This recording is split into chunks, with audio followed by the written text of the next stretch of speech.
Welcome in, everyone. Congrats on Alex on first. So, it was 102 the other day. Yesterday. No, Tuesday. Tuesday while I was on. It was 102, but the real feel was like 121.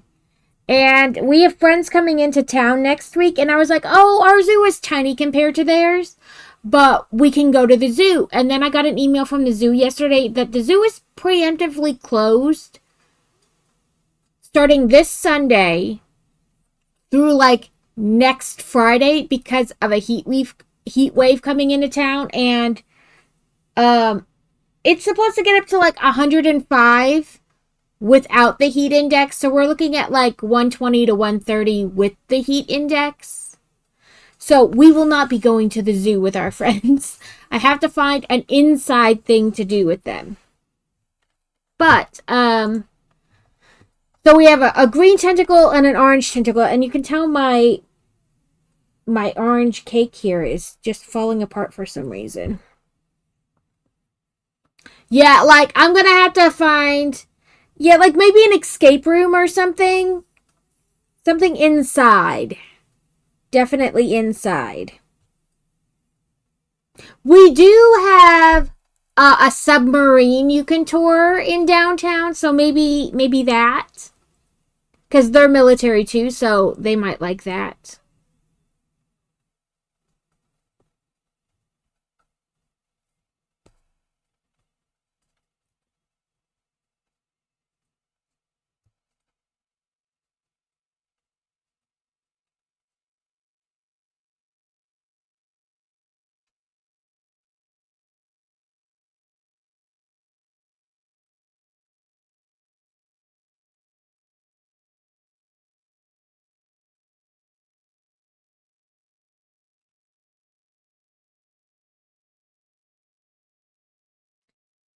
Well, this submarine is like turned into a museum, so it's slightly different.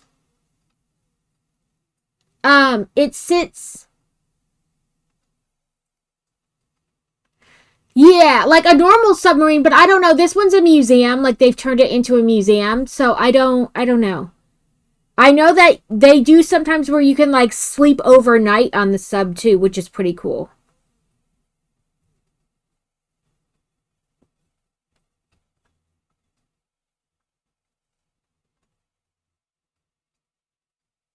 I don't know. I know there's like a children's museum, but I've taken the kids to it before, but I think they're a little old for the type of children's museum it is. Um, so I gotta look what else we like have in the area. Cause you know how it is, like when you live in the area, you're like, I don't know what they have. I'm always trying to go somewhere else to go to something. Oh, we could for cheap because we have the season passes take them to the amusement park, but Fantasy can't go in the water because she has the brace on and she's supposed to wear it like all the time except for in the shower. So like she can't really do anything, so that wouldn't work.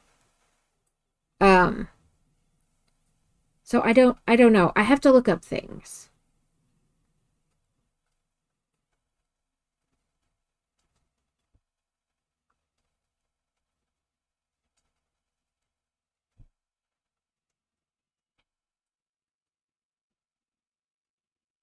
Ooh.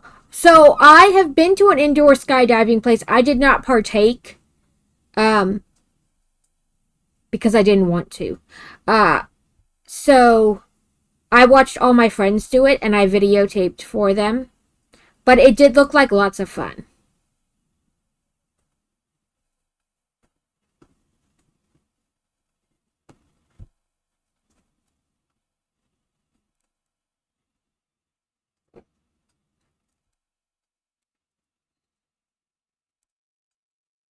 So this is our first 100 plus item on our tentacles, on our jellyfish.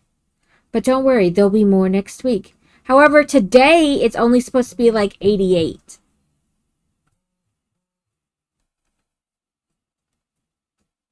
Because there's like a storm somewhere else that's like pushing cooler air this way. But don't worry, it's gonna pop back off.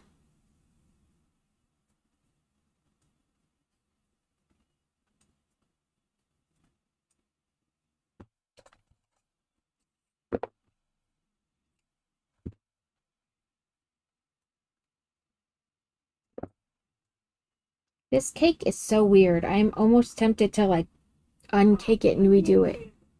Welcome in, Danny. How are you doing? Are you having stupid hot weather in your area too?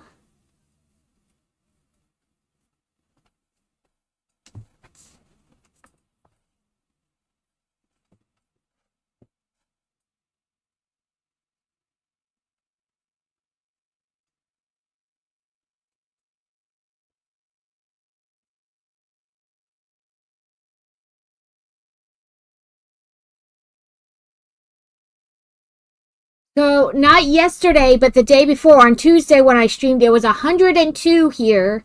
And then the real feel was like 121. And our zoo is preemptively closed starting Sunday because it's supposed to get up to like 105 without the real feel. So, we're going to have like 120s, 130s. It's going to be horrible.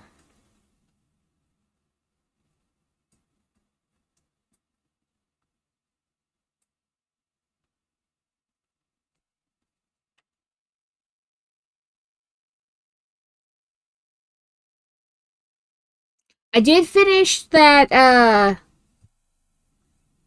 motif challenge thing they did in Disney Dreamlight Valley. I got the last one this morning. It was Peter Pan themed.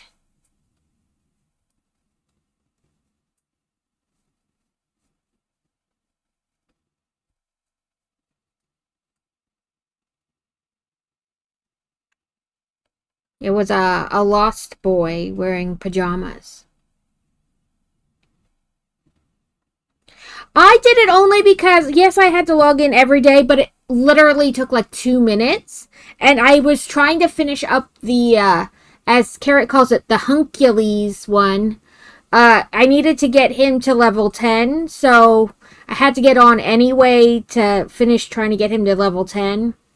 So I finished it the other day, and then for the last 2 days I hadn't logged on, and this morning I was like, oh crap, I only have one more. I might as well like jump on and finish it. I will say, like, it wasn't crazy like prizes for it anyway. They were motifs and then like a border for when you take pictures that looked like old school film. So it wasn't like over the top. The next star path is gonna be Wreck-It Ralph, which Carrot said he's not doing because he hates Vanellope. I did read like some of the patch notes that are supposed to go with it, and there's gonna be a what do they call it? Community improvement where you can feed somebody more than one. Like, you know, right now, when you feed somebody, they have like 3 favorite items for the day, but you have to feed them to them like one at a time or give it to them one at a time. They're going to change that so you can give them like all 3 at the same time. Which, I mean, yes, please, because I'm tired of going in and out, in and out, in and out, over and over for like the same thing. So I do think that'll be nice. And there's, according to like the notes, they're supposed to, like, you know, you people at level 10 and you're like, okay, well, that's pretty much all you do. You get to level 10 and then that's it. You're supposed to be able to, like, if you are level 10 friendship with people, you're supposed to be able to fast travel directly to that character. And if you spend time with them, because, you know, sometimes the star paths have you, like, spend time with this person, even though, like, you're already level 10 with them. And then you don't really get anything besides, like, their bonus thing. So, like, if it's mining or gardening or whatever. But I guess now they're going to make it so that you'll get, like, extra bonuses for spending time with somebody you're level 10 friends with. So that looks cool too.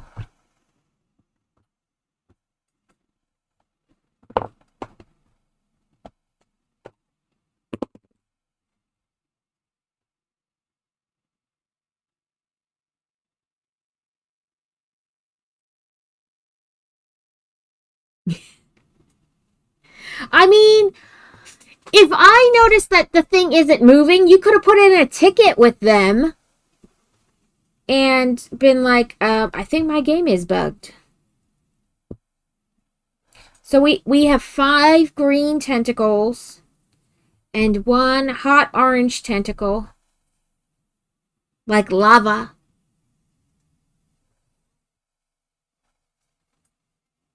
That's why I picked orange.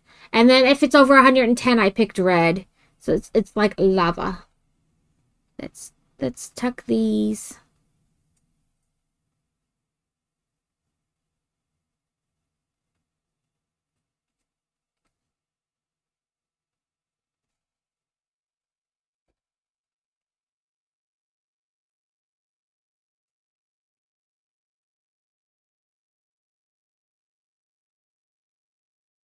Welcome in, Matthew.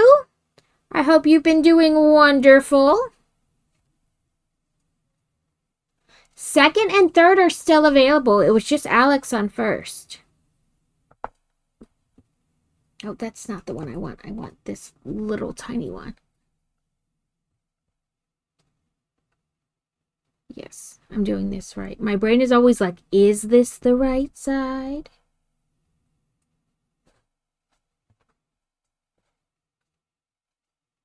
A Muckrow. Congrats on second, Matthew. Where the hell was I?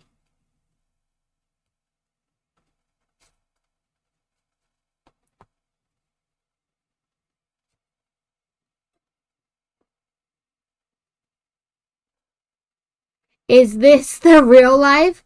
For what?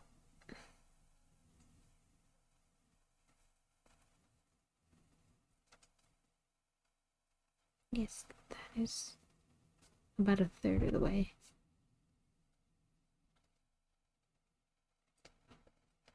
So Fantasy went and got her, yeah, it's just Fantasy.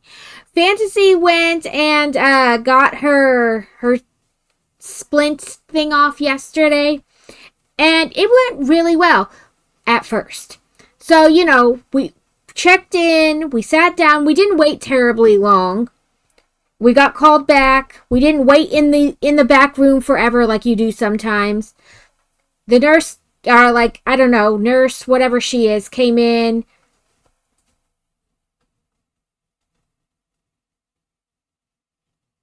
Oh.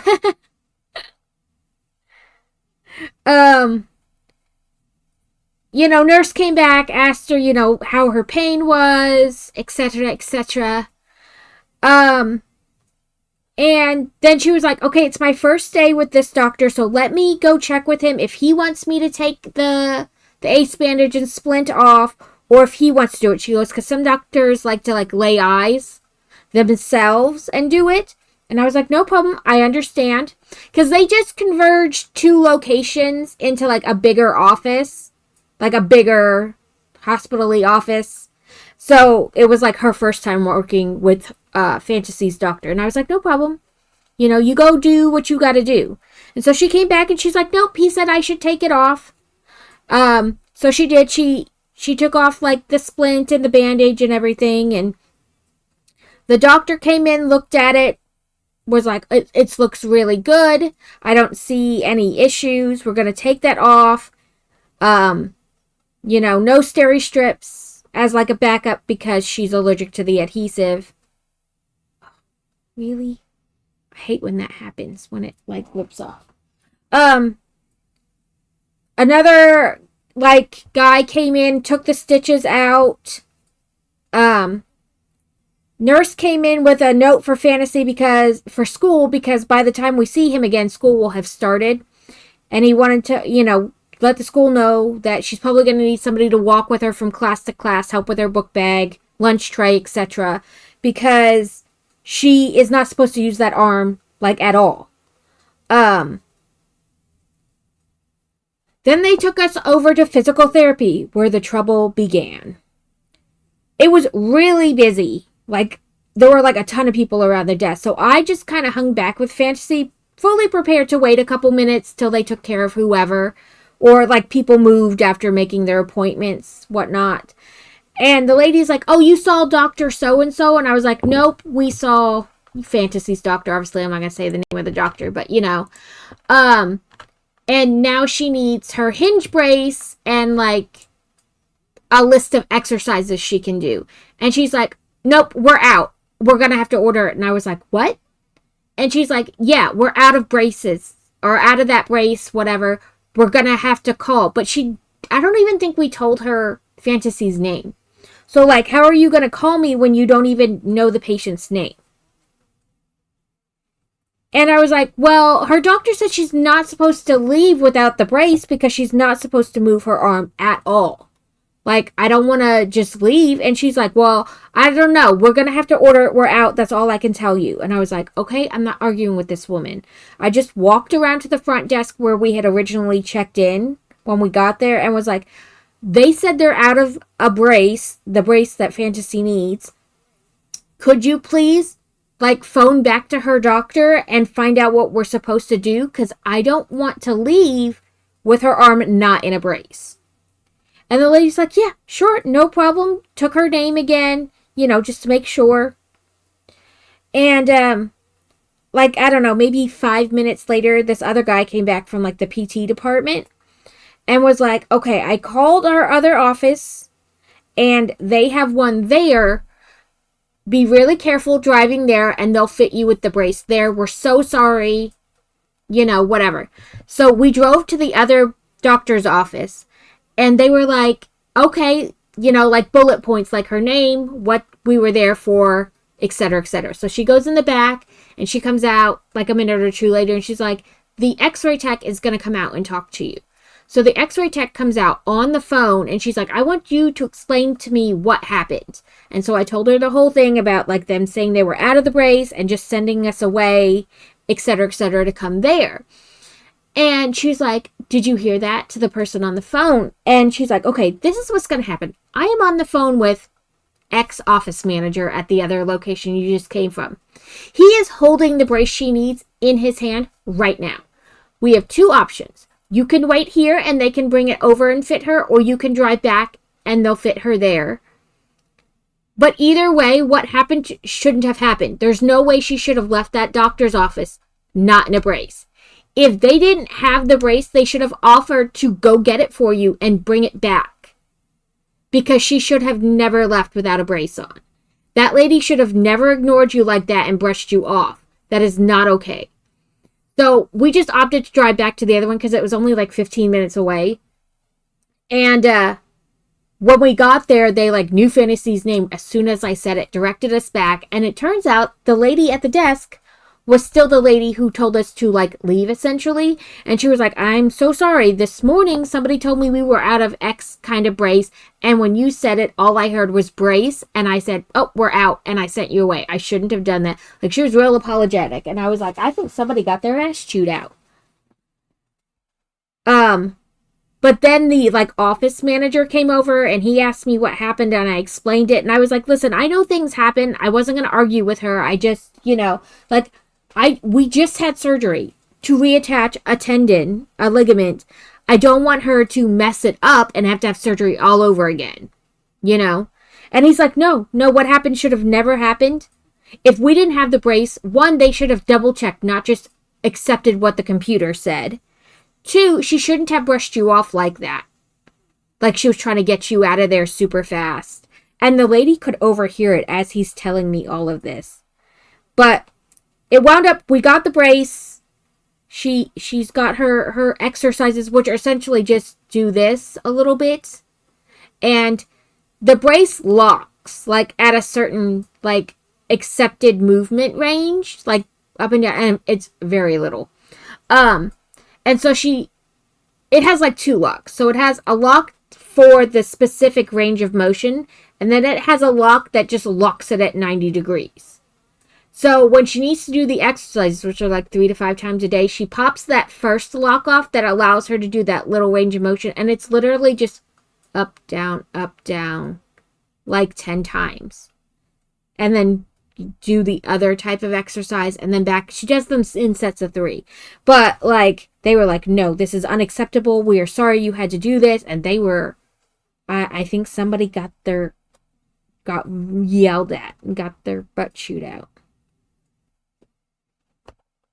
But that was our exciting. A 9:30 appointment wound up not being done till noon.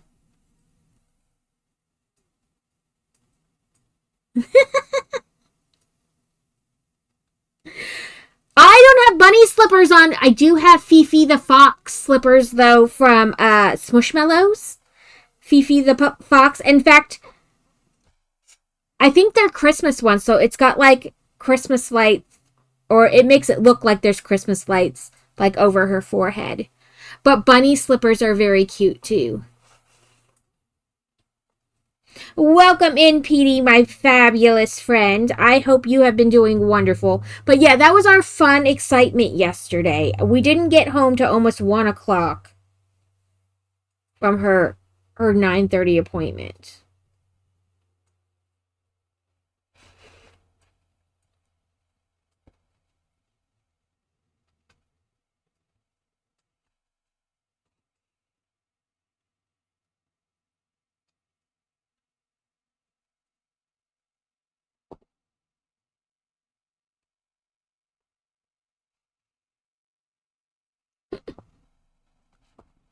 I have thought about adding onesies to the stream. I saw a Cheshire Cat onesie, and I was like, I kind of want that.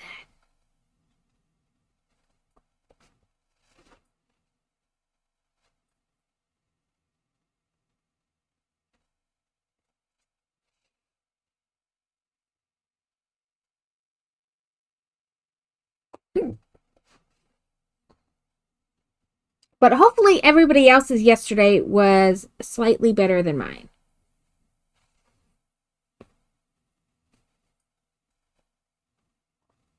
But let that be a lesson to always advocate for yourself at the doctor. Okay, Matthew, have a fabulous day. In Shaldo Street last night.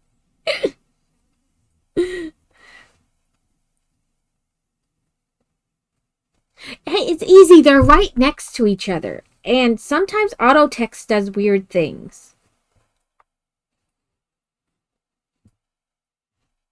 Okay.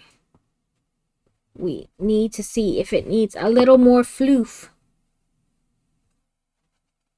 Yes, it feels like it needs a little more floof. It was amazing. Hey, at least he didn't call somebody huge booty. In fairness, I did that not to their face. I just was trying to remember their name.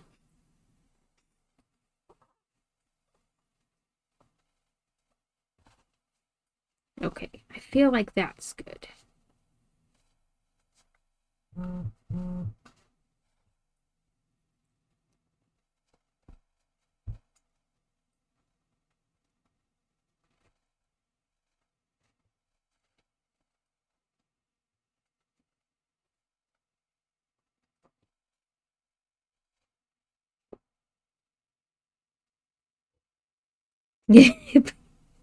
Well, I told her that I did it, and she was like, I accept it. I was like, I'm not insinuating you have a huge booty, because I don't know. But I was like, boosh, hoosh booty? Yeah. I was like, why can't I remember their name? Okay, let's take our... It got stuck to my finger. So now we have Lemon and Huge Booty. And also, if they don't like that, I will totally stop saying it.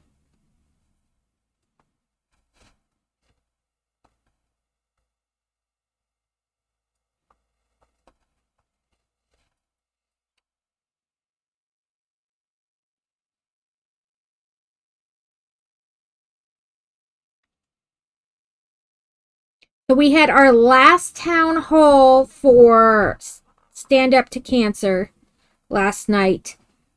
So now I need to go through the one Discord channel and grab all the like giveaway graphics that are going to happen for like the whole community and stuff like that. So that way I have them ready. But also, do you think I should create like a small, like a temporary Discord channel? Welcome in, Boosh. I was just saying that if you are don't like that I accidentally called you huge booty and I keep talking about it, I will totally stop. You just let me know. But should I create like a Discord channel that I'll later like delete or like archive till next year and put like all the stuff in it so it's like easy reference in one place? Like on my Discord? I know sometimes I think things are funny and then I keep saying them, but that I also know that doesn't mean everybody else thinks they're that funny or that the person specifically doesn't think they're that funny. I was just like, what is their name? Huge, huge, huge booty. And Crazy was like, that is not their name. And I was like, I know, but it just, my brain put it backwards. Okay, I just don't want to be, you know what I mean? Because sometimes people laugh like the first time and then they're like, okay, 17 times later, that's enough.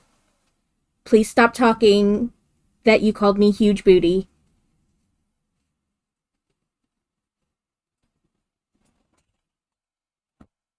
Nope, don't put that away. I need it. Ooh, I got a rock. Crystal, whatever they call it. You know, look at me growing and caring about people's feelings.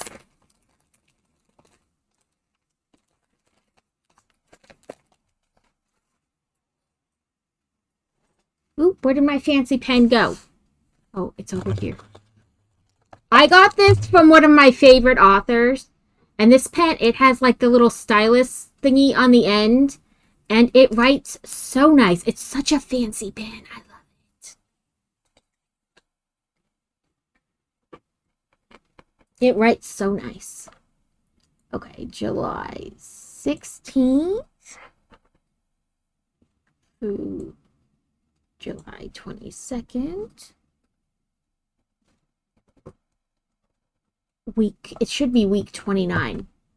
But I make myself count every week because I'm always worried that it's not the week I think it is. 5, 6, 7, 8, 9, 10, 11, 12, 13, 20, 21, 22, 23, 24, 25, 26, 27, 28, 29. Well, I just finished, we're in the process of just finishing this past week's temperature jelly. It was 102 degrees here on Tuesday, so that's why it's got one orange tentacle. The rest of the days were in the 90s. But because I should have broken it down by like 5s or 3s even when I did my temperature, I did not. I did it by like, 11 to 20, 21 to 30, and on and on and on, And now when we're stuck in those like pretty constant temps, I just keep getting like matte, like basically one colored jellyfish instead of like colorful jellyfish. So who knows?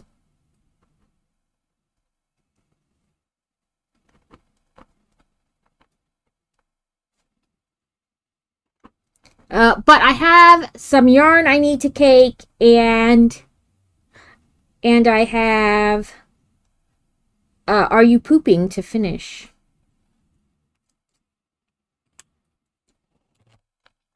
Welcome, Indusa. Congrats on 3rd.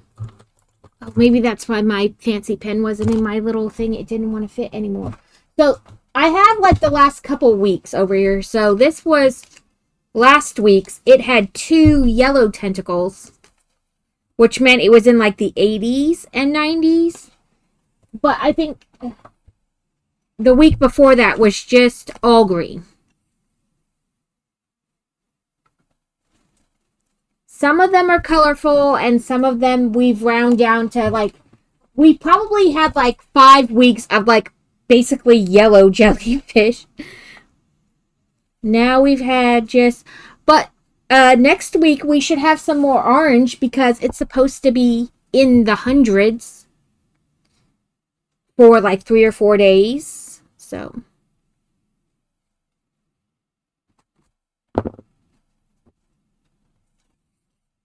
I do need to take a picture of last week's and this week's, because a lie I tell myself over and over again is I'll do it when I'm done with stream, and then I don't. So if you'll bear with me while I take pictures of it, because otherwise they'll never get there.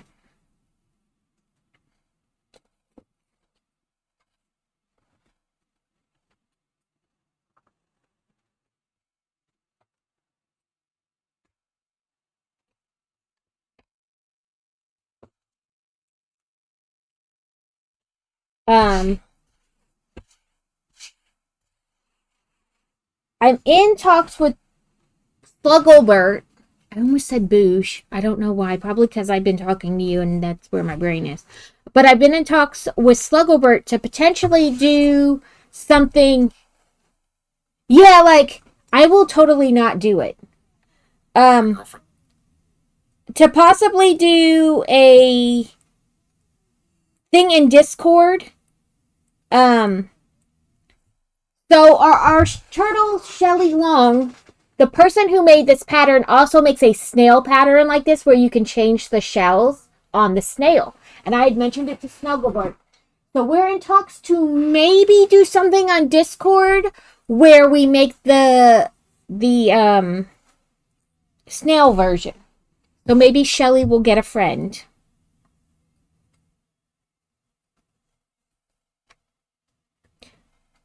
So I don't know if it's gonna be a thing where just Snuggle and I hang out and do it, or Sluggle, not Snuggle. Jesus Christ, I can't talk today. It's even worse than normal. Uh, or if it'll be like invite other people. I don't know. I am kind of leaving it up to them because I know, like, just because they stream video gaming doesn't mean they want to stream this or like want other people to watch them do this. So just potentially in the future, there could be some kind of Shelly could have a snail friend.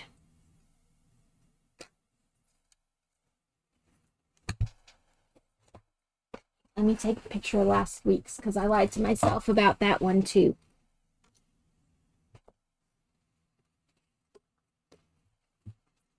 Eventually, my plan was to like make all 52 of them, and it'll actually be 53 of them because um I made a test sample to make sure, because this was a free pattern, and I wanted to make sure that it actually stitched out and not was some weird AI pattern.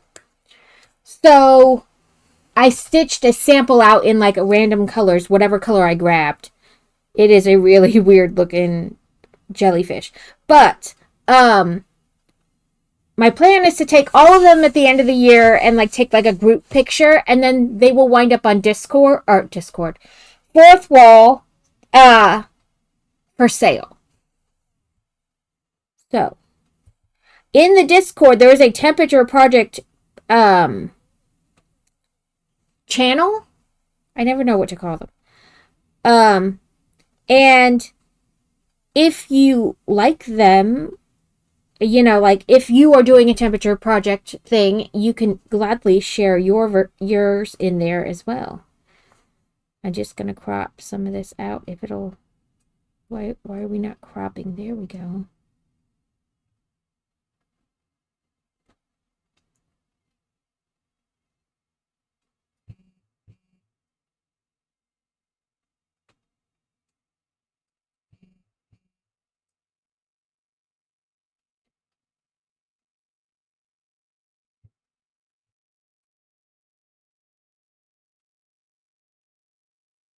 But also you can like go back and look at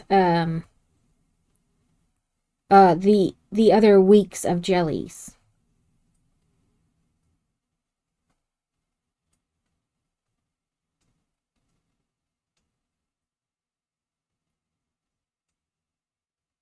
That's all right. Listen, I was terrible at first. I bought this book. Um Let me save this and close the spreadsheet. I bought this. No, I'm not asking you to update or upload.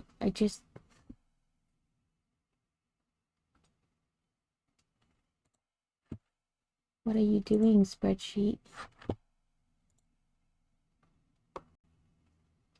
Fine. Do what you want. Um, I bought a book and I bought like this really cheap kit. Um, and it wasn't a kit in the traditional sense where like make this one item. It was more like a crochet starter kit. It came with all the hooks and stitch markers and some like really cheap yarn. But honestly, in the beginning, does it matter if it's cheap? Because, yeah, book bought a book. Buys lots of books. Lots and lots of books. Um, but it had like food amigurumi, kind of. Like popcorn and a popcorn bucket. It had like half orange slices, apple slices, all kinds of like food type things. And I just practiced with that cheap yarn, like getting like tension consistent and things like that. Um and and frankly they all wound up being cat toys. Welcome in all moms and thank you for the check-in. But I mean, you're always slow at first.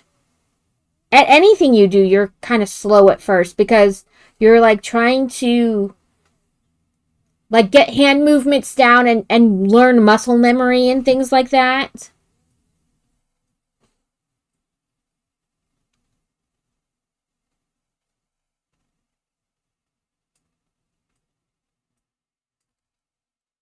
There we go. We'll do week 28 and then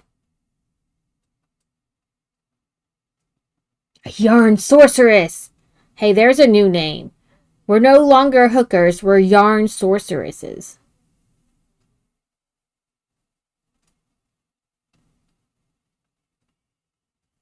Okay, I posted both weeks on Discord. Right, a yarn sorceress. I like that.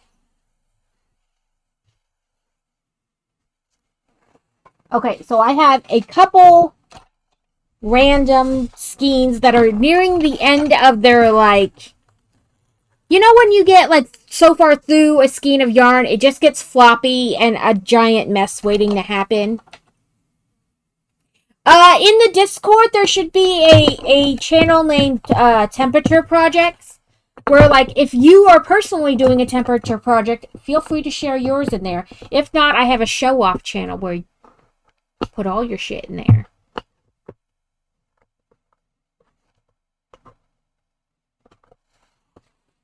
But yeah, some of my skeins, you know, are getting to the end where they're like super floppy and they're kind of like a knot waiting to happen. So I figured I will. That is not going to work the way I thought it would. I was like, I'll just flop my desk mat out of the way some. It didn't just flop out of the way. It just kind of got in the way.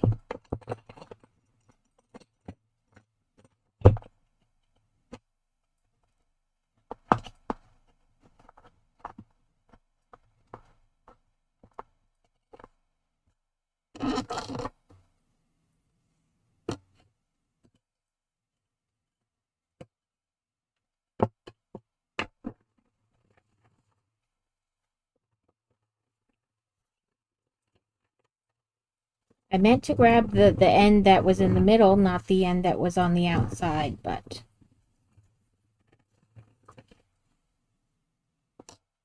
obviously that didn't happen, so.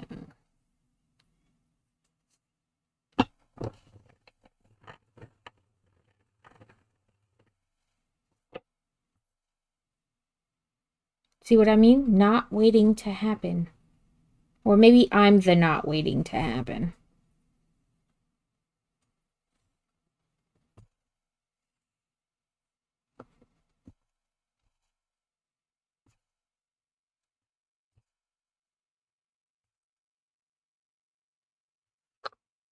And I don't know why I put it like way far over there where you guys can't even see what I'm doing, but...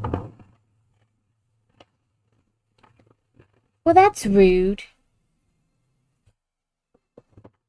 Shame on Discord.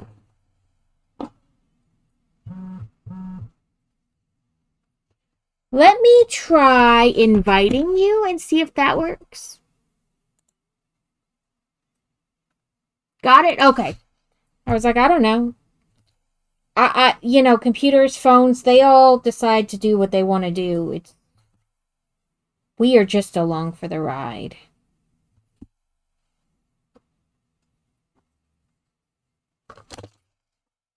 No, don't get stuck in my crotch stitch thread.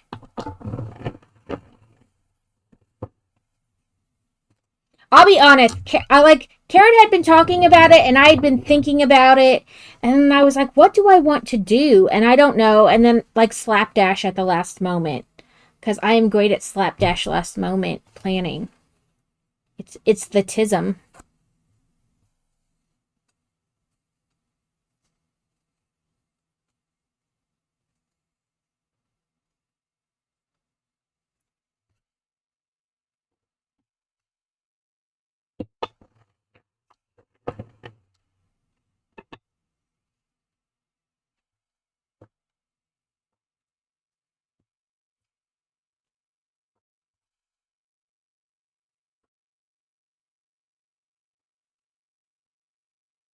Albin has been caught by all moms.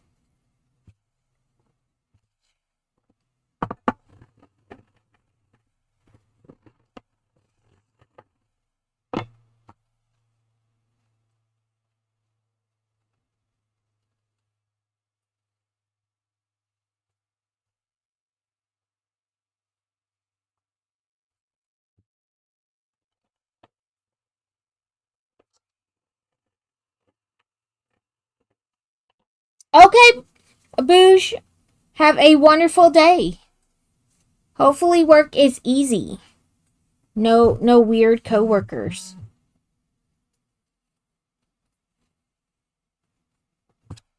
or clients or whatever you do for work. No weirdness.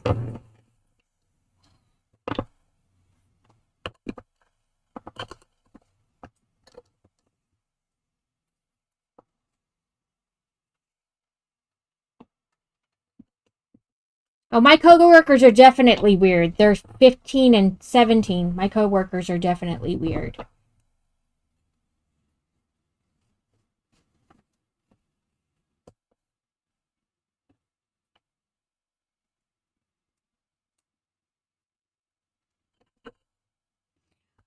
One cake. This red one is going to be horrible.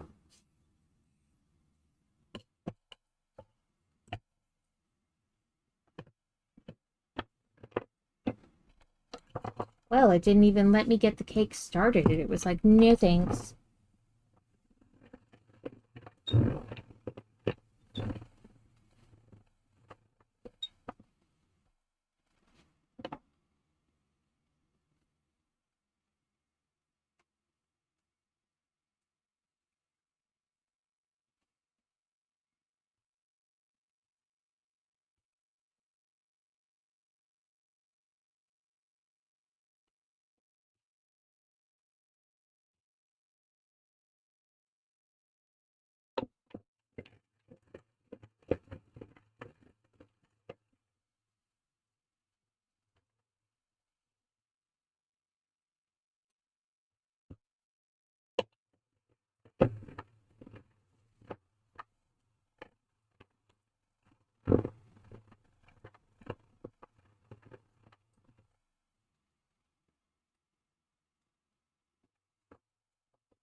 Also, sometimes this pole is like not long enough, I feel like.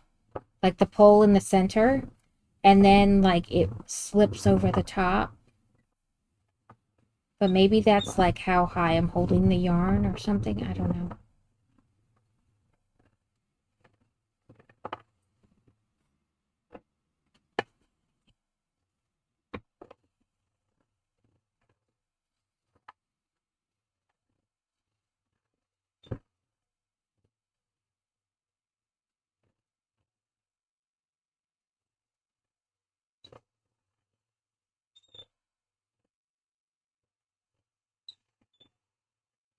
To be honest, this red one wasn't as bad as I thought it was going to be. I thought it was going to be much worse.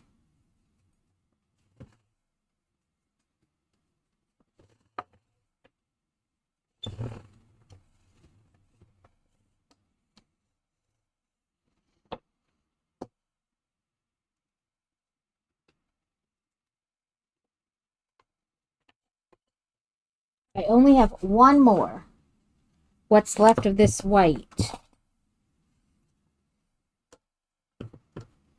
It's become a floppy mess.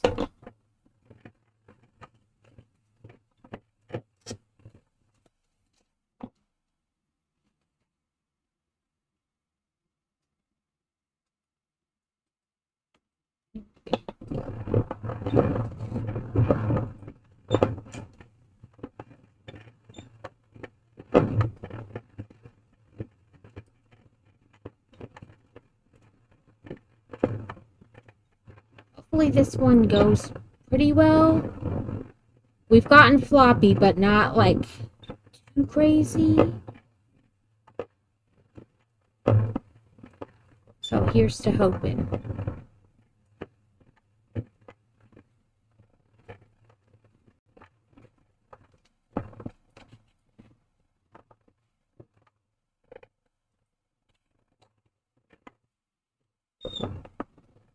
So I did get I got like a main flyer done yesterday with Carrot. I didn't do a work it Wednesday, like get on and co-stream with him, but I did work on stuff while I was watching.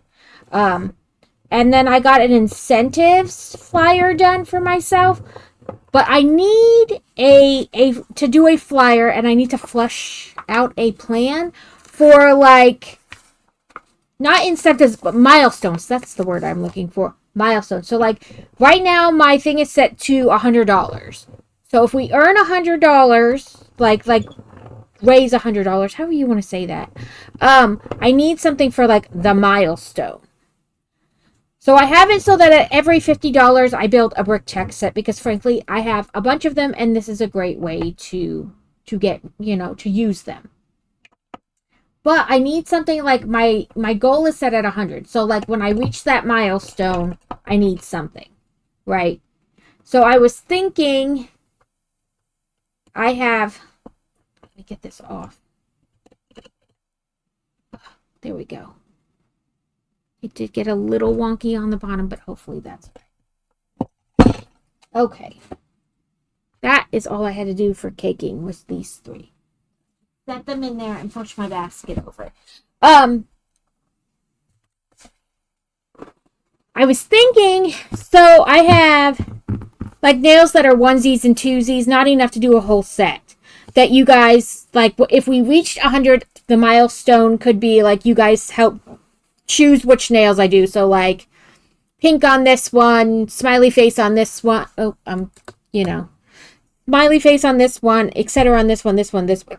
You choose. You got hiccups now. You guys help choose the nail thing. So I thought that for 100, and then like, if we got to 100, it would obviously eventually get raised. But or maybe just leave it and then just like, I don't know. But like, what could be another milestone be? Also, I guess we can tell people. Let me open my Discord. Move it over here. So they were saying that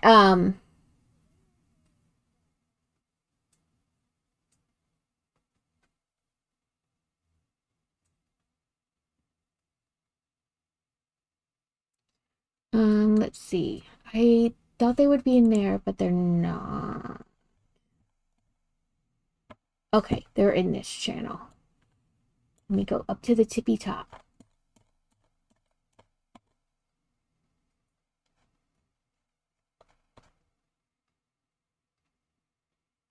Woohoo!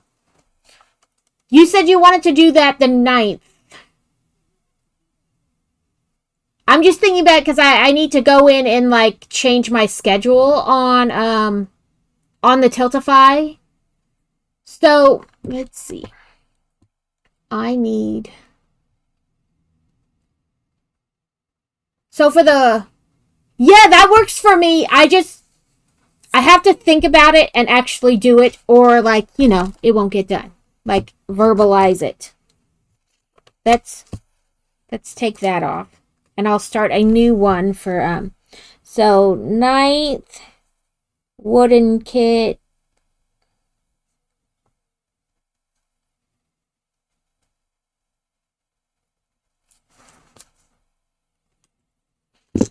Okay, so they've already made the announcement that the first 24 hours of the Stand Up to Cancer, when if you donate $10 or more, you're going to be entered into a chance to win the Lego Venusaur, Charizard, and Blastoise.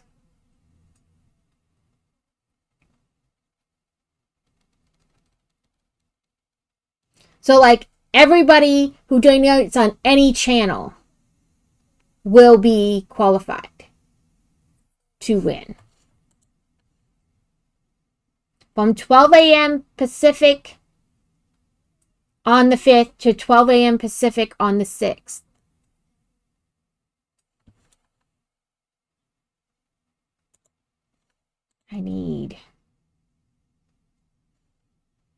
Can I download? It just says copy. Oh, I guess save images, right? I'm trying to, because I went to the Stand Up to Cancer town hall thing last night. So I'm trying to, like, get everything saved. I have a Discord thingy on here somewhere. Bongo Cat, where are you? Why are we not bongoing?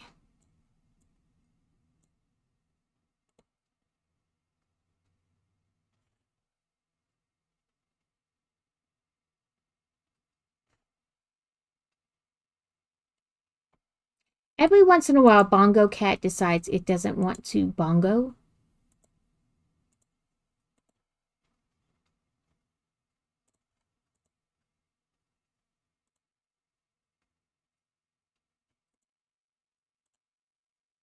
And I don't know why. Sometimes if I click on it and like move them, it'll appear, and other times, no. So I don't know why Bongo Cat is not bongoing on screen.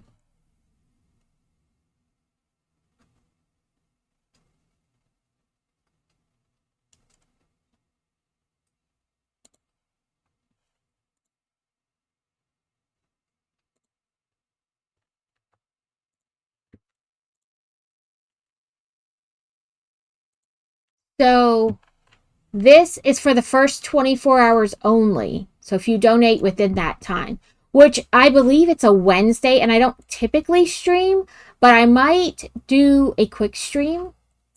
Let me check. Yeah, it's a Wednesday. So I don't typically stream, but I might come on and do a small stream.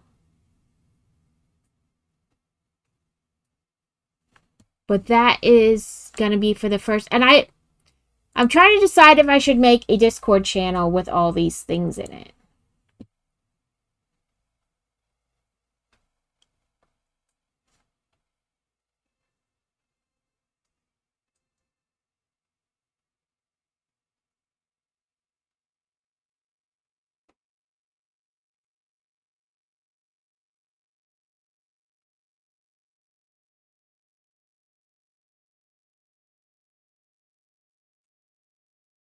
And some things depend on like how much we earn as a whole group and things like that. So I don't want to share everything.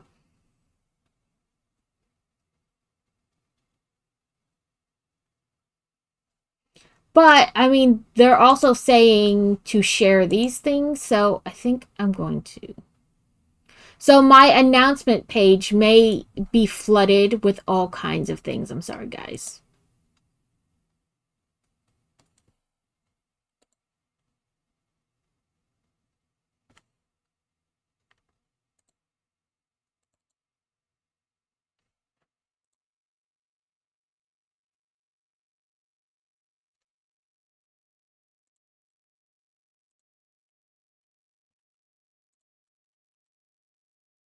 Oh, we're about to start ads. They will go for um 3 minutes and then we will be back. I'm sorry, my brain just blew.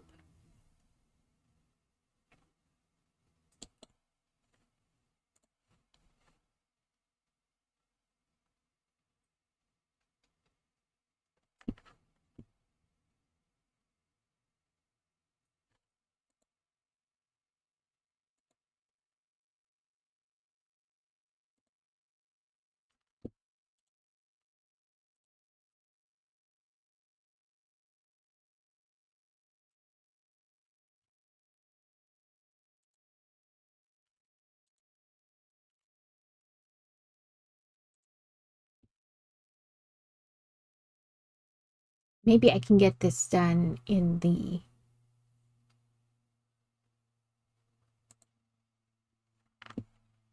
ads and then oh no, I don't want that. I don't want to do that.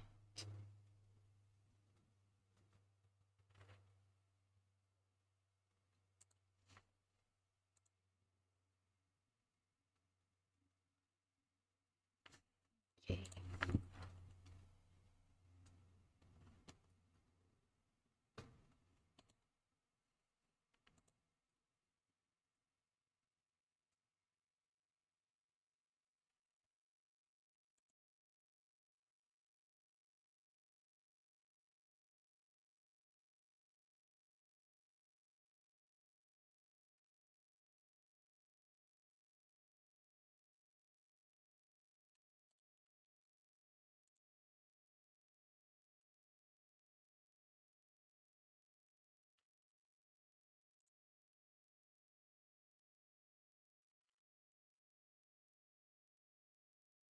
Okay.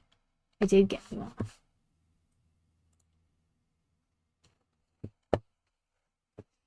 Oh, I should. Oh, there we go. Check the women's only.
Oop, we got a pickle cat.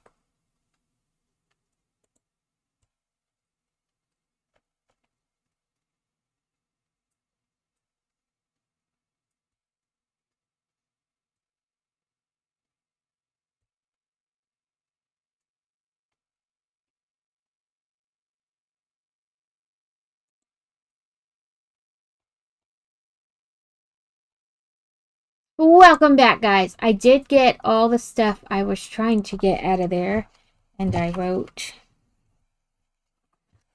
my note. I might, so I'm doing a collab for sure with Dusa and Carrot, with the wood kit. But also, I got into the girls only thing for Stand Up to Cancer. So it's still like being finalized. So I don't know when. But I think maybe Friday the 7th. So that's kind of why I was asking if anybody knew if when you did stream together, if there was a code where you could like just pull everybody like the way it looks on stream together and stick it in your like as a browser source, because um like fitting 6 people on screen that's a lot, you know. But I do need to work on a screen for 3 people instead of just trying to augment my one that I have for 2 people. So like a scene on my OBS. But so I figured we could keep working on Am I Pooping, because we're getting to the end. I wasn't sure if I should just leave the camera up here, like, you know, showing the whole thing, or if I should try to bring it down closer. So we're just gonna roll with it. But this is how it's turning out. I think it's looking pretty good. And so I know you can still see like the yellow underneath. You're supposed to put it in water. And then that gets rid of like this like the stamped color. Like you put it in water for, I don't know, like 15 minutes or something. And it's supposed to like fade away. So this is where I'm at. I'm working. So there'll be black down around here and in here, and then this will be teal, and this will be teal, but the red will be like this khaki color, beige. So I decided the set I'm gonna work on for Stand Up to Cancer is the main Harry Potter one, because I have that over there, and it'll be big enough that I can do it on like multiple days in case people want to unbuild and things like that. Like I said, I did a main flyer and I did an incentives flyer. But I need to do a milestone flyer, and I need to add the flyers from the other things. Like from like team kind of stuff. Okay. I think I'm gonna do black.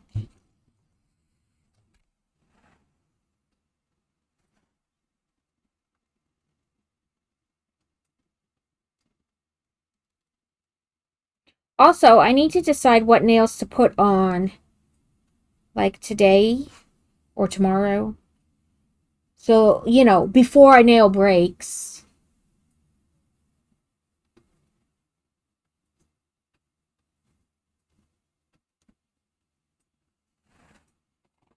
These are the nails I have if you guys want to help me decide. I have these, which are like mostly like a pink glittery and one like white with a strawberry. Then I have this pack where it's like pink and strawberries too. And then this is the one I just took off. I have another one of those. And I have these cloud ones. And then I have these like pink mauve glittery ones. So feel free, guys, to help me decide what nails to put on. And I need to decide if I'm going to trim these down a little bit. I don't know. And I'm trying to pick it up like I'm going to just start sewing when I don't even have my needle threaded. And also, sometimes I cross stitch weird, because I kind of taught myself how to do it without doing the needle up and down the normal way.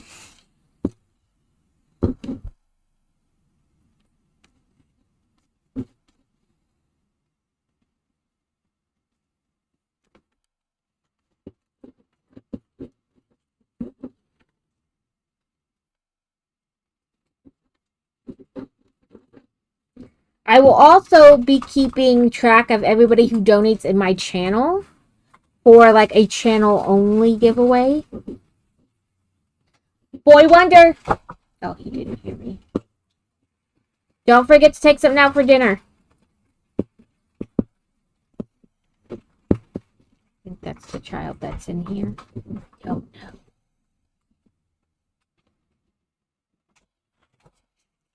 Besides, he probably had his headphones on and didn't even hear me.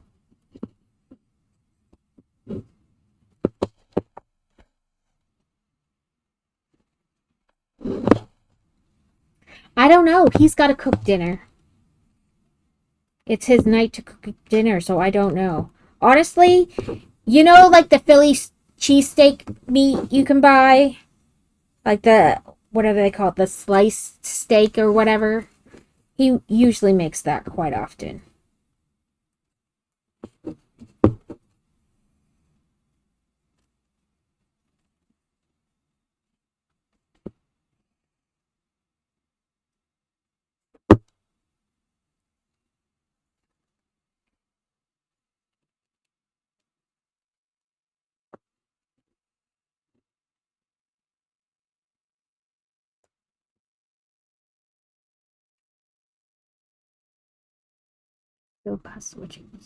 Ooh, that sounds good. We had the like sweet sausage, like the Johnsonville sausage links, the sweet version, and pierogies last night.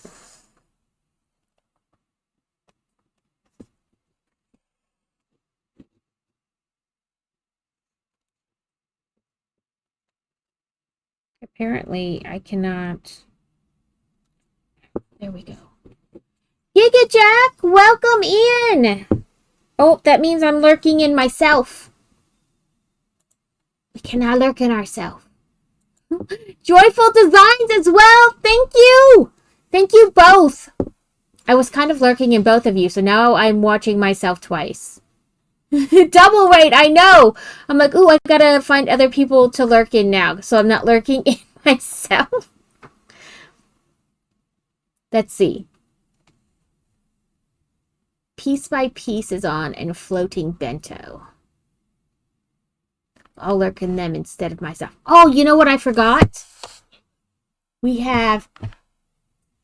also have a Joyful Designs. Thank you for the follow. What were you guys up to? I was watching before I started, so I kind of remember. Like, you guys were drawing. But were you making something like that the pictures would go together, or...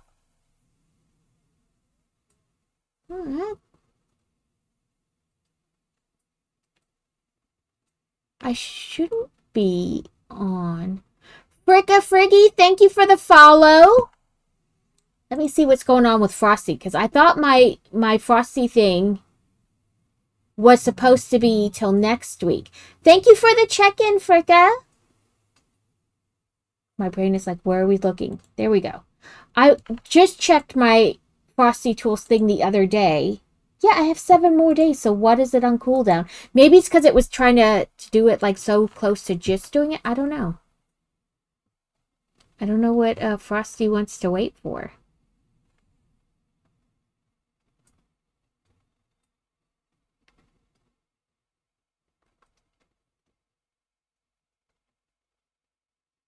I don't know. But welcome in, everyone. I am Book Loving Builder. I do the things.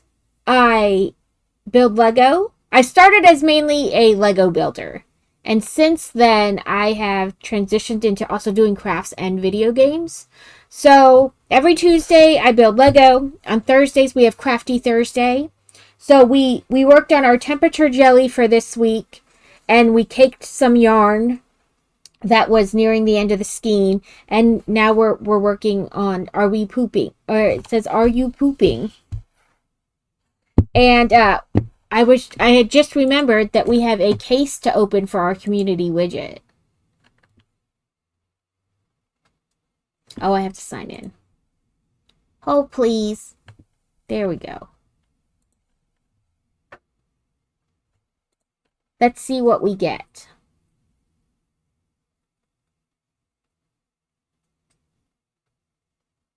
I'm not gonna lie, I kind of want the opossums. We getting a hedgehog? We got the hedgehog! And then you can come over to the website and you can make your hedgehog different colors. You can make it like really contrasted or less contrasted. Super saturated or hardly, like no saturation. What is it? Okay, it is 100.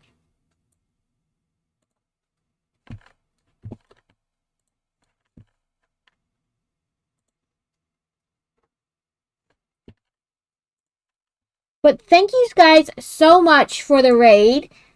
If you are, like, you can share, like, links to your stuff or tell us about yourself, what you were doing.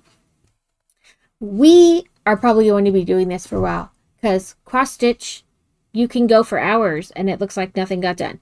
But yes, welcome in, raiders, and thank you so much. I appreciate the raid so much. Like I said, I was kind of lurking in your guys' collab thing this morning while I was working on the cross stitch and getting set up and whatnot. Gig has come in a couple times, but I had not been able to catch them on, so I was like, oh, they're on this morning. So I popped in.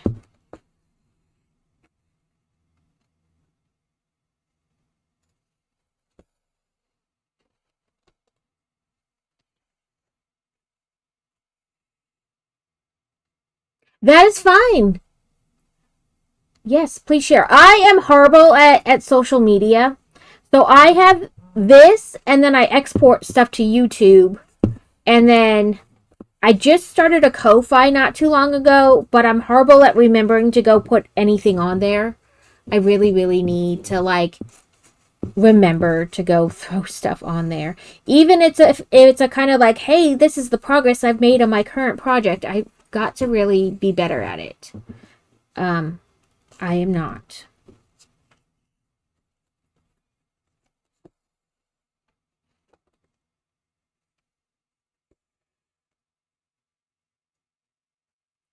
September, I have to also start planning. September will be my 3-year streamiversary.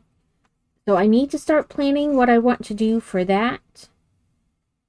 Plus, we are creeping up on 500 followers, which I pretty much have a plan for what I'm going to do on that. But, you know, still actually like getting things together for it, like making a flyer and things like that. You know, all the things. But I hope you guys' stream went well.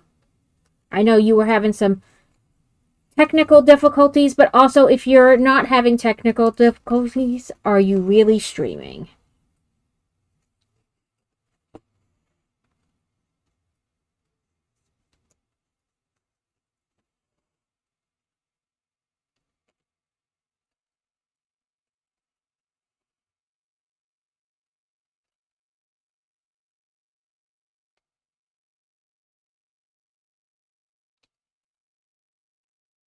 Right? Like, if you're not having issues, are you really streaming? Because I feel like every time I think I have things, like, into a flow, like, where I know what I'm doing, something goes wrong, and I'm like, I have no idea. I didn't change a setting. I didn't do anything. I clicked the same stuff I always click, and it works. And today, no worky. So, I finally believe that if you're not having issues, are you really streaming? Because every time you think you have things sorted out and you know what you're doing, something like maybe it's an update that changed a setting that you didn't even actually change, and you're like, well, how the hell do I change it back? I don't even know what changed. I'm not gonna lie, every time OBS has an update, I get a little scared. I'm like, okay, but please, after you update, everything just work like it did before.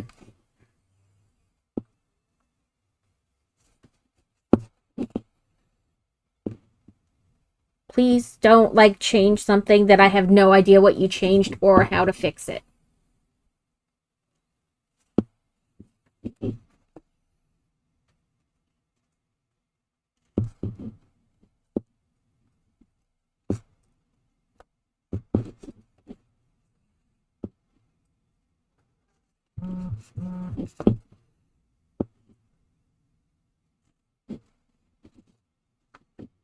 But yeah.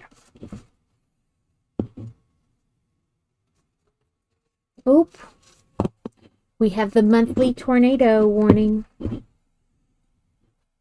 Actually, I don't think it's monthly. Oh no, that was just a truck. It had that whoo, like when the tornado siren gets like warmed up, but it was just a truck because it didn't keep going.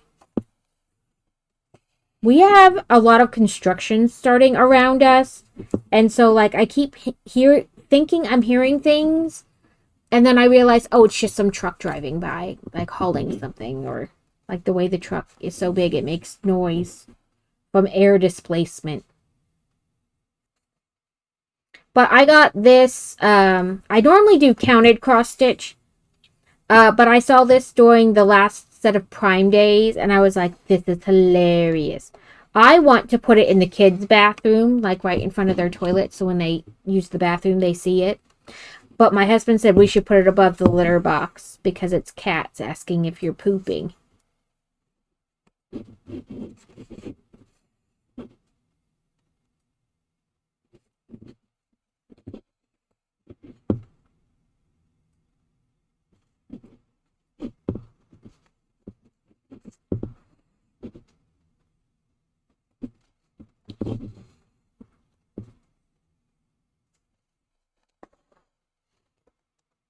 I did get a fair amount of like prep done yesterday for the stand up to cancer.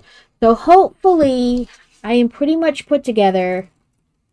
But that's not going to stop me from panicking, is it? No.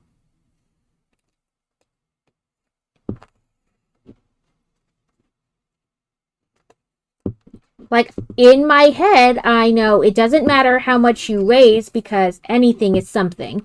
And the other part is me is like, but, you know. And then it's like, are my incentives enough to get people to do things?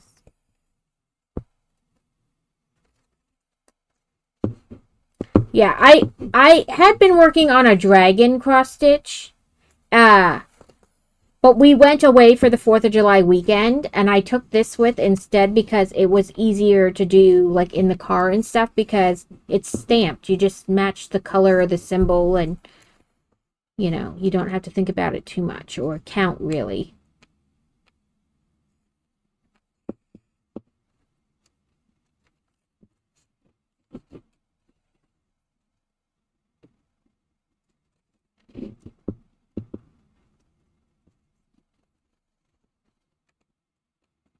I've been thinking and looking about patterns for like Halloween, and I know Halloween's like 2 months away, but you know, you gotta have the stuff done prior to it. So I keep seeing these turtles and spiders that have like their shell or hump in the back is like looks different on each spider, like an eyeball or a brain or, you know, crazy stuff.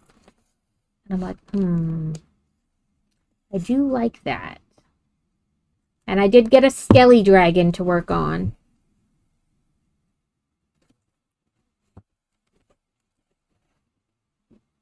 Oh, I messed that up. I didn't do the other.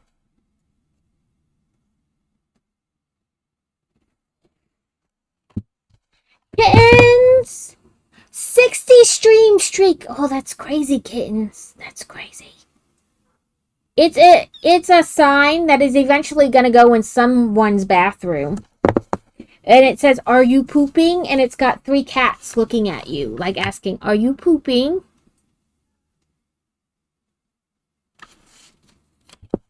I want to put it in the kids' bathroom, like right across from their toilet, so they see it every time they sit down. Hubby said I should put it above the cat litter box.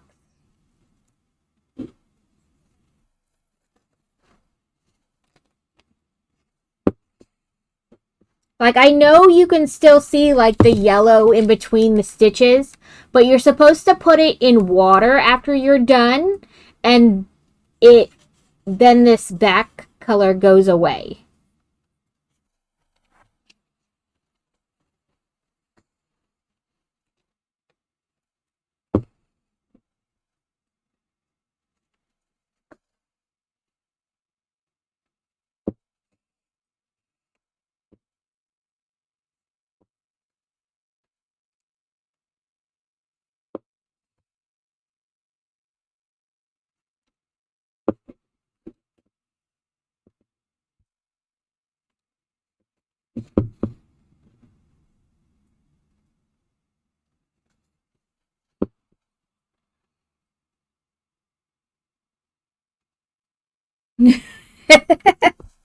I got it off Amazon uh during the last set of Prime days.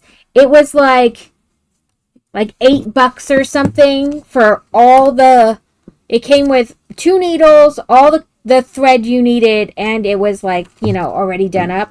And I was like, oh my god, I love it. I should look, I'm pressing on the wrong end. I'm like, ow, why did that hurt? Because I pressed on the wrong end. I pressed on the tip, not the base.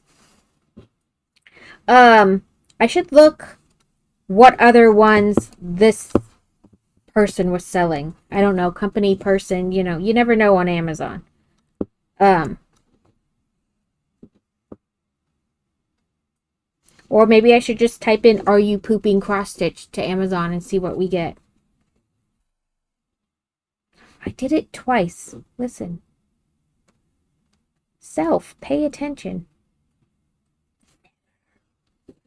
Why would self want to pay attention? And also, I have these nails up here because I need to decide what to put on my nails next. They're like stickers that you use in a UV lamp and then they become like hard. Like you're getting your nails done. So I need to decide which ones to put on. You guys are free to like help me decide.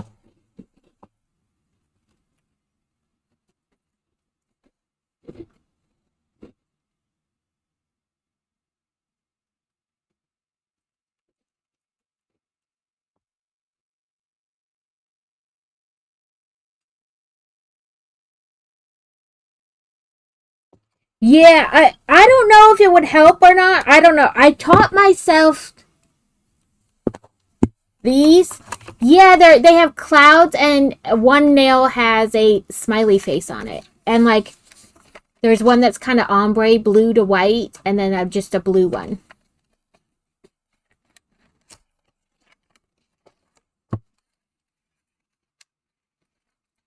Open. So this is, they look like stickers and you put them on your nail, trim them, obviously the right size, but trim them and then you stick them under one of those like UV lights and they become like hard, almost like acrylic, but this is what they kind of look like.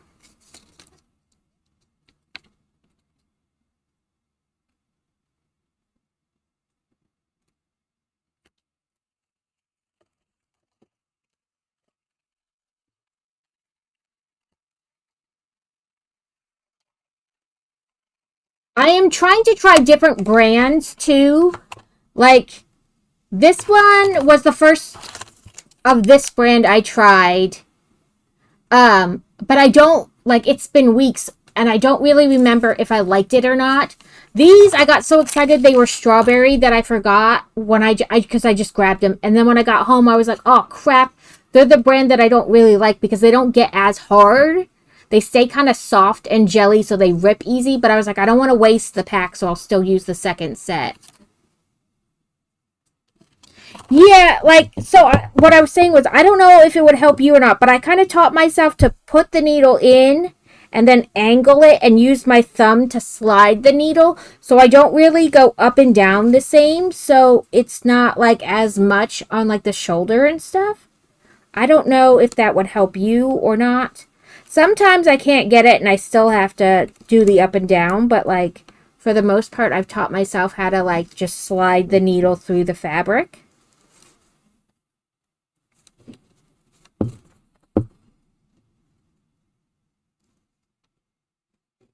But I don't know, depending on what's like bad with your hand, it might not make a difference.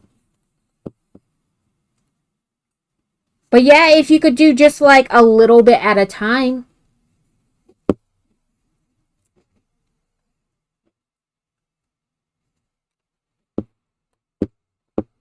I know Fantasy's going through withdrawal. She hasn't been able to do any kind of like knitting or anything in like 2 weeks since she had the surgery. And her doctor yesterday was still like, I don't want you to do anything.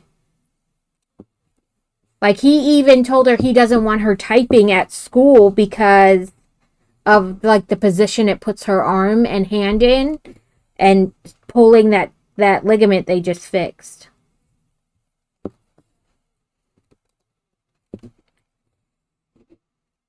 So she has a note for school.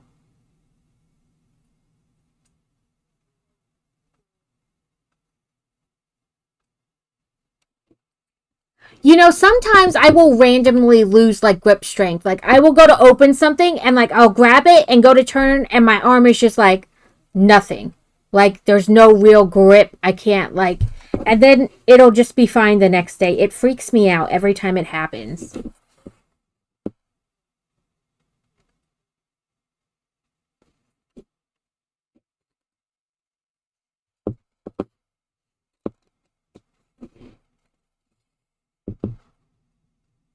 Would it be easier, I wonder, to do like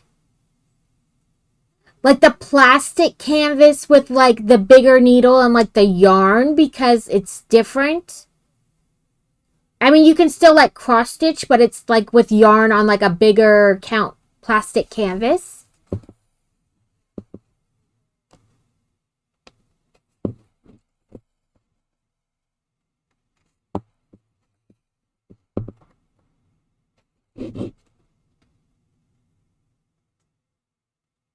Yeah, like at least you have an answer, and sometimes that, even if the answer doesn't really change anything, you now have an actual like diagnosis, an explanation.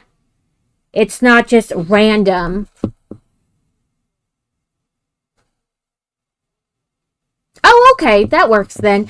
Yeah, because I was trying to think like things that, because I mean, you still need to grip, but it's not the same. You know what I mean? It's not so tiny where you feel like you need to grip harder, and it's like a plastic needle. It's got more bend and give to it.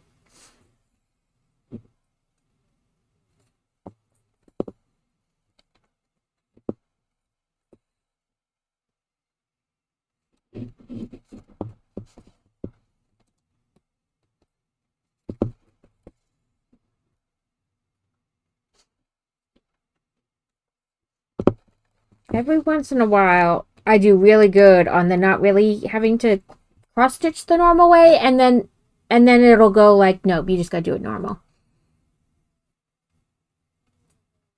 I want to make a wall hanging for my podiatrist. Yeah, those needles. Yeah, yeah, like the ones you used to sew crochet stuff together. Yep. That will still allow you, like, you may not be able to do it like the same way, but you're still getting to do something.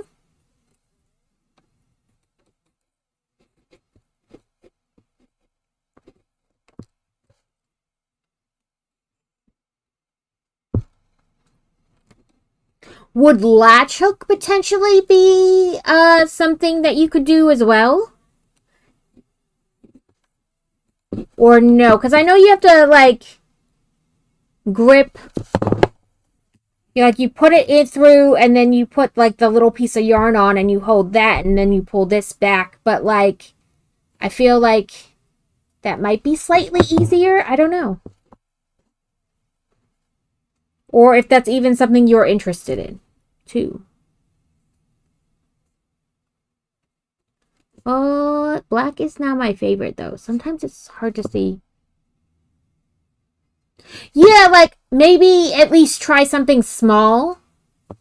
And if you can't do it, well, then, it wasn't a ton of money because it was a small thing. But I was trying to think of, like, crafts that don't require as much, like, grip strength.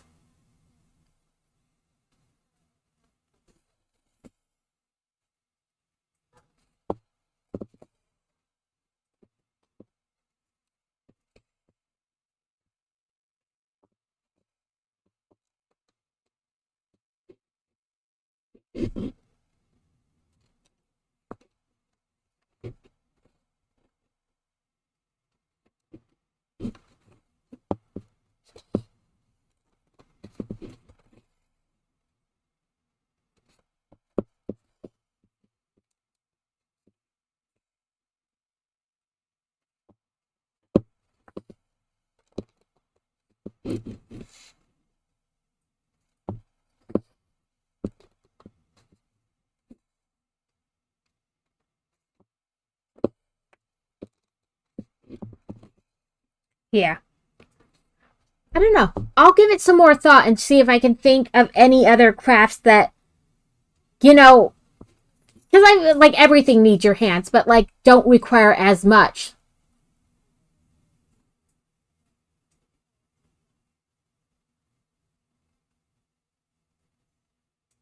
Yeah, I was thinking maybe diamond art because I mean, yeah, the pens that come with it are small, but for not a ton of money, you could get a like pen that is a little bigger and easier to grip. You know,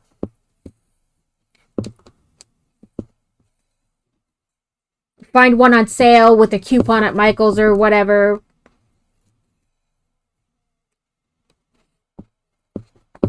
And I feel you. I do need to. I've been trying to, like, when I make crochet projects, the last couple, I've been really trying to use what I have on hand versus going out and buying a new color. So I just took artistic license with some of the colors. They may not be, like, exactly what they were, but, like, we got close.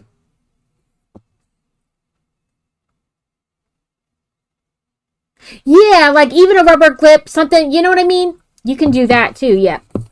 I love the diamond art. I do have a giant Mona Lisa one underneath my desk that I do need to work on. So maybe that's what we'll do next Thursday.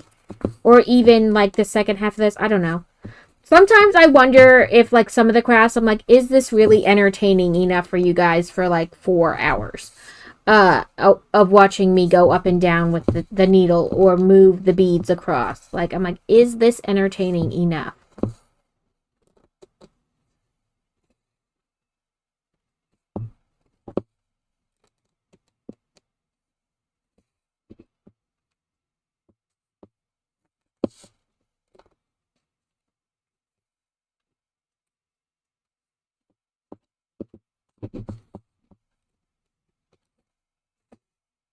I'm a right-hander too, but I'm pretty ambidextrous.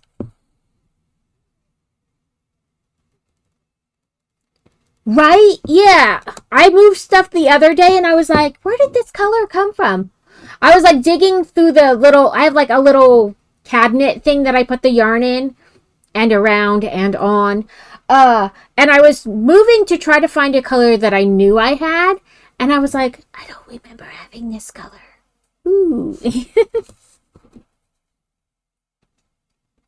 Like, oh yeah. My friend last year got me um the Harry Potter crochet book. And I really want to make some of the stuff in it, but at the same time, I'm like, I typically use like fuzzy yarn and not like the worsted weight. But of course, you can always like change it out. But some of the stuff I worry that like changing it out, like will I be able to be as detailed as they're trying to be in the picture with the fluffy yarn versus the worsted weight?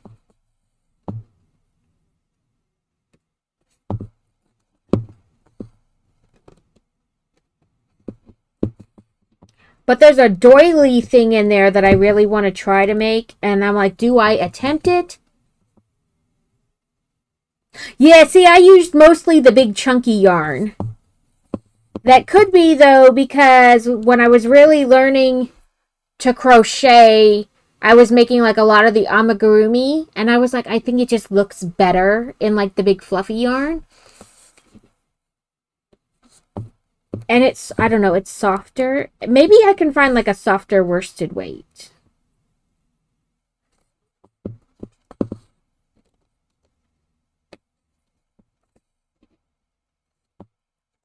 Then, of course, I have the tiny peens.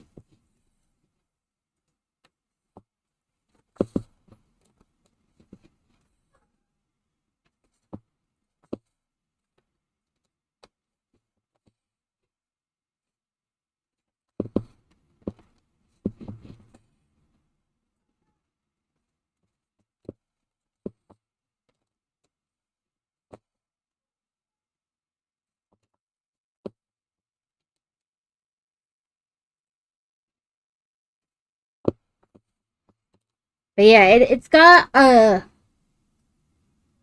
trying to think if I can remember where I put the book. I think I know where I put it. You know, you move things to be clear off a space, and then you totally forget where you put said item when you cleaned up. Brick tax. Okay, Danny. Let's see where we are. We're making love penguins.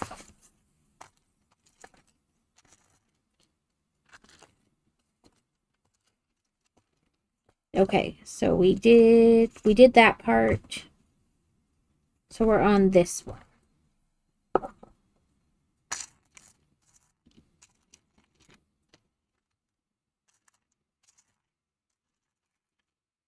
One of you. Two means I love you.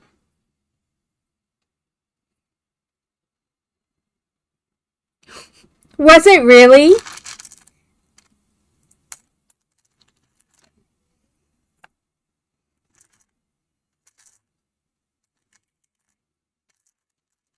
I was gonna say that's a very odd name for a band. I mean, don't get me wrong. Some bands have really odd names, but that is like a super odd name for a group of teenage boys to pick for their band.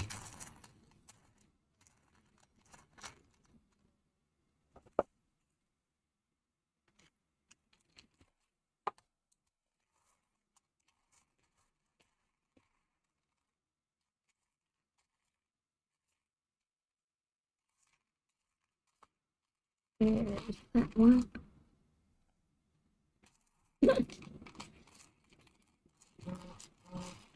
There's that one. Another brick tax. Okay.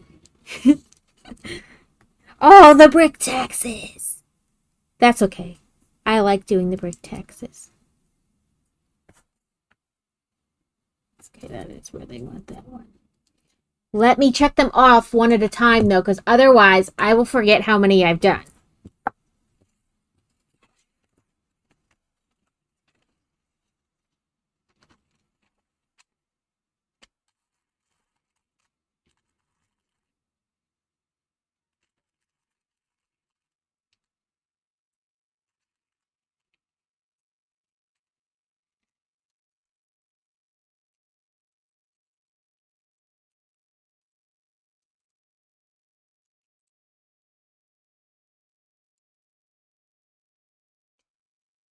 Okay.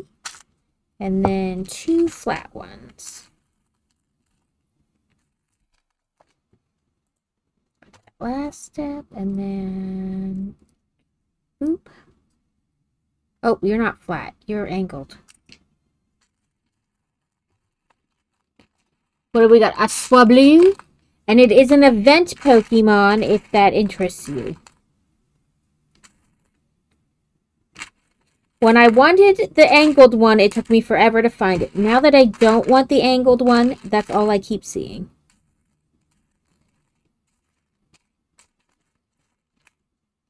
It's partly my fault because I just keep pouring more brick tex bags into here and leaving like the little remnants. So this is like, I don't know, 5 brick taxes worth of an actual project and little pieces left over.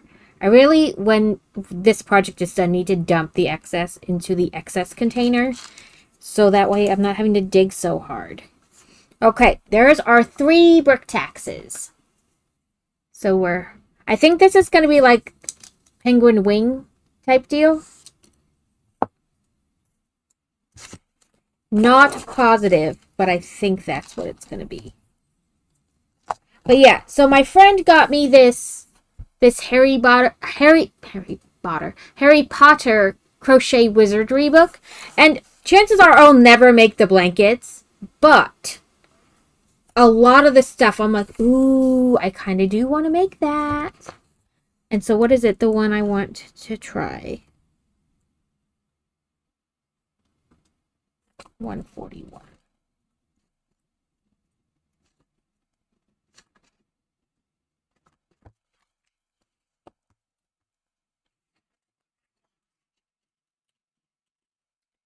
Cannot get the pages to separate. Here we go.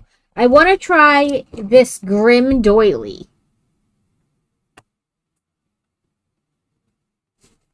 I bought the yarn, and I have the crochet hook. Yeah, so it says, first of all, I'm not good at doing gauges. It's like 20 stitches and 20 rows should be 4 inches. It's going to be whatever it winds up being. But it gives you like...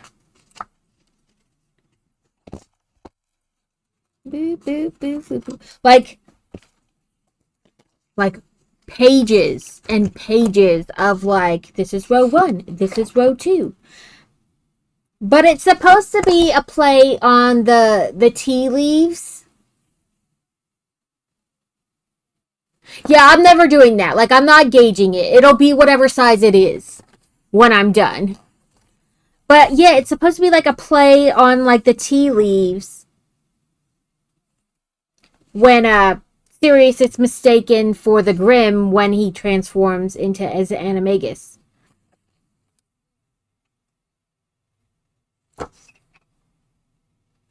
And they give you like a chart back here.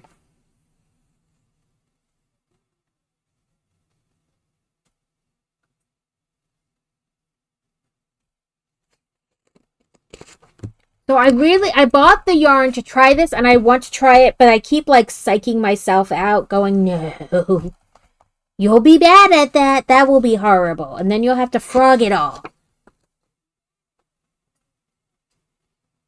And like they have you do all the rows first, and then you have to like...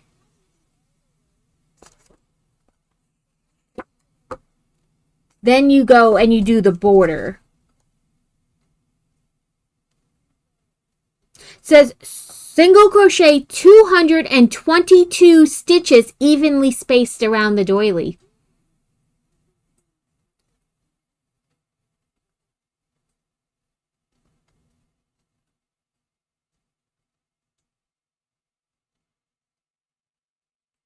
Then you chain 3, which counts as the first double crochet. Yeah, like it's not as big as they make it look in the picture. At least I don't think it will be. Because if they're saying like 20 stitches should be 4 inches. I don't know, it still might be like something like 16 inches. Anyway, so you chain 3 and then double, or that counts as your first double crochet. 4 double crochet in the same stitch as the join. Then skip the next 2 stitches, single crochet in the stitch after that. Skip the next 2 stitches and then 5 double crochet in the next step. And repeat around, ending in the last to join, you know, like join and fasten off. So like to make this kind of border thing.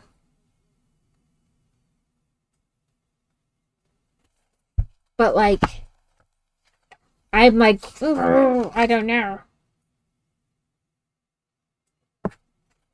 Because let's see. I'm trying to...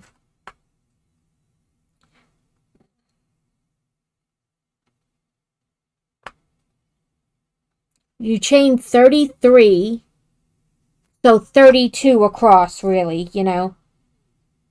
So that would be 3264.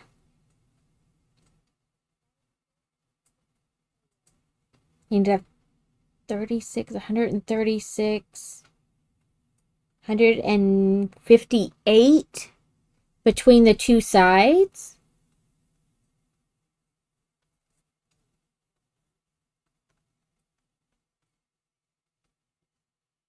So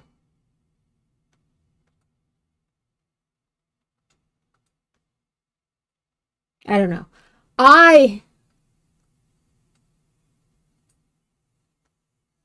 Yeah, like so for the border, once you have like all of this stitched, the border says you single crochet 222 evenly spaced around.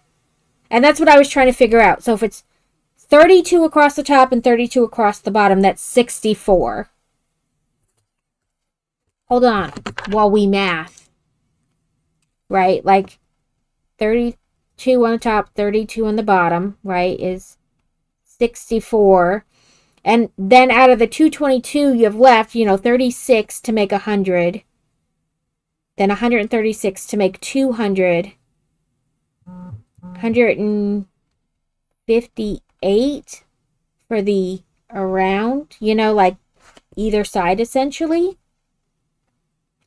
So that'd be 50, 75, 79 on each side.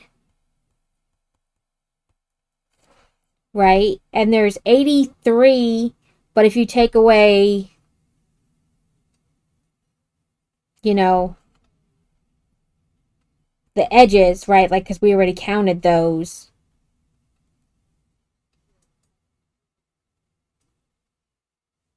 It'd be 1, 2, 3, 4, 1, 2 less on each side. Right, like I'm trying to think if I could just like put a stitch marker at each end of each row and then go back. You know what I mean? Because if I did like 83 and 83, right, would be 166. But then it would only be like 30 and 30.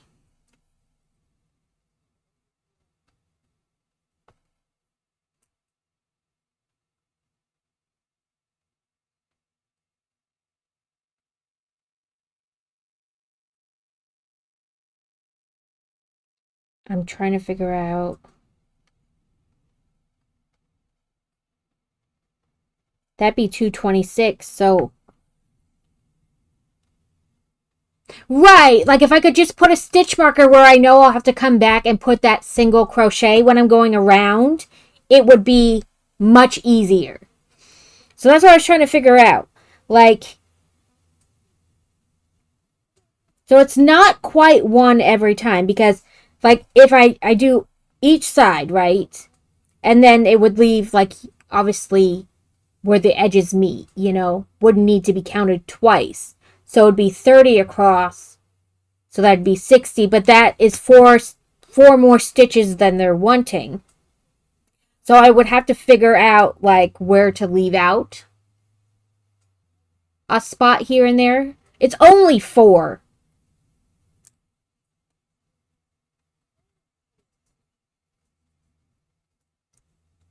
So, like, maybe if I left out, like, row 58 on either side. And, like, maybe 27? Or 26?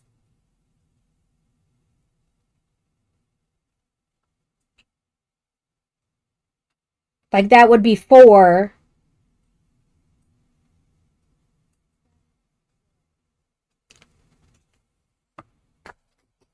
But yeah, so like I want to try to make this, and there was these other. I thought they were going to be much bigger. I don't know why. Probably because my brain saw a picture and thought, oh, they'll be that big, but they were not that big. And I didn't like how small they were coming out. And I thought, well, maybe if I like double strand it. There's also a Hogwarts acceptance letter crossbody bag that I kind of like. Where are they?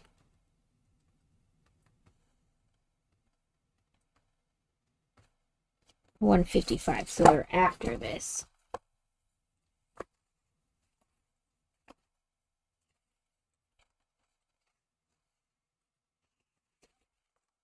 These potion baskets.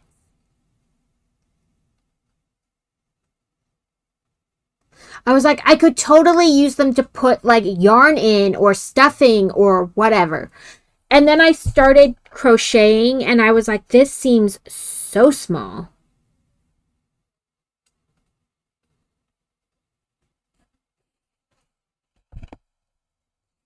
I did buy the colors to make it.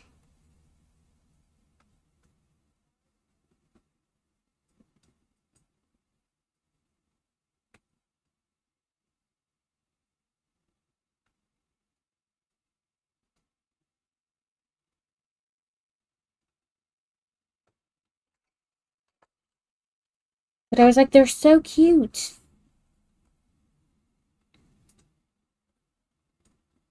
And I also thought maybe I could just do it with fluffy yarn. And then it would, exponentially be bigger because it's fluffy yarn and it's bigger. But yeah, I want to try these baskets too.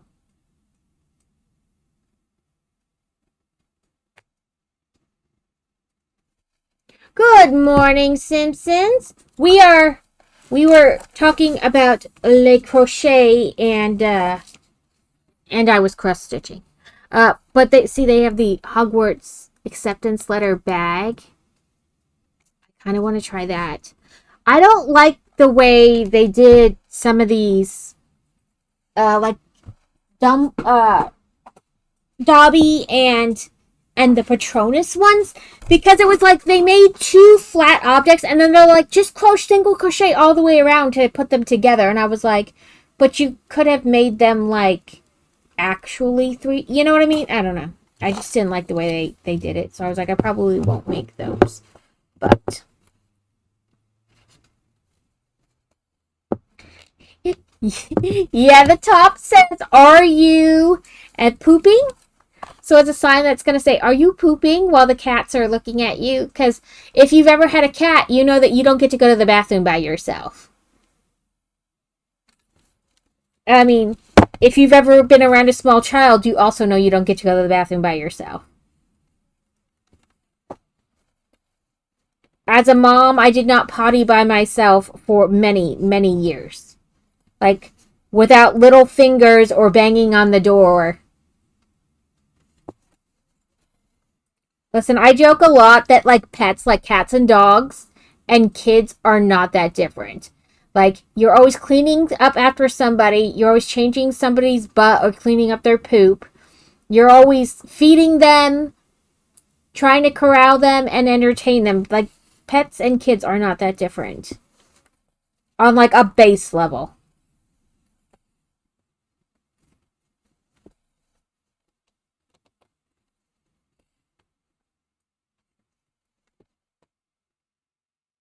Yeah, there's no such thing as privacy with little kids.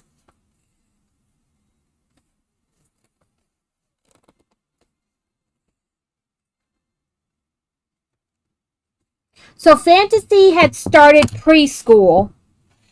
So I just had Boy Wonder, and he was young, like 3 or 4. And so I was like, her preschool was only half day.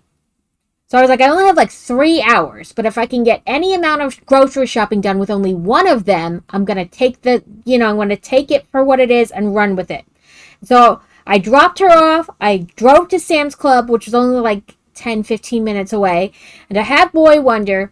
And as a woman, you have Shark Week. Once a month, Shark Week, right? And you can't help when it happens. So I run to the bathroom, and I have this little boy. I have to take him in with me, right? Like, so I'm in the stall, and I'm like, shh, just be quiet. Mommy needs to go potty. And, you do what you got to do as discreetly as you can. And he goes, oh my God, you're dying. You're bleeding. It's everywhere. 9.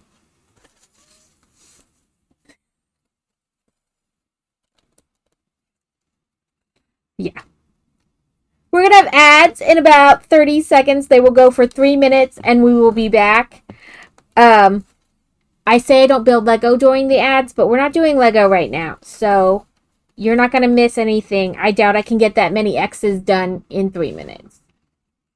Ooh, I caught a whooper. Only thing would have made it better if it was an emo whooper. But yeah, little kids and privacy are not something that go hand in hand. In fact, they most efficiently do not go hand in hand. There's little fingers underneath the door, or like all of a sudden they are literally dying and only you can assist them. Yeah, like I was just like, oh my god, I can't believe he did that. I'm like, stop it, it's fine. Shh.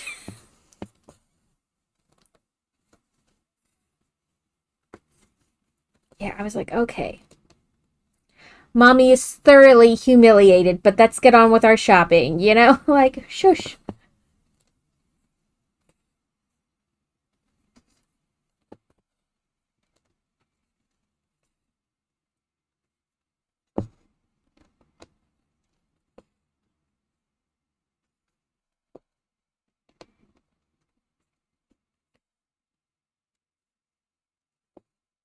But on the other side, you're half correct, because I do kind of feel like I'm dying.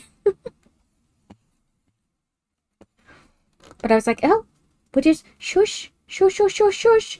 The whole bathroom doesn't need to know.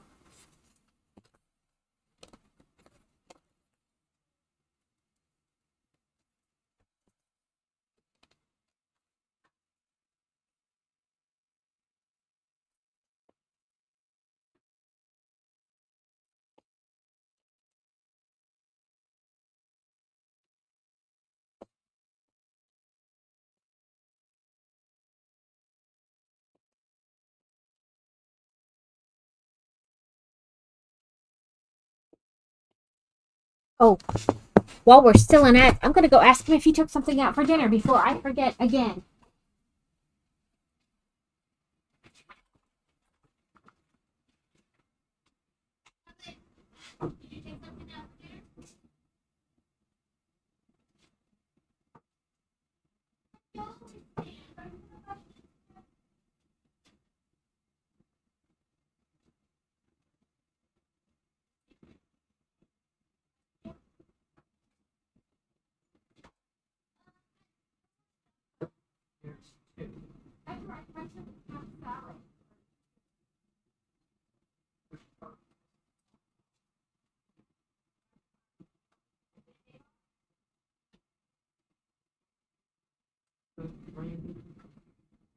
Yeah.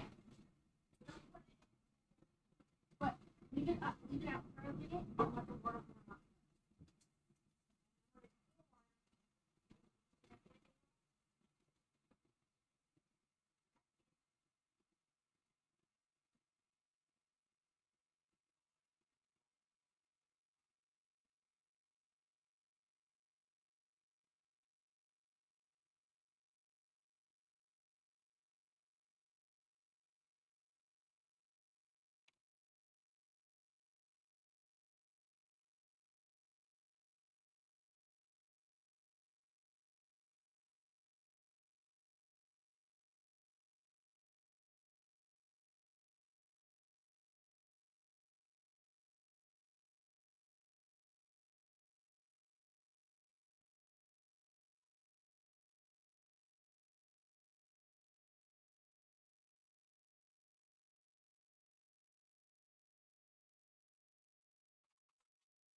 Okay, sorry. I figured I would quick run out and do that. Welcome in, Sluggle. Do you have a vote on nails? We have one vote for cloud smiley faces.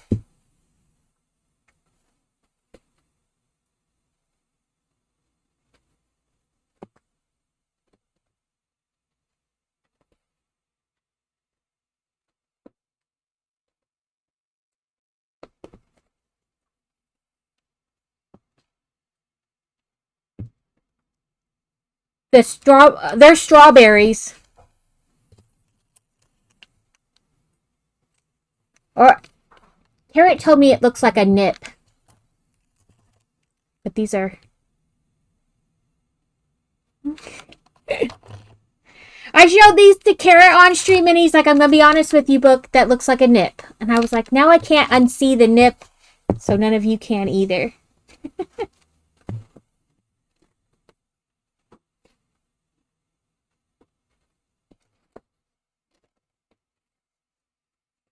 Yeah, I was like, really, Carrot? He's like, yeah, it looks like a nip. Well, thanks. Now I can't unsee that.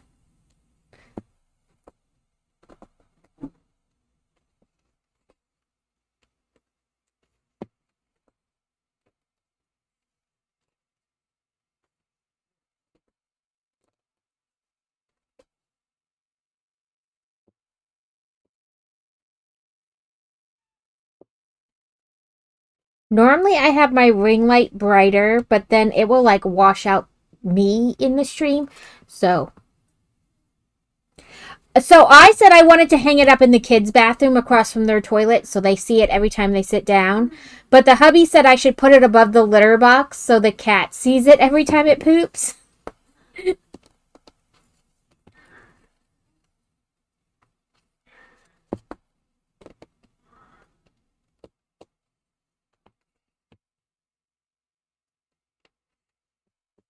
Like this way, every time they sit down, they'll be like, "Ah, it's the cat.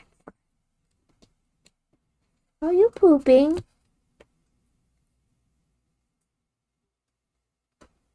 So Adam says he has it, and my friend had it too in her bathroom, in like her half bath. She's like, "Don't get naked. Don't make it weird and get naked in here. This is only a half bath."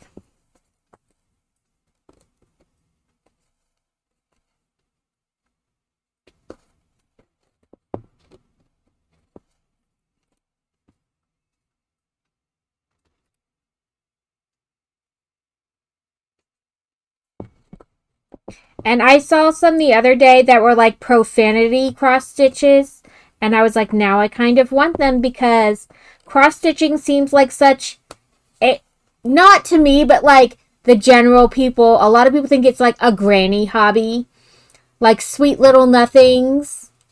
And instead it says like, this is proof I can stab something 1,000 times, or go F yourself, or like things like that. And I was like, it does bring me joy.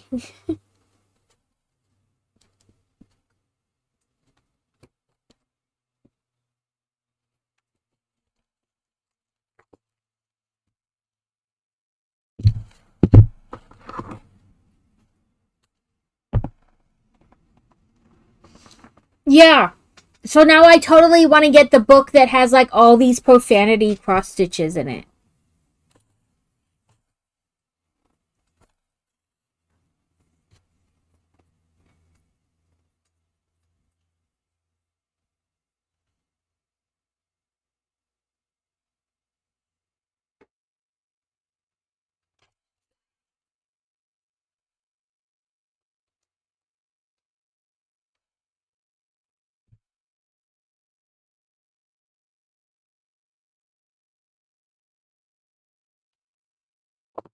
Boop.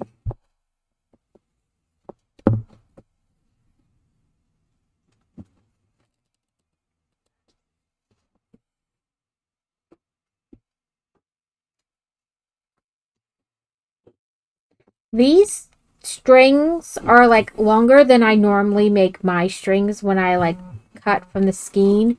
So I'm like, oh my god, my arm is like as far as it'll go. Listen, don't worry about it.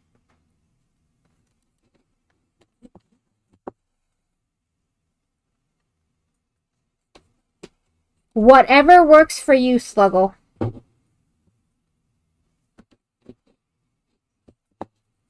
There is absolutely no pressure. Now, Steel, on the other hand, I pressure her all the time.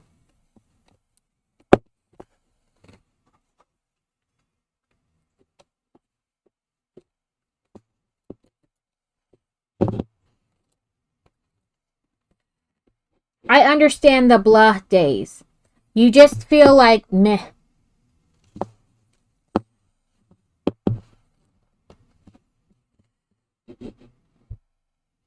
They are very cute. I am going to pick the pattern up while it's on sale.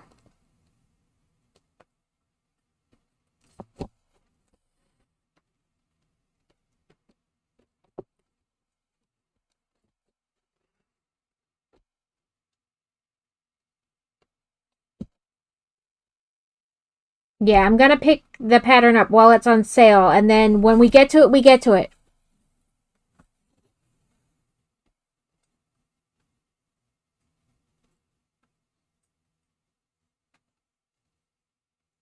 Get in there. Did you want the one with that's like the turtle with all the different shells on it?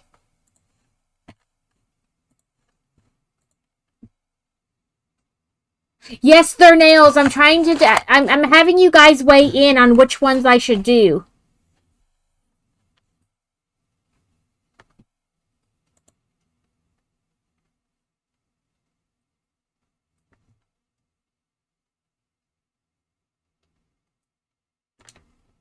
We can do the same one, that's fine. Or if you want to get the snail one because you do like snails, and I'll get like the mushroom one.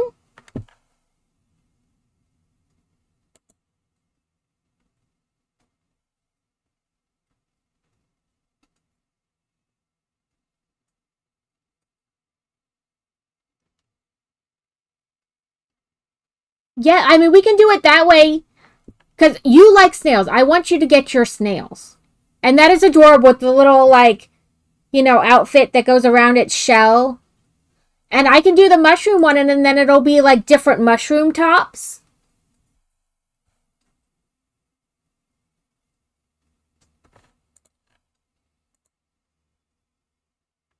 The snail is 10 in 1, and the mushroom is 16 in 1. I don't mind doing the exact same one, though. It doesn't bother me. Rain, click the right thing.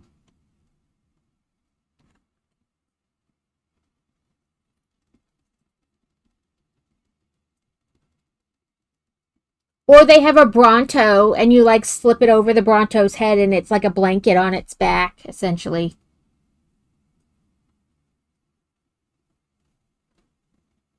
They have fruit cows.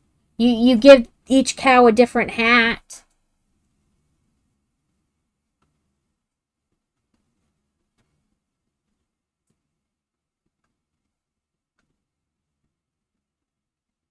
Yeah, I'll show you.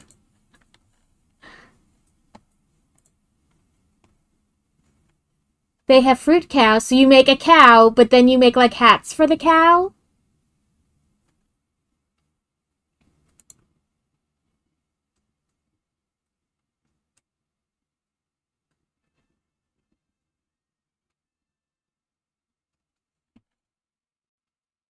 Or the mushrooms look like this. Essentially, you change the mushroom cap. It has a little booty butt, too. The mushroom has a little booty butt.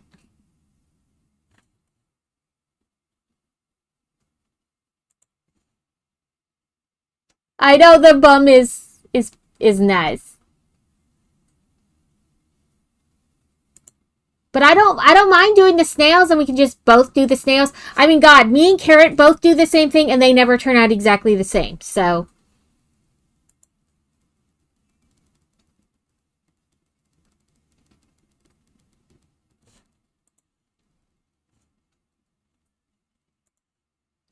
I keep clicking on a specific one from her instead of opening it in a new tab. And then I'm like, I can't go back. Why can't I go back? Yeah, they are all so cute. Eventually. These are the dinos. You like put it over like a coat.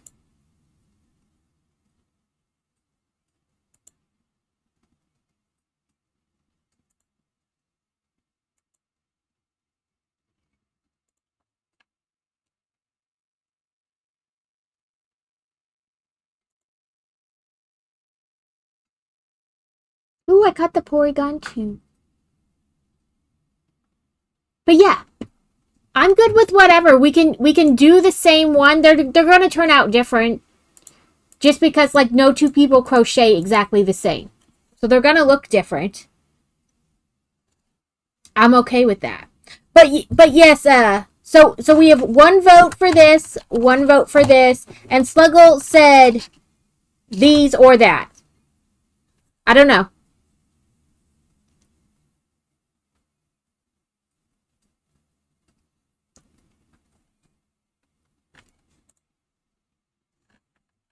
Well, let me follow the people back who followed me, or else I will forget. Follow. My nails? No, I'll probably do them off stream. Nobody needs to see me struggle bust that hard. But the $100 milestone for my stand up to cancer is I have, like, because you get enough to make 2 full sets, like to do your nails twice. And then there are some left over, like onesies and twosies. And I have a whole box full of those onesies and twosies. So the $100 milestone will be you guys get to pick from the onesies and twosies, like what each nail is. So I'm going to wear like weird nails for 2 weeks. Or roughly 2 weeks, because sometimes they don't last 2 weeks because I don't do a good job putting them on. But that will be the $100 milestone for my stand up to cancer, because I couldn't think of a milestone. And then I don't know what would come after that if we raise more than $100. So we're just rolling with it, really.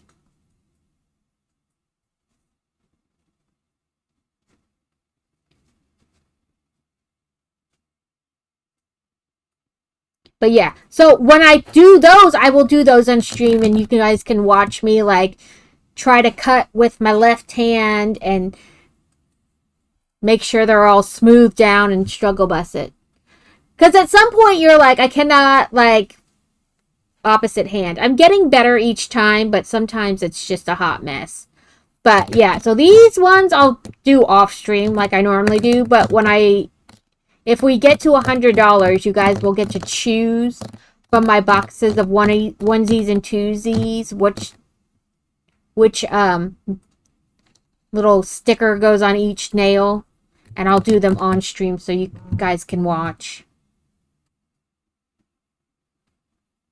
Some of them will depend on like what nail it will fit on, obviously, because you can stretch them a little bit, but like you can't stretch them too much, without like thinning them out. So like some of them will depend on like what will fit on that nail, but you guys will get to vote on each nail. I've seen the chaos you guys have created with Carrot when doing that, so I look forward to the fun. Like, it's one of those, like, but yay! At the same time, like, it's exciting, but a little, like, nervous at the same time. But yeah, so this time I'll probably do them off stream. And then that'll be the $100 milestone. I have not even thought about past the $100, because honestly, like, it's like that weird, like, I don't think I'll raise a lot, but also any dollar raised is, like, money they didn't have before. So,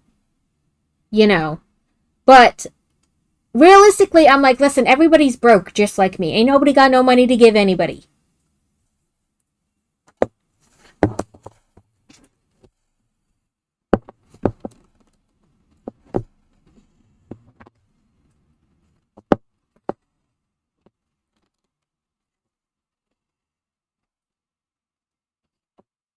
But last night was our last town hall meeting about it, really.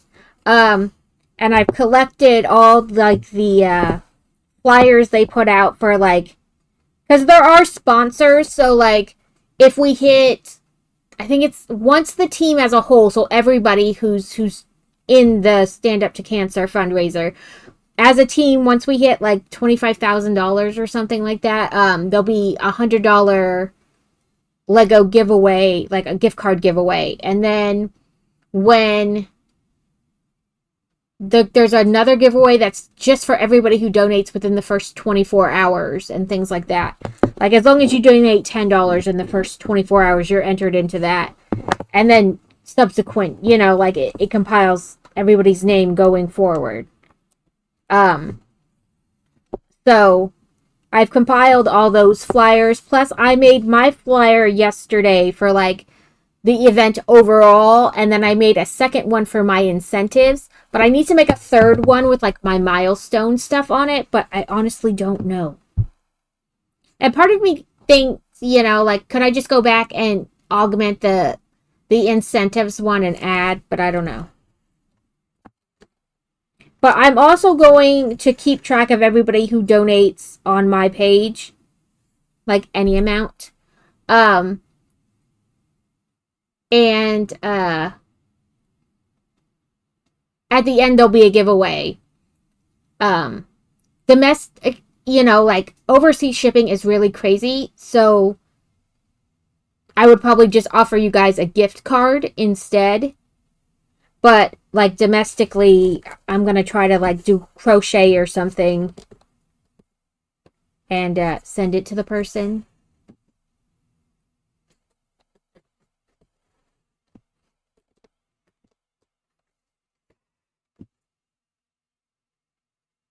And I have these for everybody who donates. I'm gonna put one of these.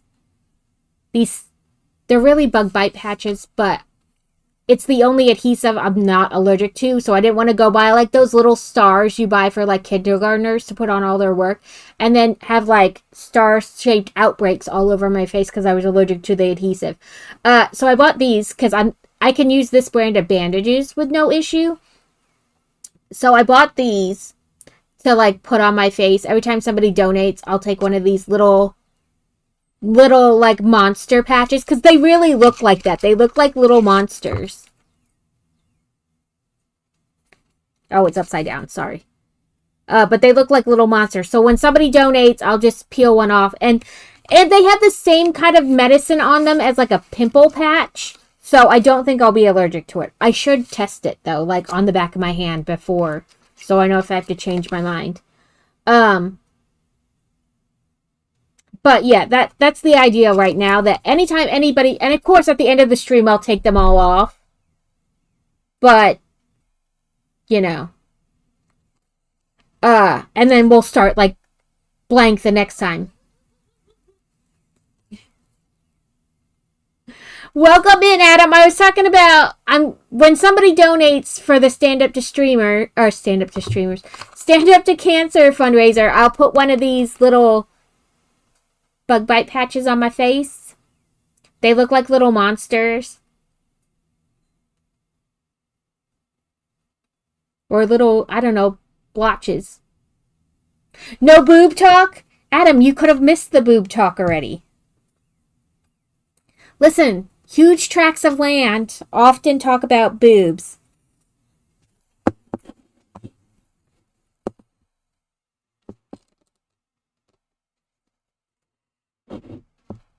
I can't decide if it's a blessing or a curse, but when I lose weight, I do not lose boob. I lose, like, bandwidth. Like, you have to get a smaller band, but the cup stays the same. And I'm not sure if it's a curse or a blessing.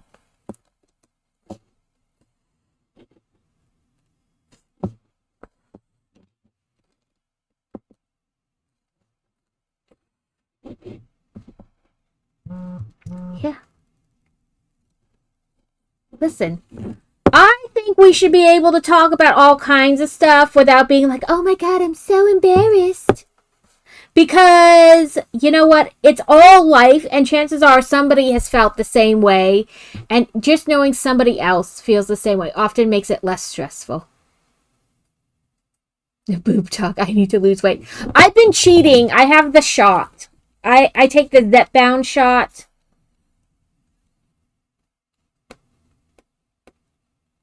And I've lost about 40-ish pounds since December.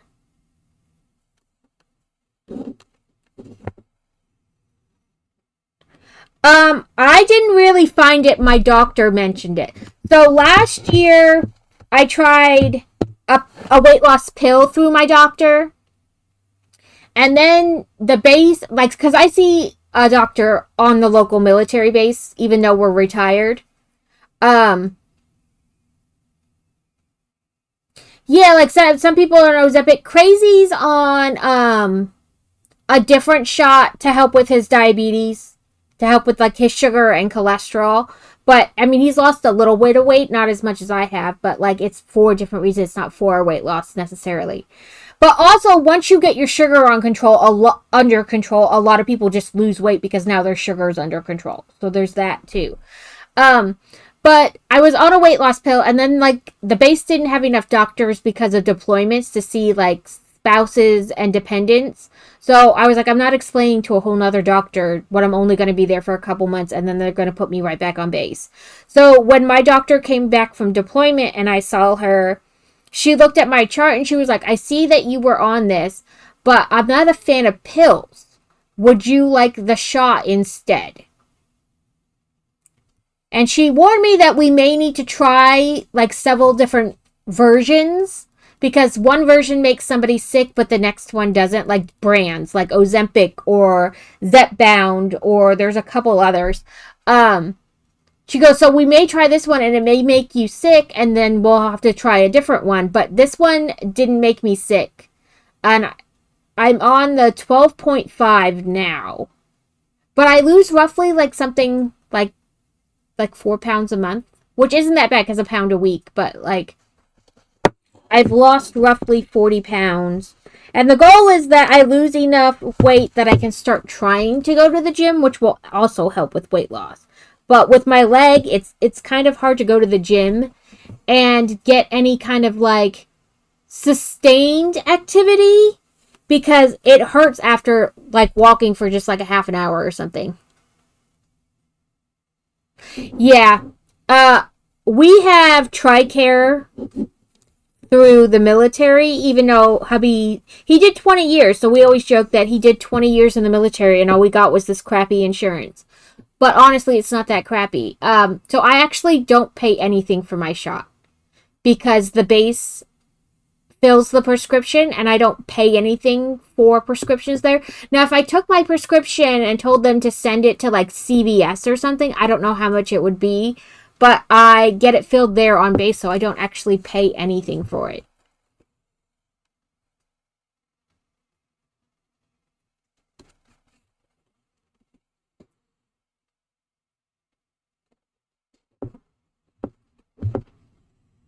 Yeah.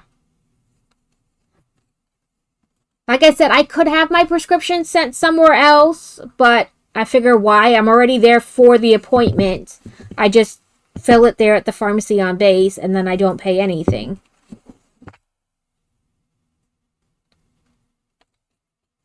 I see the commercial all the time for that hers, and they say that you can get cheap GLP-1 through them, like without insurance, but I don't know how true that is for everyone.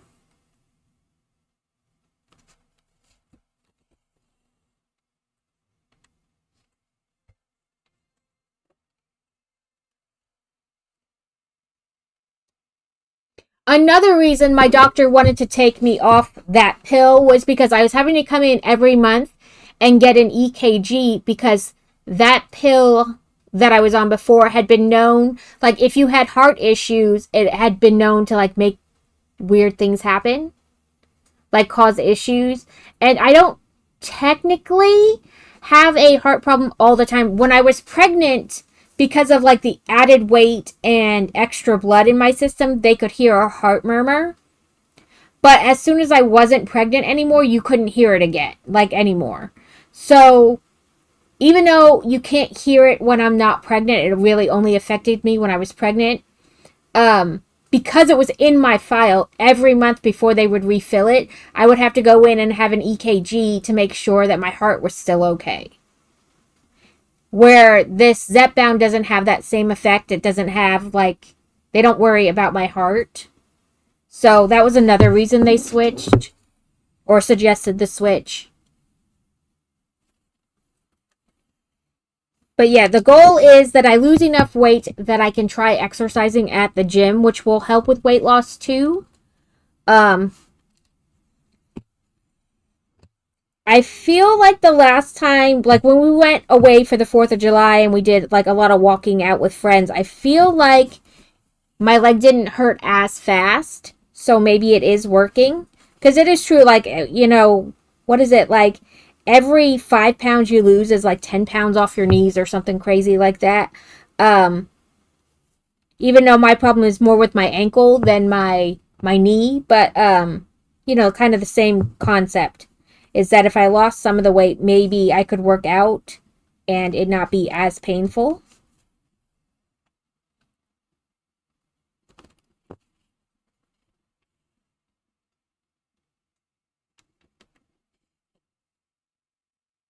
I mean, I do wear a brace.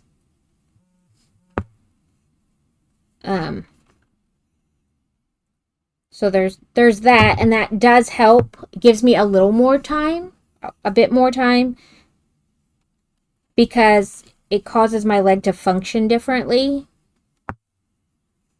So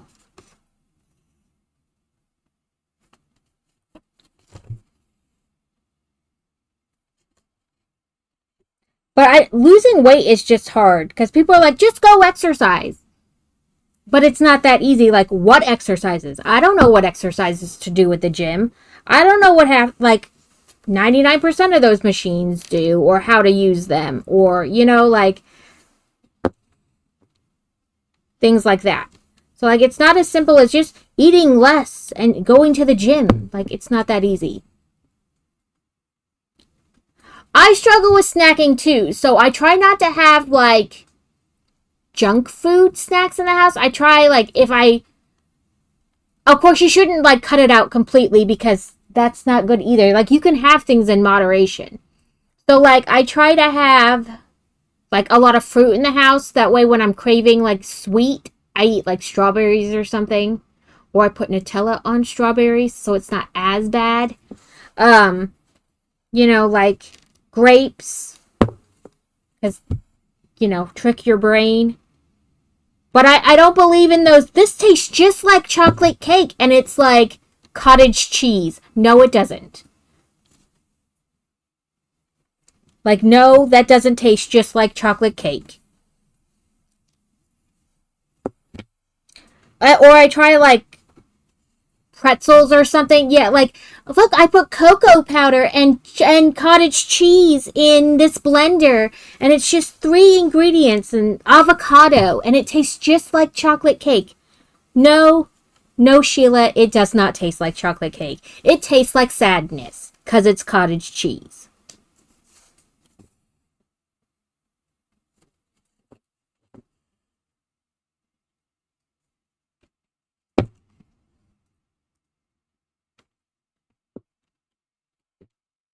Yeah, so I try to keep,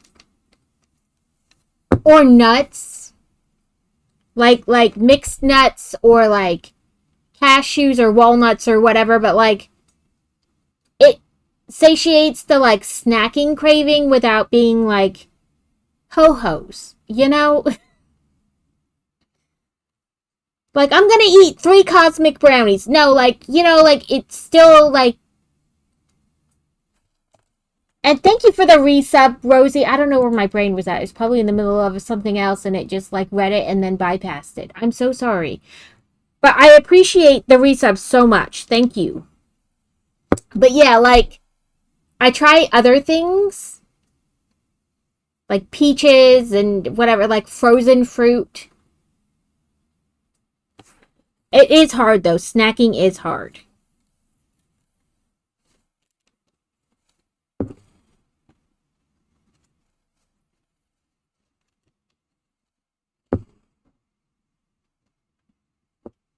Like, is it perfect? No, but.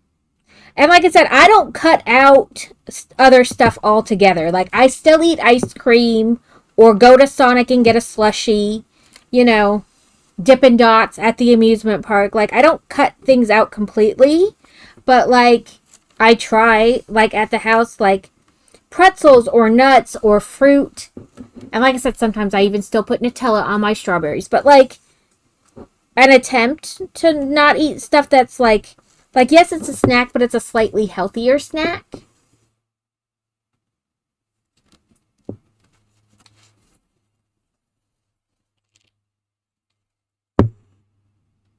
Like, some diets want you to cut out carbs completely and stuff, and I don't think it's good to cut out anything completely. Not to mention, if you cut out carbs, you can't have potatoes. And potatoes are life. Welcome in, Rabbit. Thank you for the check-in. Like, I could not give up potatoes. Potatoes are life. French fries and pierogies and baked potato, like, boil them, mash them, put them in a stew. Like, can't give up potatoes. Thank you for the check-in, Slugglebert.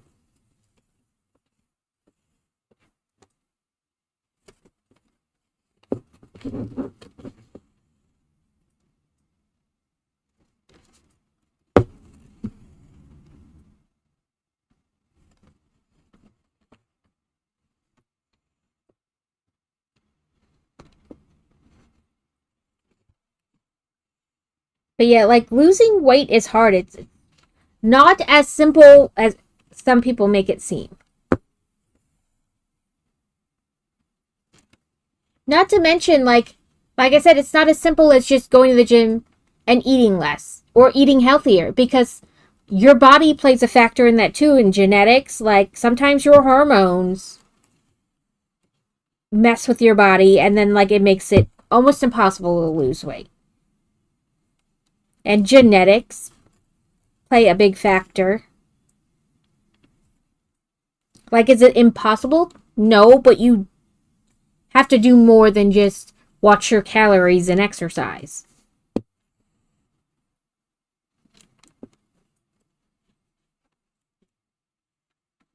I am by no means a fitness influencer, nor do I want to be one. But, like, we're all trying to do our best, you know?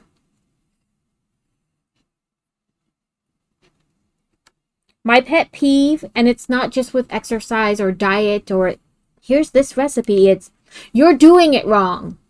Listen, if somebody starts out a video or whatever with you're doing this wrong your whole life, or you've been doing this wrong for X amount, no, I don't want to hear anything else you have to say. Because just because I'm not doing it the same way you are does not mean I'm doing it wrong. It just means I'm doing it differently.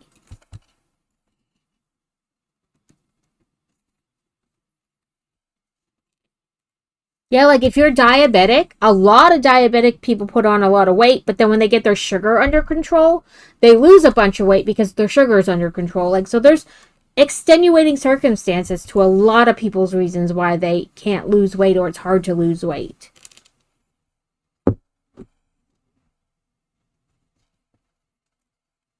When I went on the depot shot, and I gained like 35 pounds in the first month I was on it.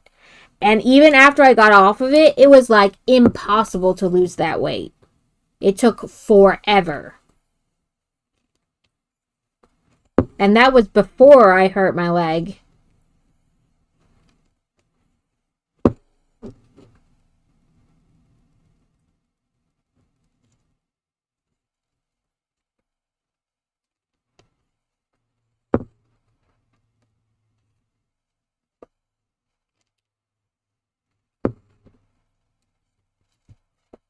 I've got to stop looking out, like, underneath my glasses.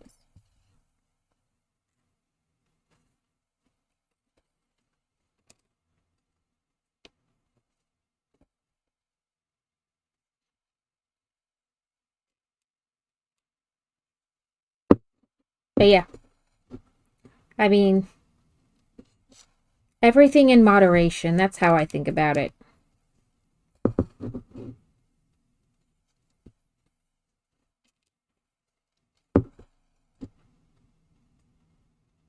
No problem, Snuggle.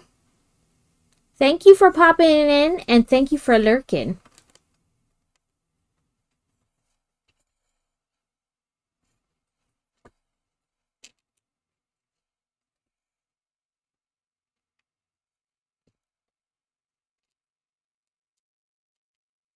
So, over the next 2 weeks, you guys unfortunately are going to like hear me repeat myself over and over about the stand up to cancer.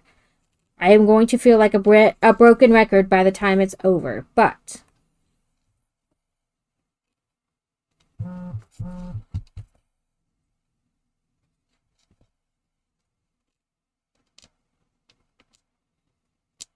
come on.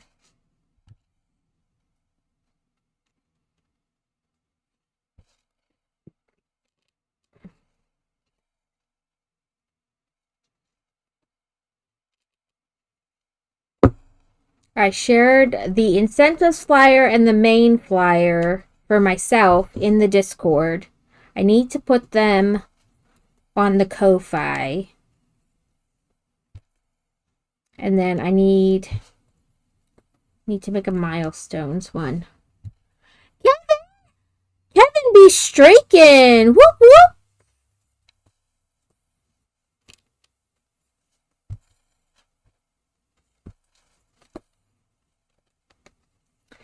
My problem with the milestones is I'm like, well, is that worth the amount that's tacked onto it? Kind of a deal. But it's time for everything. That you be streaking. But yeah, so that's my issue, because I'm like, well, I put this on a milestone, but is like that enough worth what the milestone is? Like I said, my only milestone currently is the $100 one, and I'm like, is what I'm offering worth it?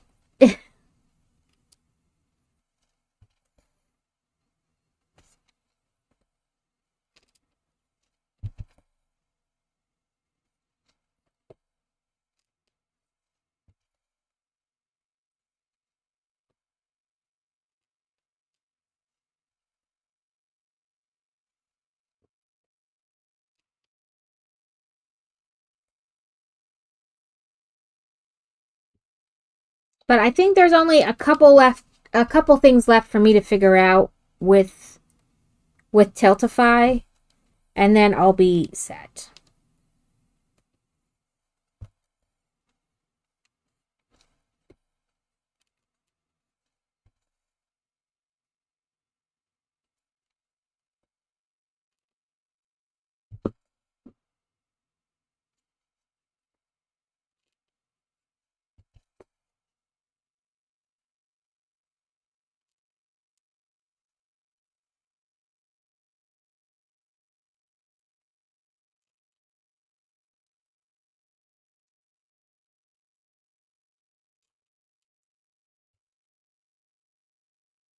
Yeah, so that's what I have. I have not milestones. I have incentives right now. So for like every $5, I'll unbuild 5 steps.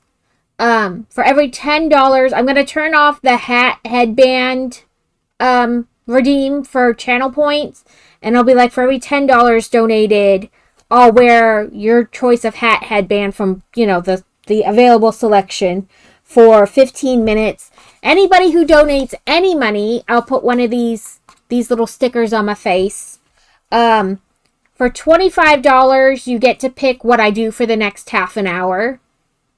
So, whether it be a craft, a video game, a Lego set, unbuild 25 steps. For $50, it's kind of the same thing, but what I do for the next hour, or unbuild 500 or unbuild 50 steps. Right, like that's what I was like, is it like, I get nervous about like, is the amount I'm asking you guys to help fundraise worth the prize I put with it? Does that make sense?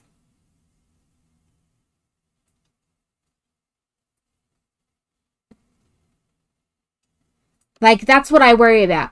So, like, yeah, because I do the same thing when I do, like, a community redeem, like, community challenge. I'm like the one we did for Kevin, like, is asking you guys to donate 50,000 channel points worth what I'm offering on the other end? Like, is it worth it? So I'm having the same problem with the milestones. Like, they put the milestone at 100, like Tiltify, as like a basic, and I just didn't move it. And I'm like, if we get there, we get there. If we don't, we don't. But I also have that every time we hit $50, so 50, 100, 152, 250, whatever, you know, increments of 50, I will build one of these small, like, brick tack sets. Because I have a bunch. Every time we get a gift with purchase, I save them to be brick taxes.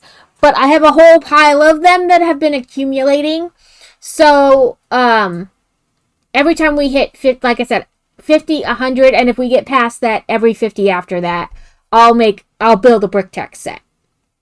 Like, we'll stop what we're doing, unless we're on, like, a timer for somebody's, like, you know, donation. We'll build the brick tech set. But yeah, so, like, 100, so, like, and I don't want to raise it, like, a bunch. I don't want to go from, like, 100 to 200. So, like, maybe just, if we raise 100, then 150. So, like, right now, the 100 is, you guys will pick from my onesies and twosies nails, and we'll do, like, each nail a different whatever. And I'll do that on stream, so you guys can literally, like, help pick through each nail. But, like, at 150, what would be a good, you know, thing? Thank you for the I'm here, Kevin. You know, stuff like that. Like, you know. Part of it is I don't want to put pressure on you guys to donate. Right? Because we're all broke. But, grapes! It is already grapes, Kevin. She's already grapes. Did you want to pick a different one? She's already grapey. Thank you for the I'm here, Sluggle. But yeah, like, you know. Maybe we could do, like, if we hit, like, past that 100. Maybe, like, if we hit 150, we could do, like, a giveaway. Well, that's just great.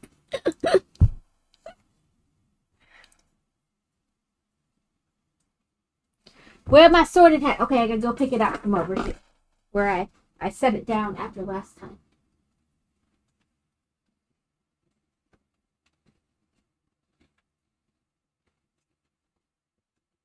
But yeah, so like that's my part of it is like, is it worth it? And the other part is like, I don't want you guys to feel pressure to donate. You know, kind of a deal. We'll put Shelly right there.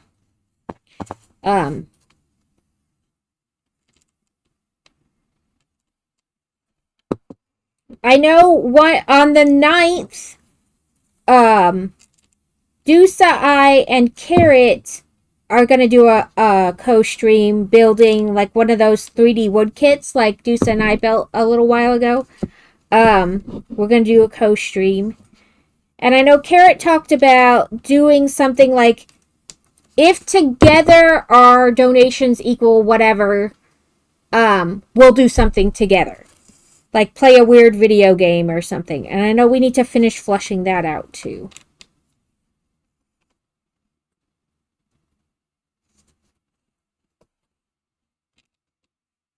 I don't want to bump Shelly.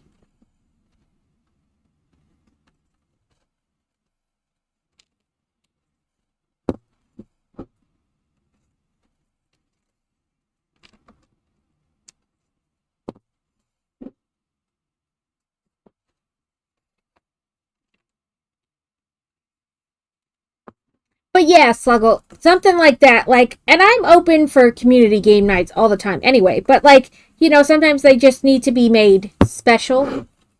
Or like as an incentive. Sometimes, you know, like to actually do it. Because we talk about it a lot, but...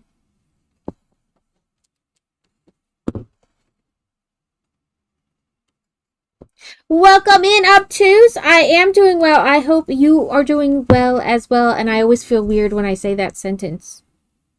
I hope you're doing good too. There. Now my brain doesn't feel so weird. Thank you for the I'm here. We are just cross-stitching and talking about the Stand Up for Cancer fundraiser. Also, I'm weighing in which nail set I do next.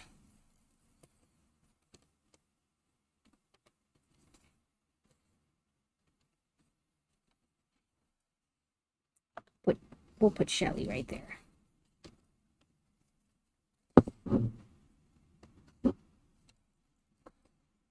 We did our week. We finished up our weekly temperature jelly. It has one orange tentacle because Tuesday it was 102 degrees here. By the way, the real feel for Tuesday was 121.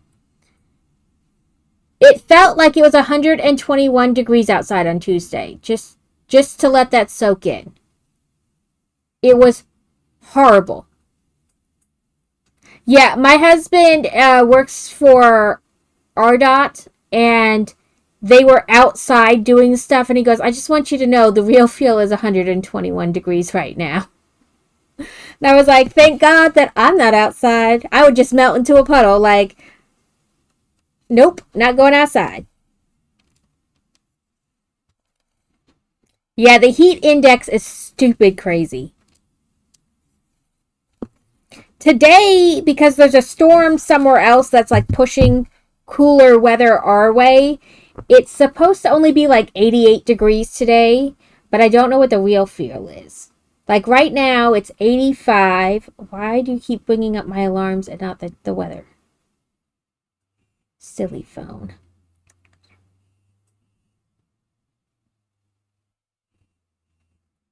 Right now it's 85 and feels like 86, which is much better than like yesterday that was also stupid hot.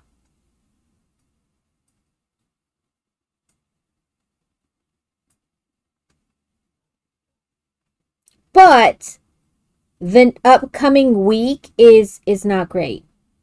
Let's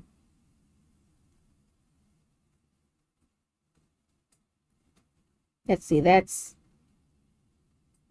today's the 23rd, so Friday, Saturday, Sunday. Monday, it's supposed to be 104. Tuesday, it's supposed to be 106.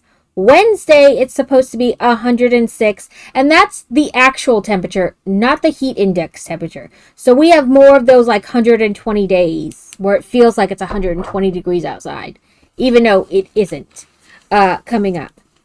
So more days of inside and the air conditioning is what I'm saying.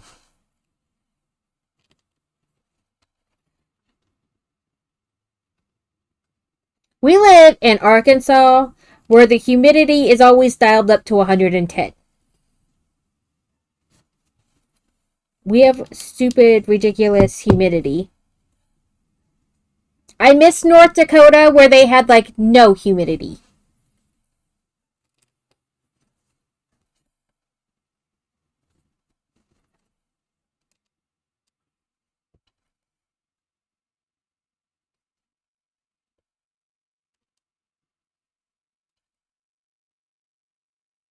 Yeah, we have friends coming into town next week, and I was like, oh, we'll take them to our zoo. It's small compared to the zoo where they're from, but like, still, it's a zoo. Everybody loves a zoo, right? Like, we even have a petting zoo where you can feed goats and alpacas. And then I got an email from the zoo yesterday that said they're preemptively closed next week because of how hot it's supposed to be. Yeah, like, no humidity. I loved it. Minnesota, no humidity.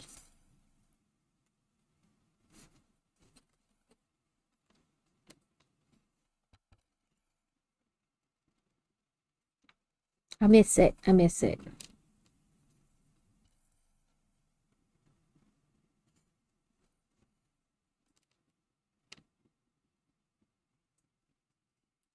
I know all the humidity here like makes my hair look like I done stuck my finger in an electric socket. The curls do not appreciate humidity.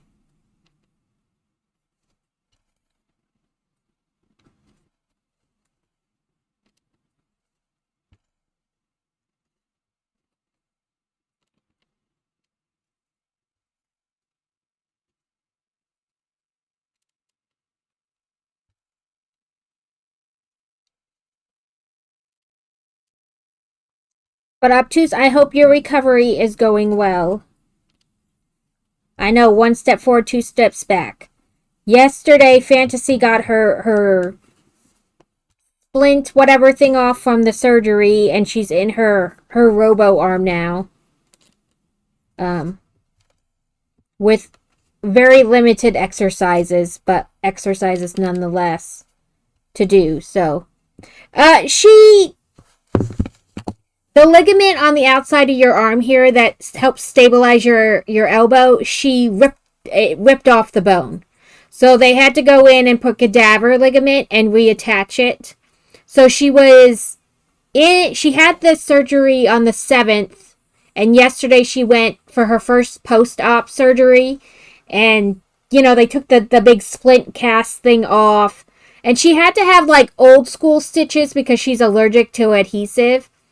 So it looks gnarly right now because the skin's still like all smushed together and puckered up from like the stitches, instead of being like all nice and neat and smooth from like dissolvable stitches and steri strips. So it still looks gnarly. But she's in the what I call robo arm. It's like the hinged brace. And this one goes like all the way up into her hand. Like she can take it off the shower and stuff, but like it's like this metal structure on the outside of her hand. Because they don't want this tendon to like pull a certain way for a while yet. So she'll go back in a month for another post-op appointment, and they'll decide from there like if she can start like formal physical therapy. But right now the physical therapist was like, technically every week she's supposed to change like the amount she can go out. She goes, but there's no need for you to drive 45 minutes for me to slip off a pin, push a button in, move it a degree, and put the pin back on. So she showed me how to do it. So next Wednesday, I'll take that off and I'll slide it over one, like it's 10 degrees, but like one notch. And then the week after, the same. And then she'll be back at the doctor. And he can decide from there. So technically what started this all was like 5 years ago. Where we lived in Virginia on base housing, the way they had it was like all the houses faced the street, right?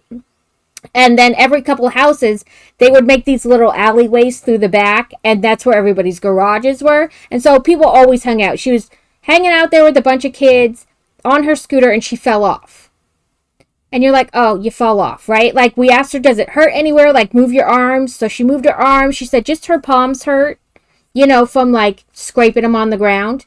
And later that night when she went to get into bed, she put both arms on the bed like this, and then went to lift her knee up onto the bed. And when she put pressure, her elbow dislocated. So we took her to the emergency room. They put it back in, and like 3 months later, it dislocated again.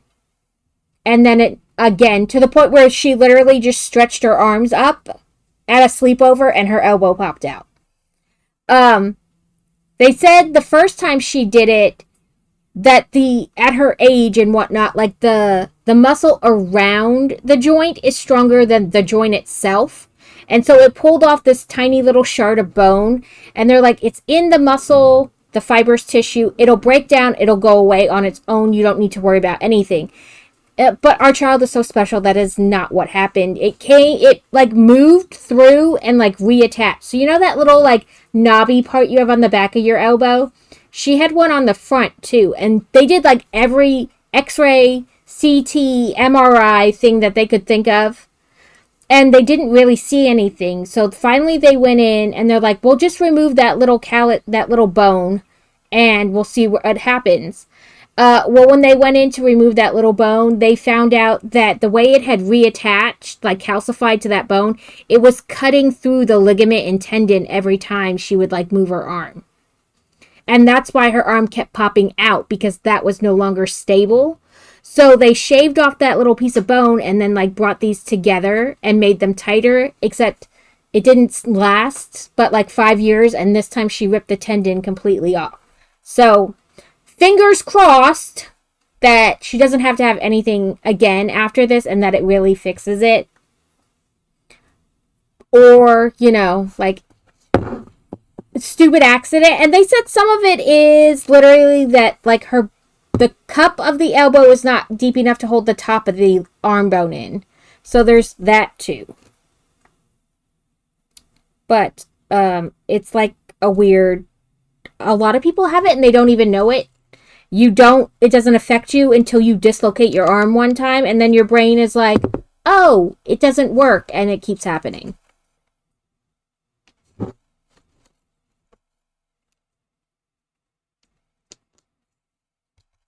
But yeah,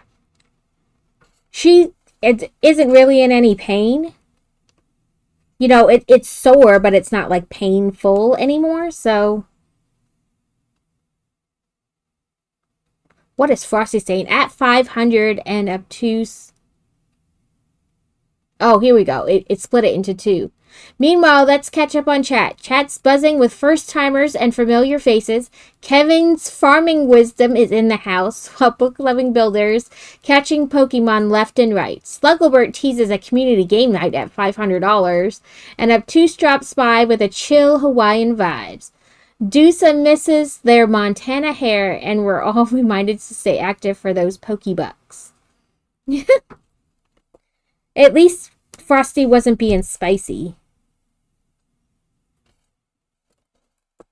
Sometimes Frosty's real spicy.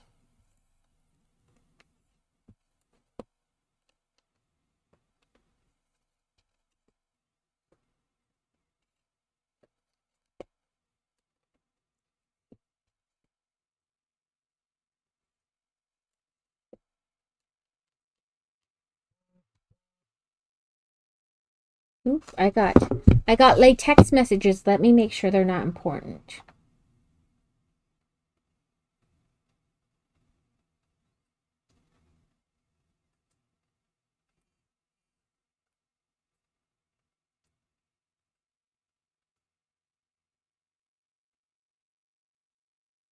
Oh, my package.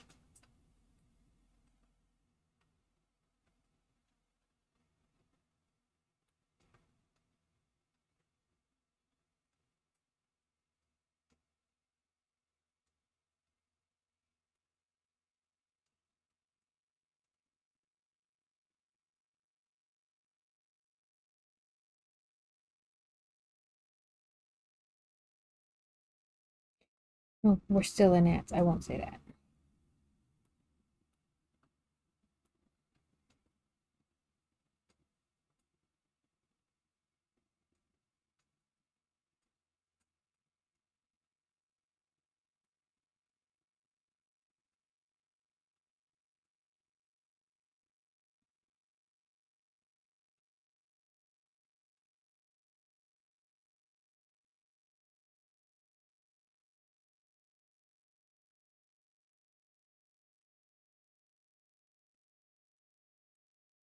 Sorry, there was some stuff from the Stand Up to Cancer, so then I got sucked into reading that.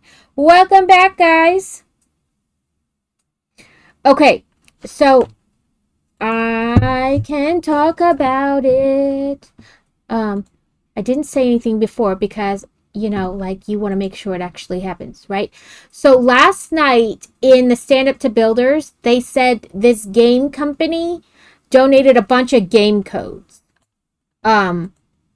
For people participating and some to give away during the thing. So let me find it. Find the right one, I should say. Here it is.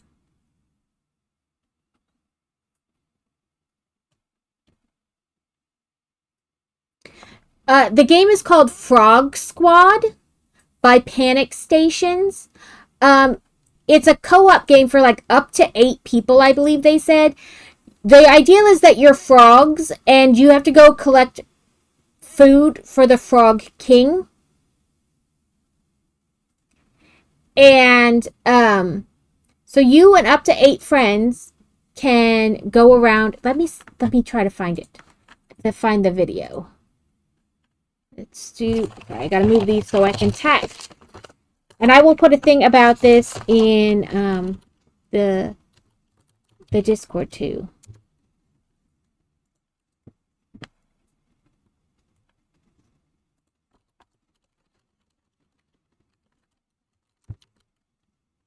Oh, there it was.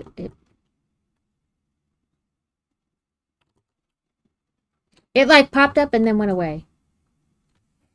Am I spelling it wrong? I am.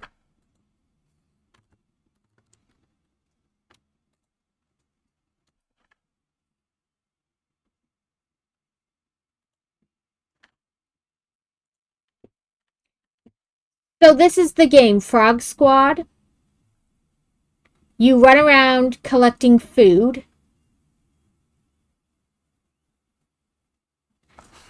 Okay, cheesy burger, because it was already great.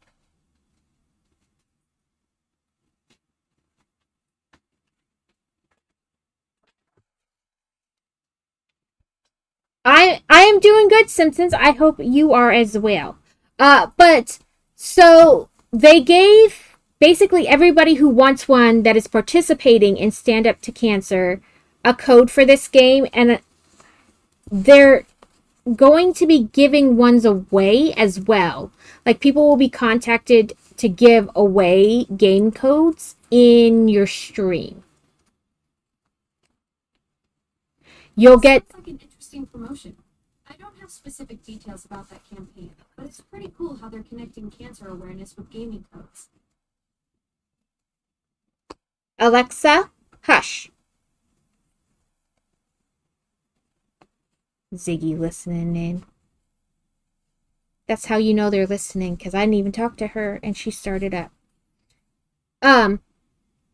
But yes, so I got a code for myself and right? Right, Simpsons?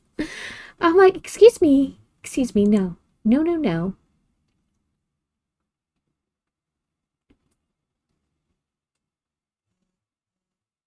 So I don't know how many will be given to give away. Like I have to wait till we get like more information. Okay. So the thing we were given was said these codes are for you and your community. Anyone who's interested can redeem a code for themselves and giveaway/incentive codes for your campaign. Please feel free to distribute the codes as you see fit. So like we get to decide how we give them away, but I don't know how many codes I will have to give away. Does that make sense? Like it might just be one, but you get like the code for the base game, and then it will also include one of the DLCs, which gives you like fancy, is it this? The supporter pack, I believe. They said it would be a deluxe. So let's see if we can find like the DLC thingy. Yeah, so I'm guessing it'll be this supporter pack, which is supposed to have like different hats and glasses and stuff for your frogs. But that is one of the things, and like I said, when I get more information, such as like how many code, I will let you guys know. And that maybe that can be a thing. Like if we hit 100, like $150, and okay, so Shelly's a cheeseburger now. I'll just set this over here for now because I don't want to get up again. But yes, so I will have a code or codes, sorry, hiccup, to give away to you guys, for that game, and I will put that in the Discord in just a bit. Well, I will once I know, like, for sure how many codes. You know what I mean?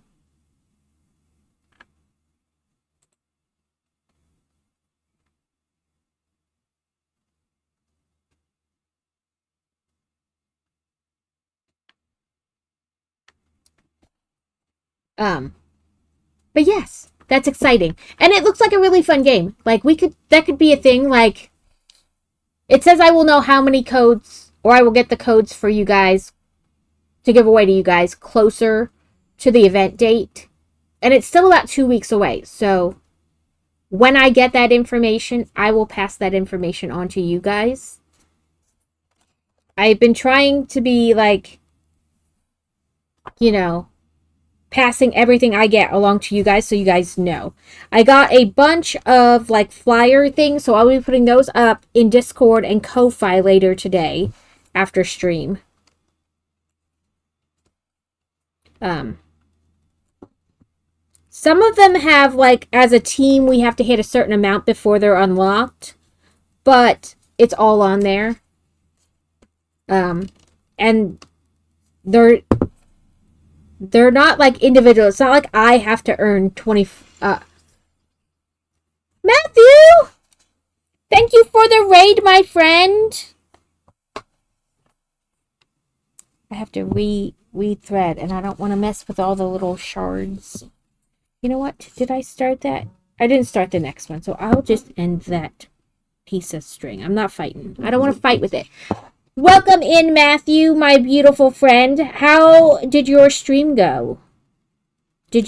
Were your creative juices flowing?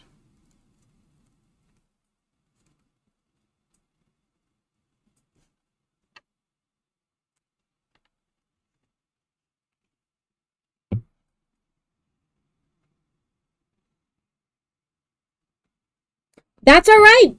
You know, we got to listen to our bodies. Sometimes you need to push yourself through, and other times you need to, like learn when pushing through is not going to work. It's a delicate balance, and our bodies are weird.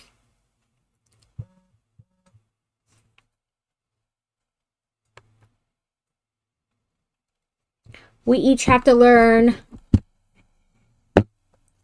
how to listen to our body and know our limits. Okay, so we did some black. Now I'm going to do some more green down the... Yeah, sometimes you're like, no, I know I kind of don't want to do it, but I also know if I start the stream, I'll like, kind of like get jazzed and it'll be good. And other times you're like, nope, my body is saying we just need to like pass out.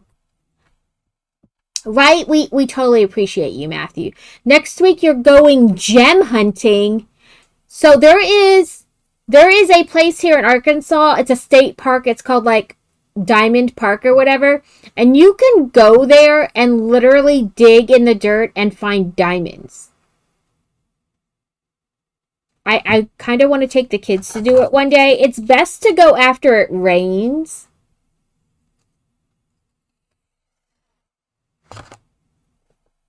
Yeah. It's a state park. But you can go dig and sometimes people find diamonds. Yes, that's 3.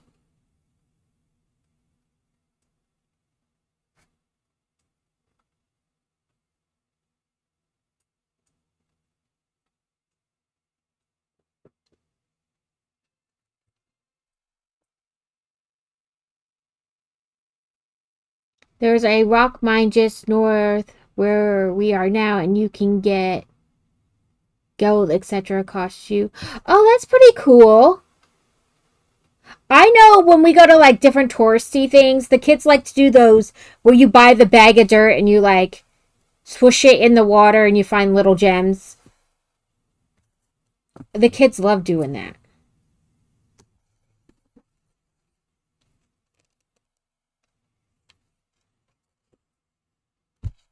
Yeah, fantasy. The one place it was, we went to. You could like, they would take you on a tour through like the cave, and the little gift shop, I guess you want to call it. Um, Sell geodes, and then you could take them over to like a different place, and you put them in this big thing, and they basically use like a chain to crack them. But it was like she got like 3 geodes for like $5, and you don't know, what's inside them really. Um, and when she cracked one open, it was a cool looking amethyst one inside.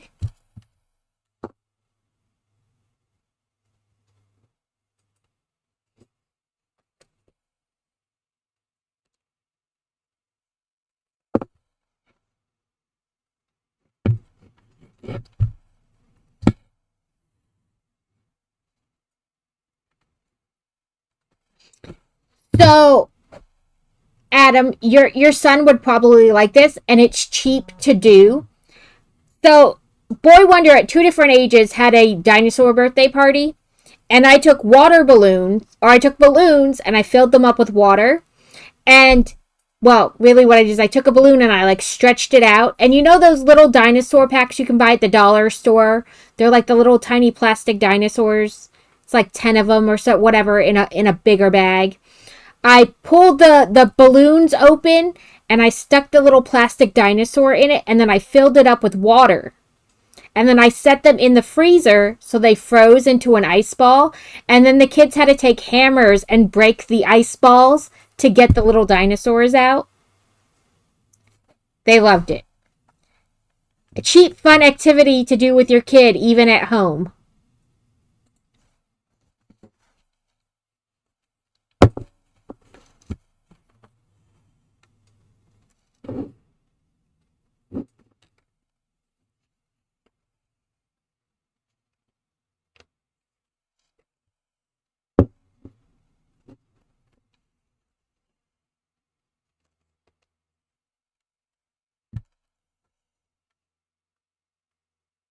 Listen, I know all kinds of stupid stuff to keep your kids entertained. I know how to make my own sidewalk chalk paint and to make my own Play Doh.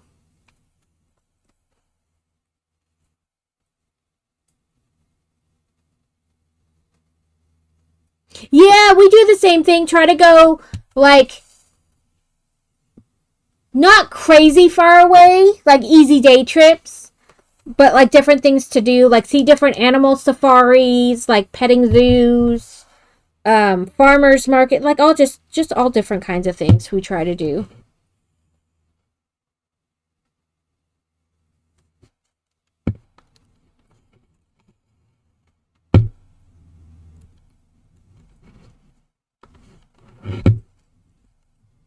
Yeah, that's not terribly far. In America, that's close.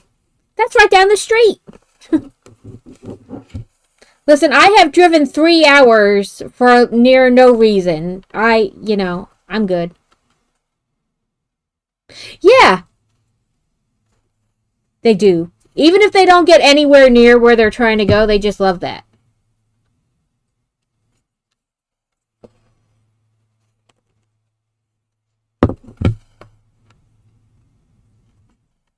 Yeah, I used to buy, you go to the dollar store in like the craft section, those little foam paint brushes. And then if you want, you at the dollar store too, you can get like the cheap aluminum throwaway like muffin tins. And it doesn't take much. I forget what it is.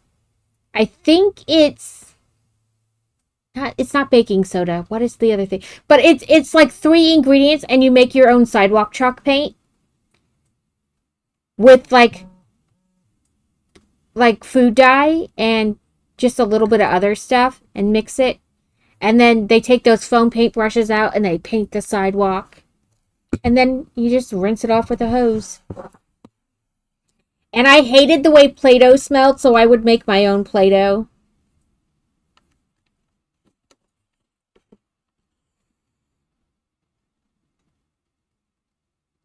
Yeah, like, sometimes the fun is in just trying the activity, not being good at the activity.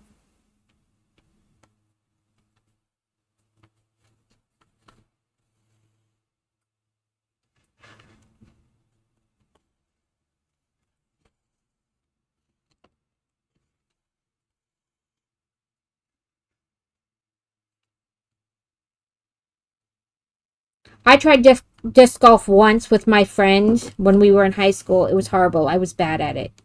I did not get anywhere near like the post.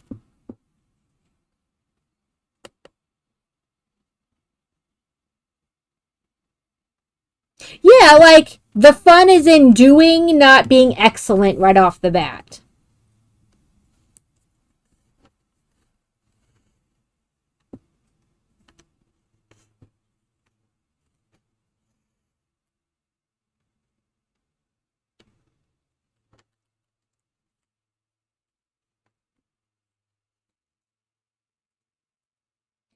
Yeah, like it is definitely a practice needed kind of thing, but you can still have tons of fun even if you're like way off base. You're not anywhere near where you're supposed to be.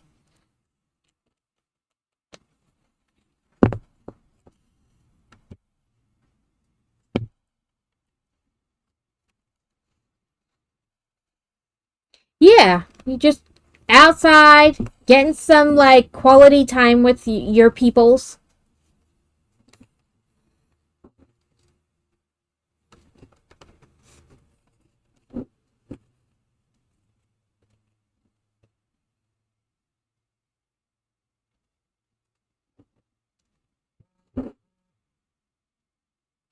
Mm. I somehow wound up under the other string. That was weird.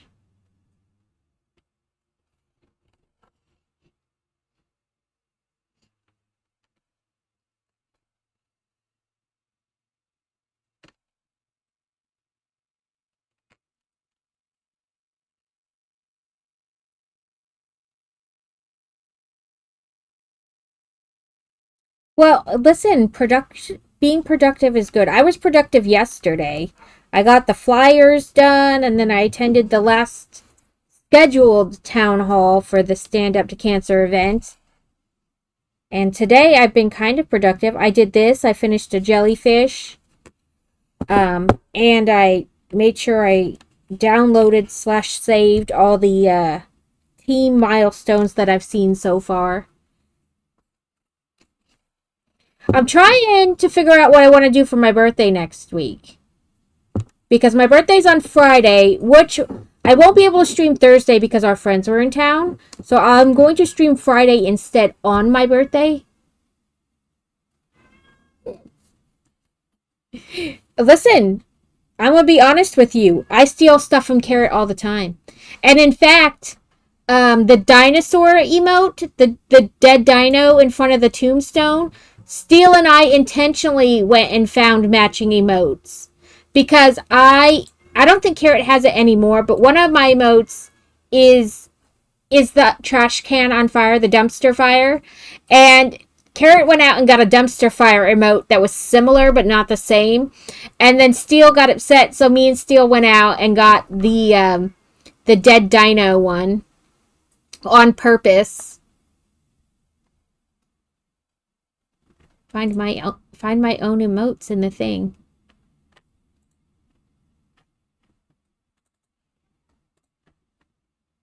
Yeah, so we went out and got this dead dino one, and then I bought a bunch of clip art type stuff that was Kraken related because tentacles, and I found this one in the thing, and so now I say it's mine and Carrots because it's tentacles holding a rubber ducky up in the air.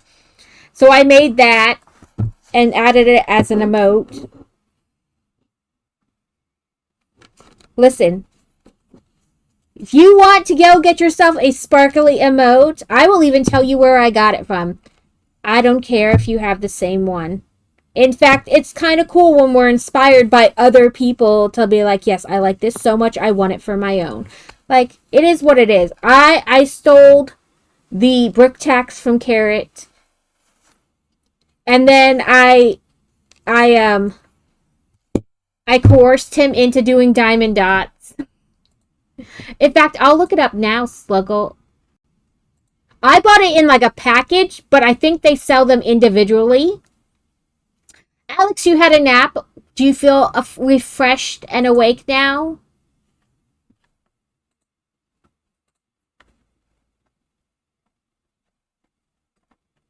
Let me go back a couple pages. Yes, it's this one. There, a Thomas style. Emotes.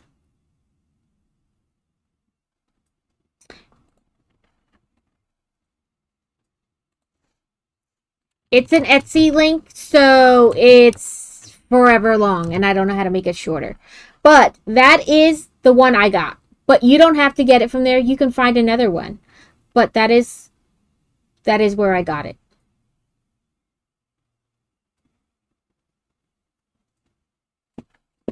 I will gladly tell any of you where I got anything.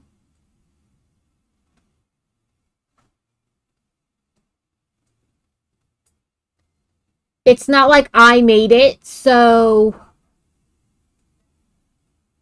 no problem, Sluggle. Like I said, it's not like I made any of this stuff myself, so I will gladly tell you where I got any of it. I will, like, I'll tell anybody. I'm not like trying to keep anything for myself.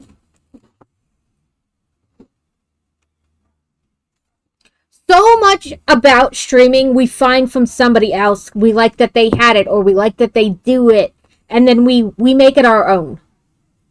So I am not about to like keep anything from anyone. I did the um I did I made Alex the mine thing, and then I sent the audio clip to Kevin because if you want it, here it is. Like the stand up to cancer symbol I found because I liked it better off somebody else's. And I was like, where is that? So I went and hunted it down and found it, and then I just gave it to Carrot yesterday. Like, we find things all over the place that we enjoy, that we like. I found Frosty through somebody else. Like, I'm going to add that to mine. We just, we find stuff, we like it, we share it. I will gladly tell any of you where I got anything. And if I did make it myself, I'll probably still, like, just give it to you. Because I'm not, like... I use Canva, so it's not like I really made it myself. I just augmented something on Canva.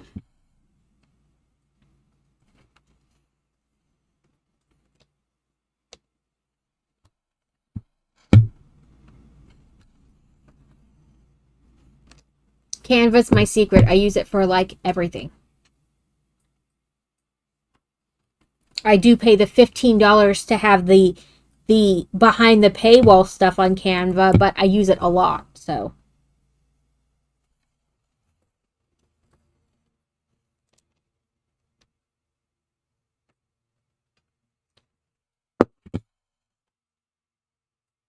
When I bought my package, it had like badges up to like 2 years or something like that, and I was like, oh, that's so many badges, because it had like 1 month, 3 months, 6 month, 9 month, a year, 18, 24, and I don't know. And I was like, oh man, that's so many, that's so long, I won't need to. And now I'm like, oh, I don't have a 3 year one. And now I gotta figure out a 3 year badge. For like people who are subbed for 3 years or whatever. Like, it's, when I bought it, it seemed like forever in the distance. And now I'm like, I can't believe that it's almost 3 years already.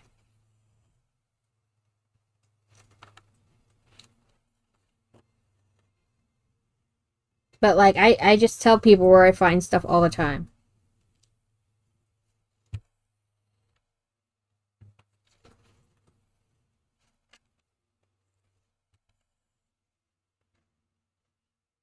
Like, even the patterns I crochet on here, I'm like, oh, I found it for free. Here's the link. Or I bought it. Here's the Etsy link. I will be honest, though, some of the people I really like on Etsy, I try to see if they have a website independent of Etsy, just so I don't have to give Etsy their share of the money. Some people don't have, like, an independent website, and then, Etsy still gets their money. But, like, I try.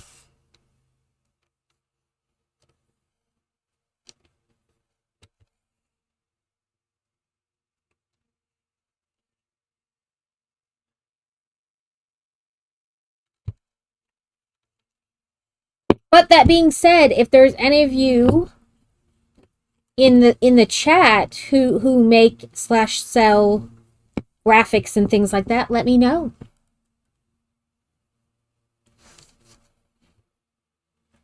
I think it's let me double check, but I want to say it unlocks them when you get close. Because, like, I couldn't upload the 2 year badge when I had only been, like, an affiliate for 6 months. I remember that much. Because I remember having to go back in and upload more. I think it's viewer rewards. Oops, drops rewards. Now I gotta remember where it is.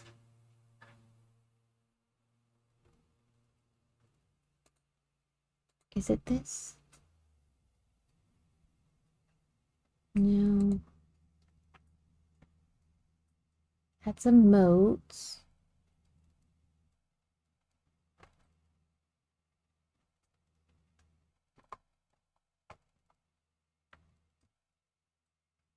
I do need to work on, like, I want to, for my 3-year stream anniversary, I do want to make, like, those badges you can do now.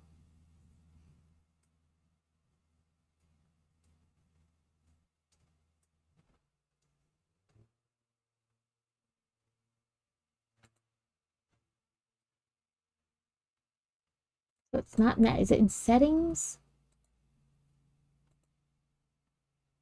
Nope.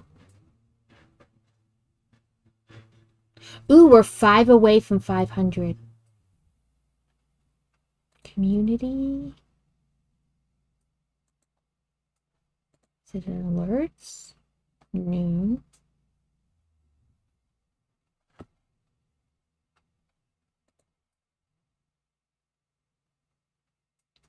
You know, now I can't find them. I just looked at them the other day and my brain is like, I don't know where we got them.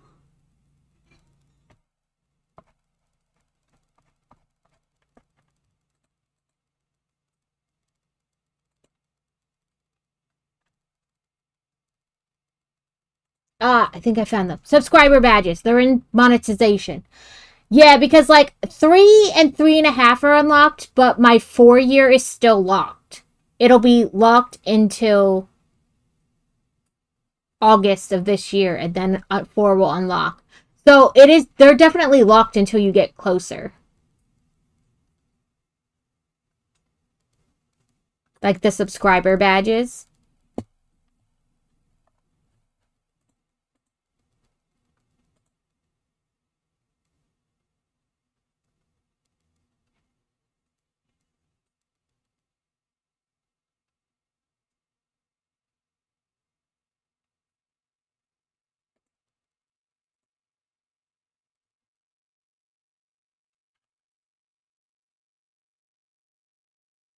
Yeah, like going cancel bits.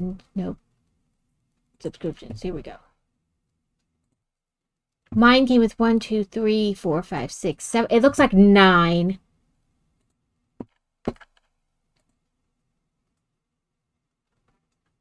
And I can tell you in just a second.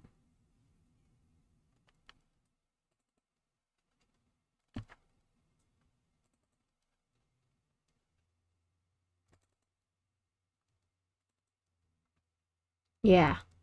It was 9. So it came out with like just colors. Like it came with like 9 colors, 9 different colored skulls. And then I used them for like base 2, 3, 6, 9, year and a half, 2 and 2.5. But now like I don't have anymore. So now I have to try to like augment one. Um I'm gonna try uploading it to Canva and just changing the color. You know. Is it great? Probably not, but it's what I got. So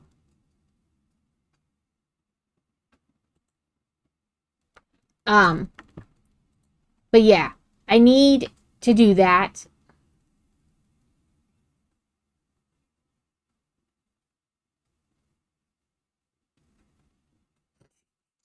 That's something. How do you completely remove the ability to jump?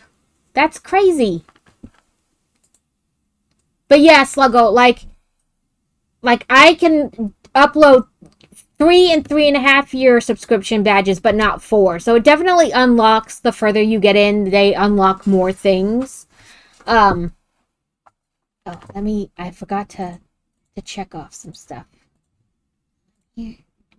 Okay, I did everything. That is something. Tell the kid settings are not a place you mess around in. That's how you delete your game. Oh, like he had unassigned it from any key, so then he couldn't do it because it's not assigned to a key or a button. But yeah, so I need to, and I want to do those like custom badges now, like so that when we do our 3-year stream anniversary, like when you've watched for so long or donated bits or subs, you know, you get a badge, or you can get both badges. Um,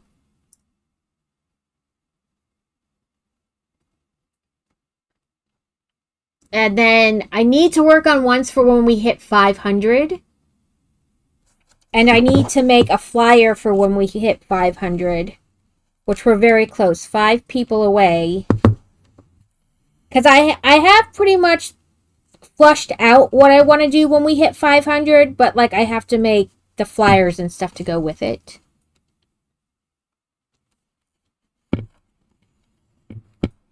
So we're going to have a 12-hour Wheel of Chaos stream.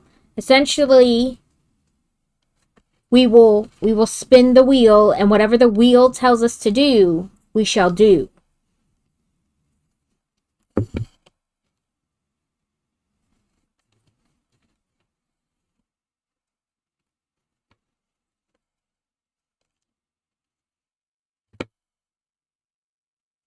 And really, if you guys have things you'd like to see on the Wheel of Chaos, let me know, and I will add it to my list of things I put on the Wheel of Chaos. I shouldn't say I will automatically add it. I will think about Eternal Enigma. Is that anime? Because I'm going to be honest, I don't watch really any anime.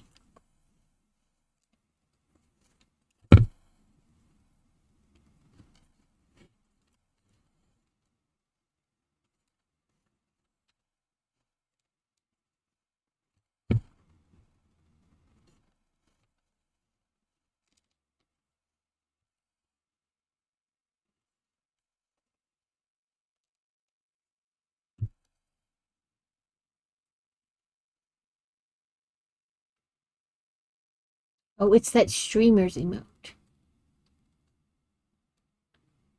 Oh, I've not. Is a person to look for.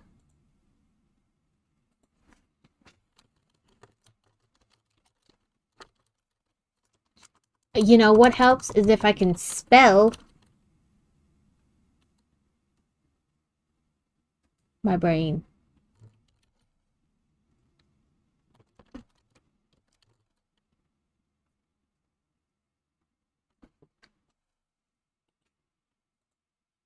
I found an Eternal Enigma.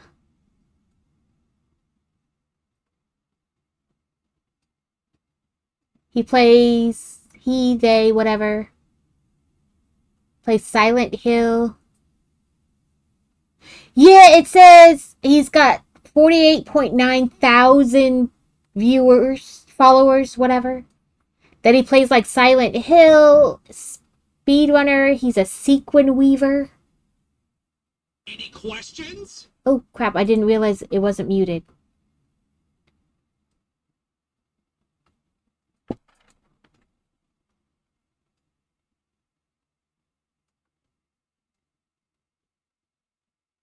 Yeah, like a crazy amount of followers. That's like, I can't even imagine that many followers.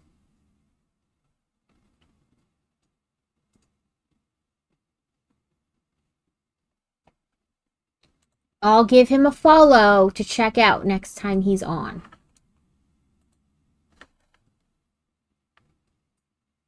I figure I can always hit the unfollow button if I don't like it. That's how I think of all of it. If I don't like it, I just hit the unfollow button. Just don't watch anymore.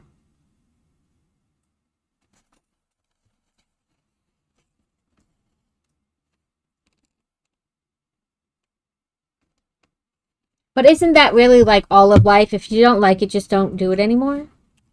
I mean, except for work, you have to do that. I mean, I guess you could find a job you do like, but you know, work. But yeah, I'll give him Listen, I'll be honest, I don't really play horror games because, frankly, I jump when something pops out in the Harry Potter game. I'm a screamer. I will scream. You guys don't need to lose your eardrums.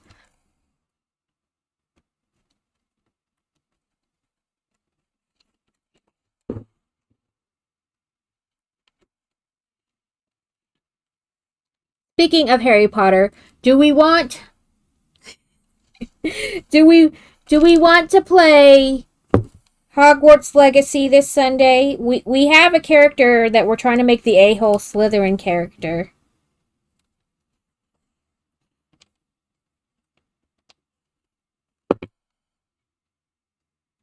Yeah, oh my god, I'm easily scared. I will scream at anything.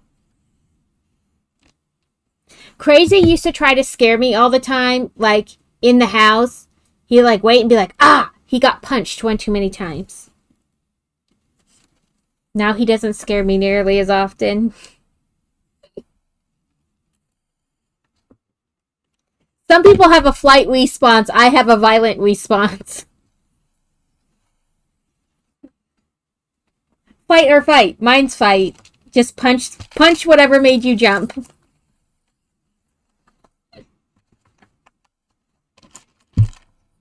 Okay, what do we got here? We need you and you.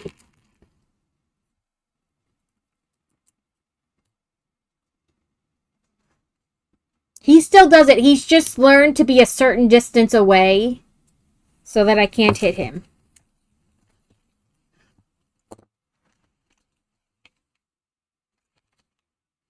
Okay, I was like, is the next step slap it on? Because if it is, I'm just going to do that. But it is not. So our step was this. We made this little, like I said, I think it's going to be like this, like a, either one side or the other. But I think it's going to be like a penguin wing. Did you guys see that interview? So Benedict Cumberbatch did like a National Geographic like voiceover for penguins a couple years ago, and both the people recording and like the people editing just left it that he couldn't say penguin the same way twice in the entire documentary. And so when the guy was interviewing him, he's like, "Did you do that on purpose?" And he's like, "I don't know what you're talking about." And he's like, "You didn't say penguin twice the same way." And he was like, "What?" And he was like, "Yeah, and you only said penguin correctly once." So it's like penguin. He said like penguin and then penguin and a bunch of different ways. I almost should make it a sound clip with him just saying penguin wrong a bunch of times. With his lovely British accent.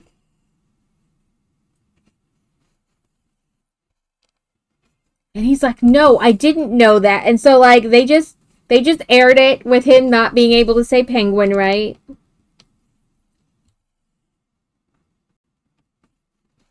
I was like, that's some stuff when they're like, "Nope, it's better that you said it wrong. We're leaving it in."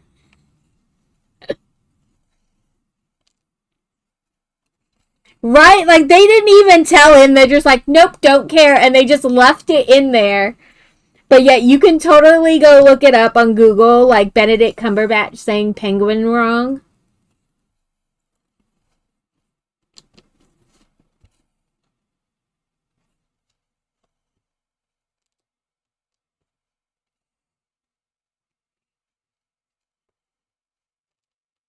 So, like you get like insider nonsensey jokes with people. So in our house we'll do that. Every time we see penguins at the zoo, we have to like say it wrong 5 different ways. Like he said it.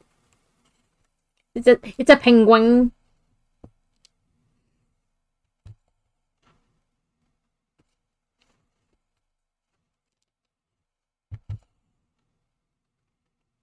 More random nonsense that I know.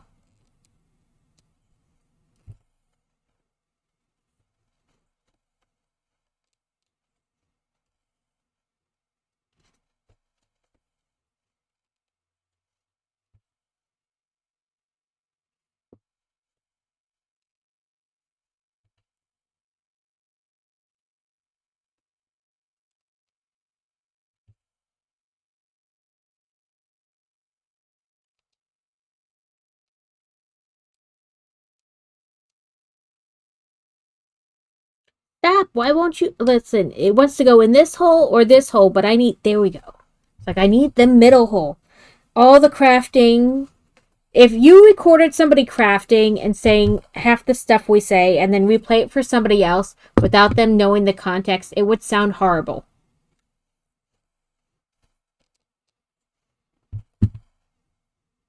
We were talking about that in All Moms the other day. Like, it would just sound horrible.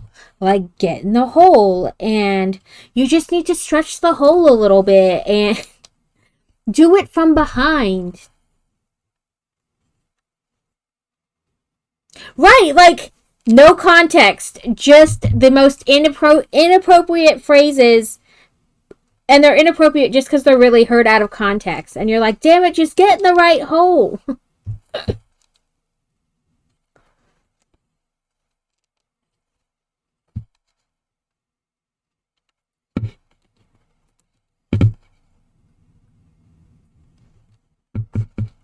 It's like things you can say while crafting and in the bedroom.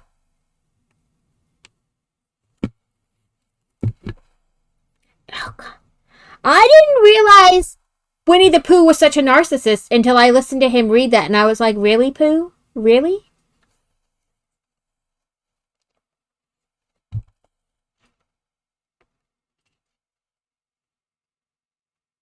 Right, like, why did I not remember him being so bad? He's such a narcissist.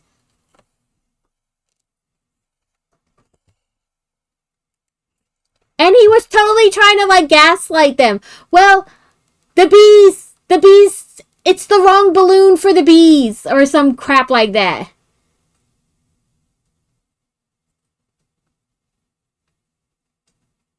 Yeah, I think that's what it is that I only knew the Disney version of Pooh, not like the books. And yeah, like shoot him. Even if it's like a cork gun, you still shot Winnie the Pooh. I was like, a gun? I don't remember there being a gun.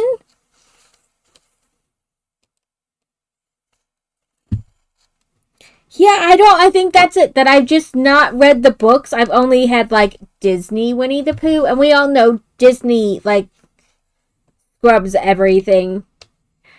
I don't. It's funny how Disney like scrubs everything to be like a certain way, but at the same time, everything is still violent. Like Cruella de Vil is gonna kill 101 puppies to make herself a fur coat. Pocahontas, like the rescuers down under, like everything is still violent without being noticeably violent. Like they do it in a way in which you don't think about the violence.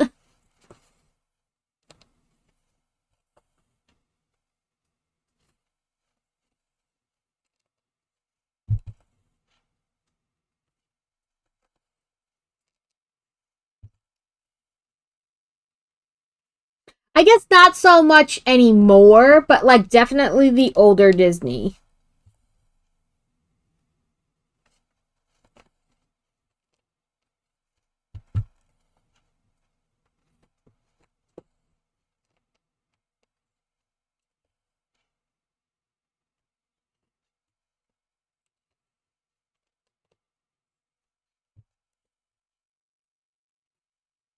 I mean, also like the original fairy tales weren't meant to be all roses and sunshine, so it was meant to scare the ever living piss out of the kids so that they would just do what they were told.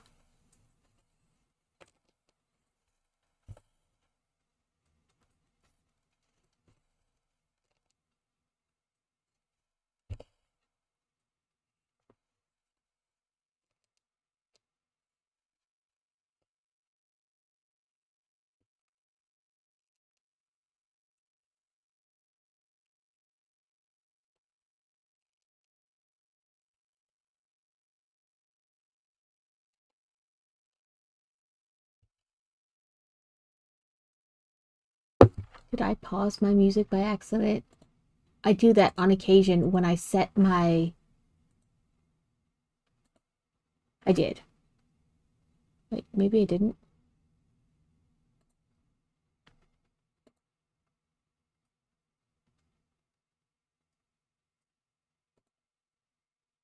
No, I guess I didn't. Every once in a while, when I set it down, it'll hit the key, the space bar, and then it'll pause the music, and I'll be like, did it? Did I turn off the music? I don't know anymore.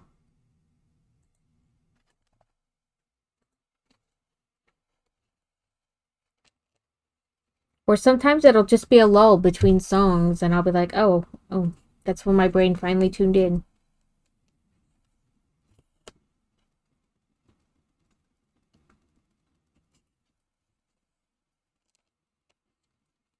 So also for the stand up to cancer thing, I was thinking I have like smaller like scraps of fabric, the Ada cloth, of doing like a small like stand up to cancer and cross stitch.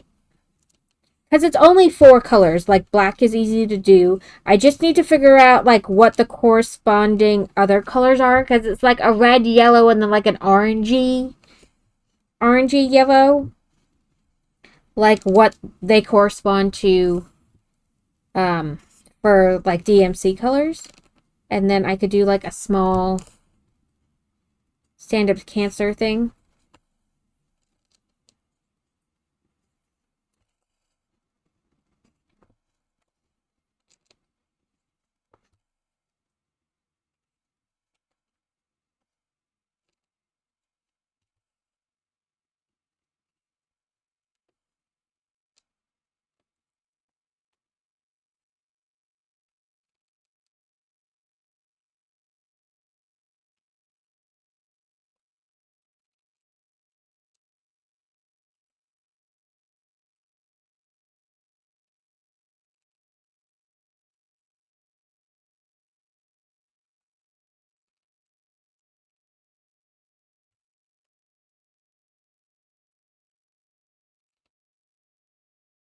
I figured during the event I could give away stickers too, like randomly.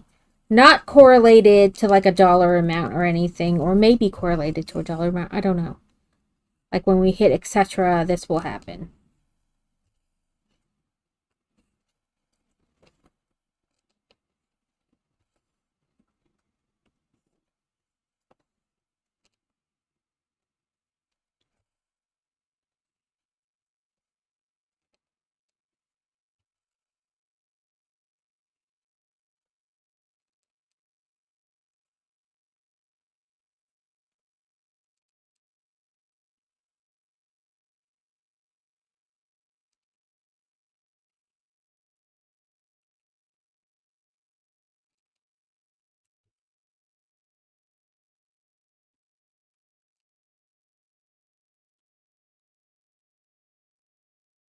Also, my eyes are starting to like, all the holes are blending together.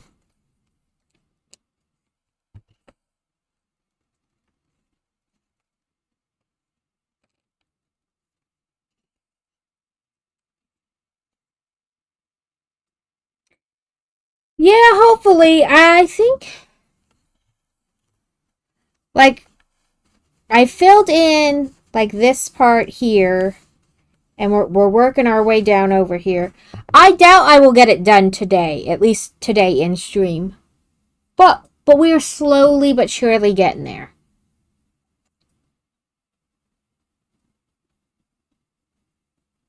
I will definitely show you guys what it looks like all finished with like the after I soak it and then dry it. So that all this like color is gone. Like I think it's hard to tell as you're doing it because you're like, I don't know, did I get anywhere?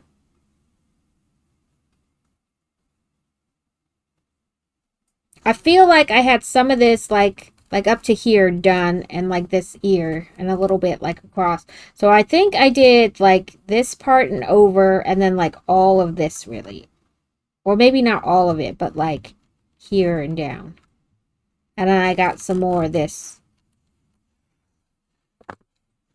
Like with the teal, it through here I was like just going back and forth, but now that I've gotten to where it's like kind of like one side or the other, I've been trying to use like, because you split the strand into 2, so I've been trying to do like one strand on this side and one strand on this side, and then the black back and forth. Yeah, Yeah, like I said, I think as you're doing it, it's kind of hard to tell really how much you got done. Unless I were to like take a picture and then look at it and compare, it's hard for me to really know how much I got done. Like it's easier, I think, when you're like swapping back and forth with like a lot of different colors. Then you can like see because you're like watching more of the picture come out because you've done a bunch of. But when I'm doing like this, where it's basically just between the black and the teal, it's kind of hard to really know how much you get done.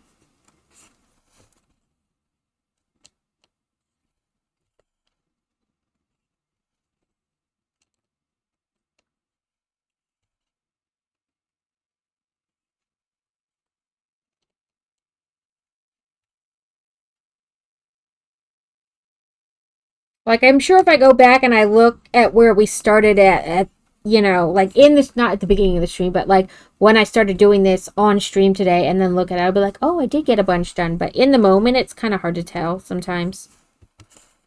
I've just accepted cross stitch as a trust the process. Um, '08 is the color, so like it's number 8 on the, because this is the like thing they gave you with all the colors on it. So like it's color number 8. The key is gone now. The key was up here, but I rolled past it. But they also give you this. So like 1 is the black in the center, which is like the blue color is really the black thread. And then 2 was the like a greater than symbol, the alligator.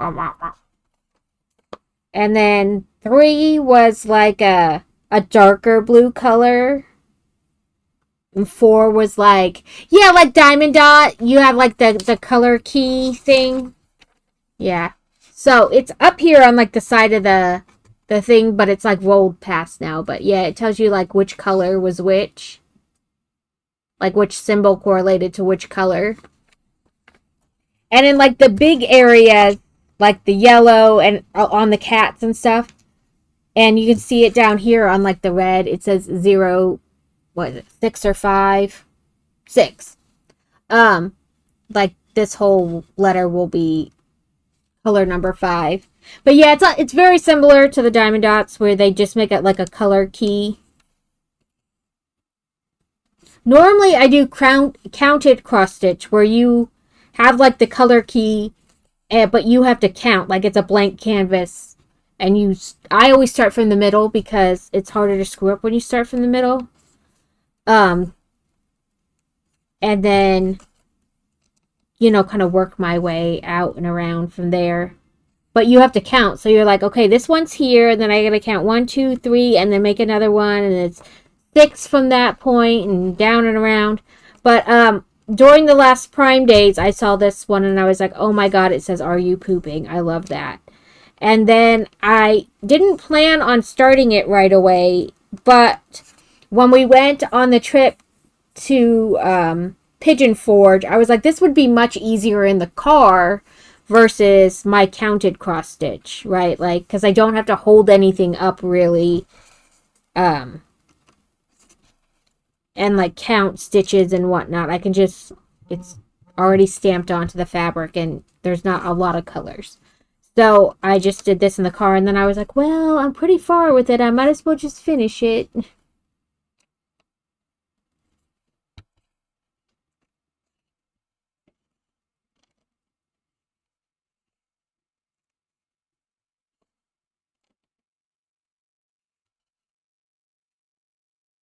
But we're going to have ads in about 30 seconds. They will go for 3 minutes, and then we will be back.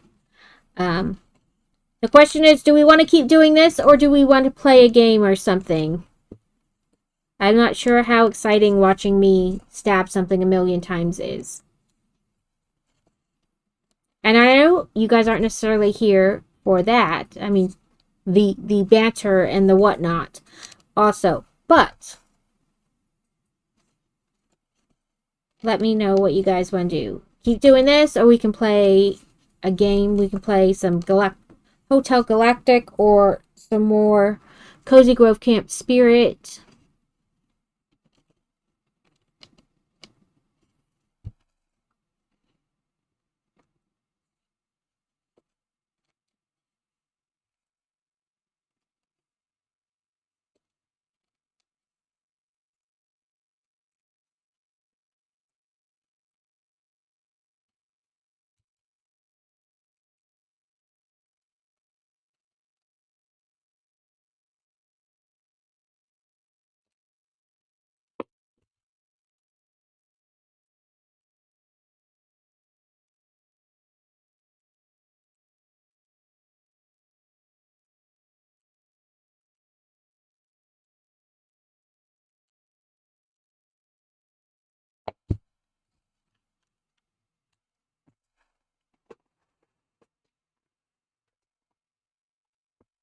make sure I don't have any text.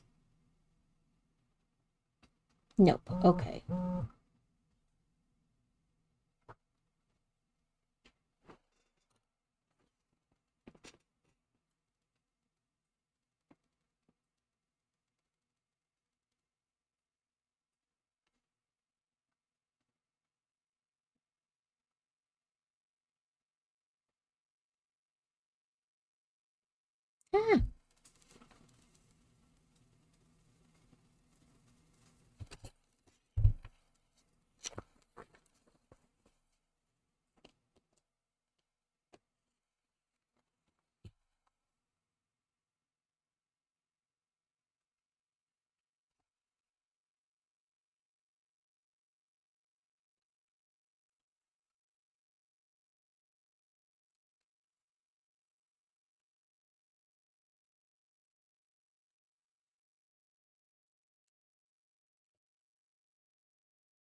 I'm snap, crackle, popping over here in my shoulder.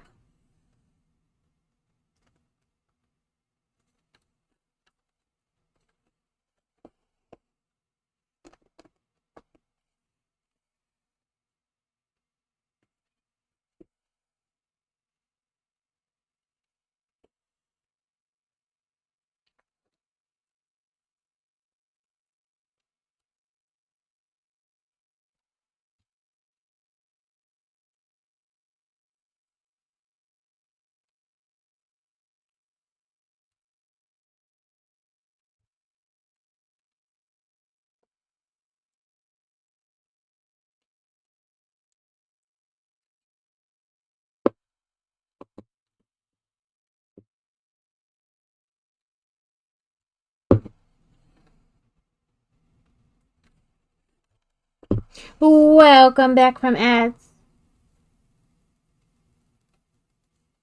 Do we want to keep doing this or do we want to play a game?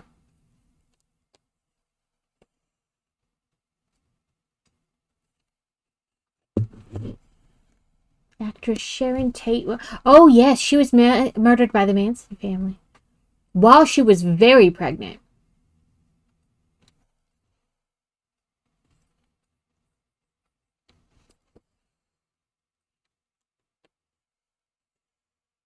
Ads are done. Welcome back.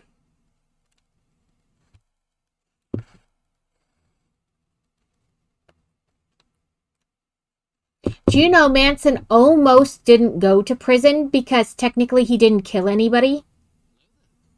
Welcome in.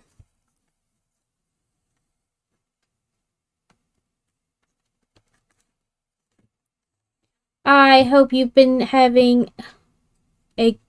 I hope you've been doing well. Jesus, I cannot today with words.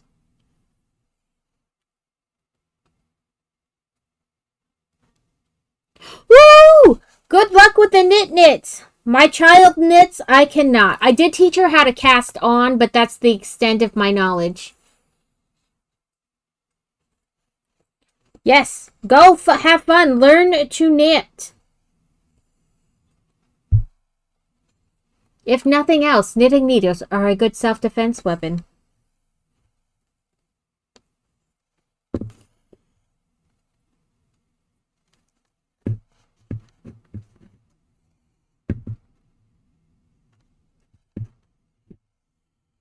Yeah, words are hard. I put it on a shirt. I said words are hard and they mean things. But yes. Like, in my head, I was like, do you want to say this or this? And then I took them and I smushed them together and I was like, no, that's not what I was trying to say. Like, you're going about your life thinking you can talk and converse completely normal, and then you start to stream and you realize you in fact cannot converse. You also cannot count while you craft. Like, I can count and I can craft, but I apparently cannot do them together at the same time.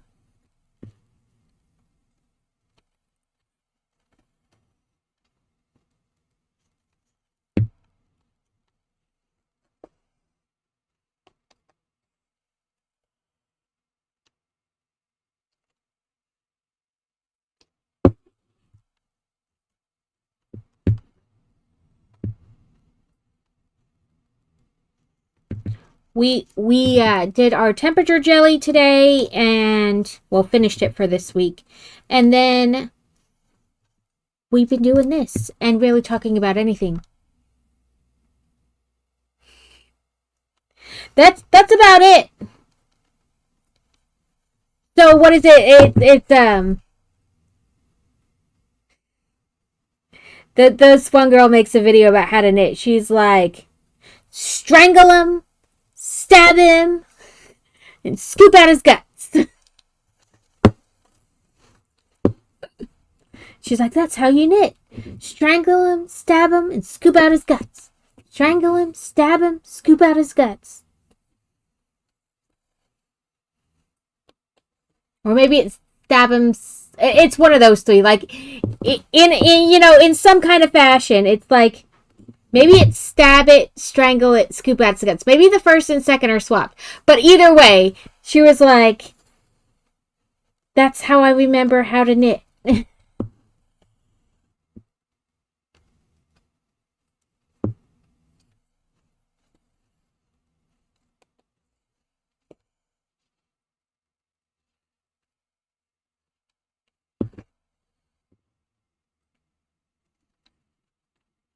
I don't do the... Yeah, like, I have seen different versions of it, but essentially, that's how you do it.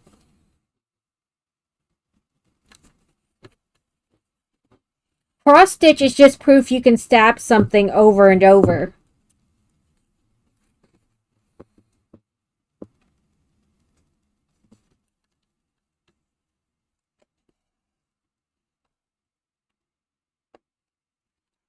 The patience to stab something 3 million times.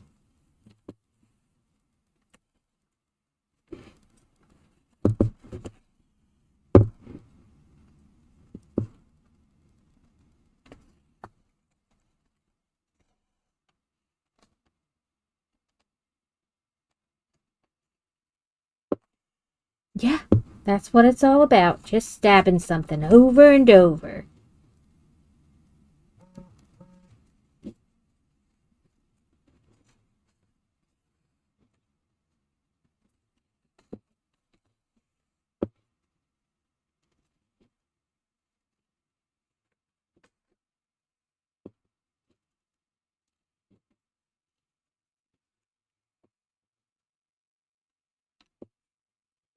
I do cross stitch a little differently than some, but I mean, really, there's no right or wrong way. Did you make the X? Good. That's the right way then.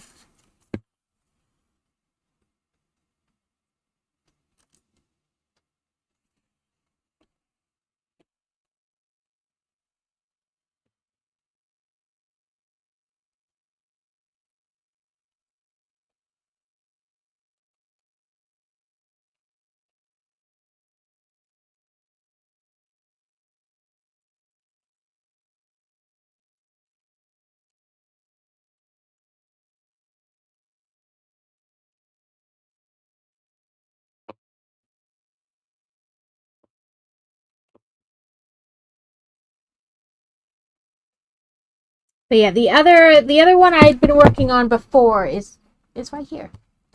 It's a sleepy dragon on a stack of books with a crescent moon behind it. But then I started this, and I've just been doing this as...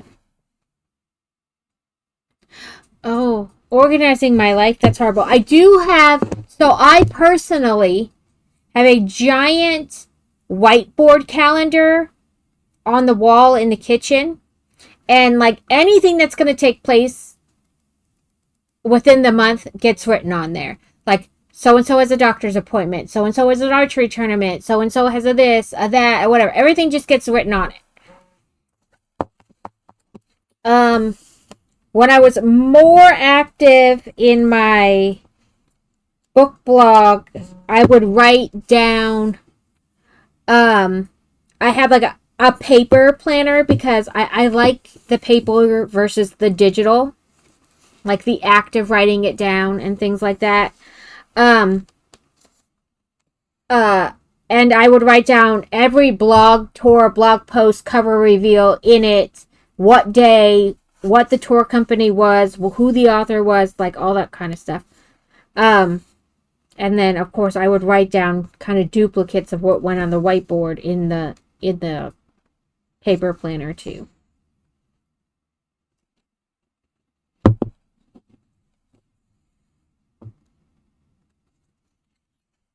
I also got a skelly dragon to crochet. It's supposed to look like a skeleton of a dragon with like flowers in its hair or on its head and on its wings and stuff. So we will do that at some point before Halloween in preparation for Halloween.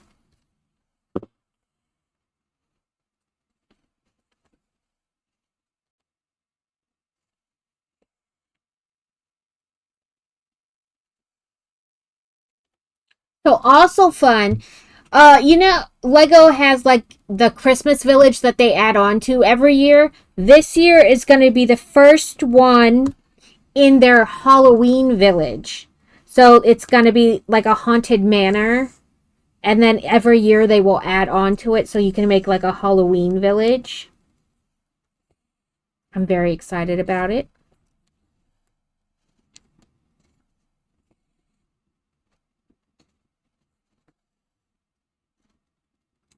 Yeah, I couldn't.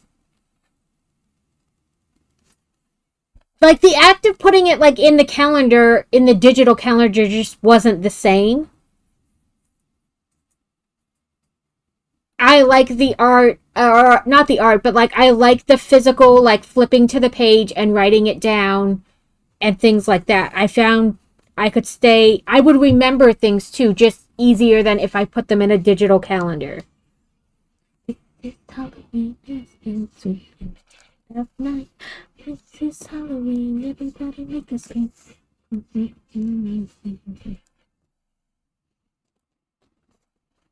I know I'm very excited about the Halloween village. In fact, we can look at it because there have been like teasers about it and it's on the Lego website, I believe. Let us Halloween man.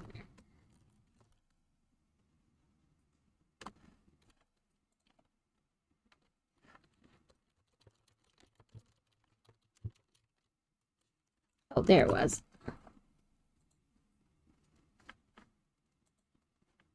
It's called the Mayor Manor.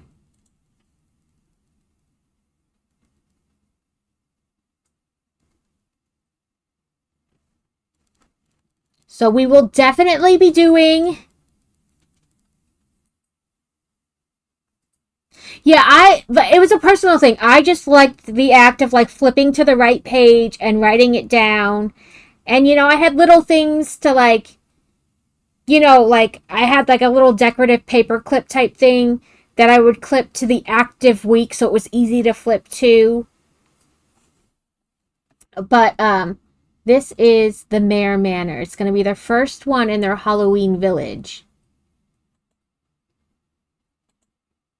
And, I put like fun little stickers on somebody's birthday or Christmas or whatever because most of the planners come with some stickers. But yeah, so this is going to be their first one in their like Halloween village, and then like next year they'll add on to it, and the year after, and the year after. So I'm excited, mainly because I just love Halloween. But like, I like this. Look at that window.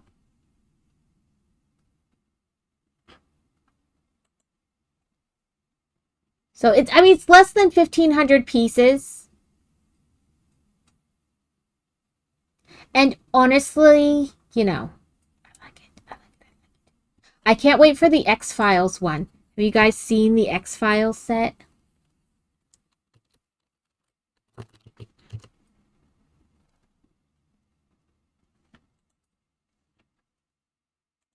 I need it. It's a need. I love the X-Files, okay? So you have like their basement office and then, the spaceship.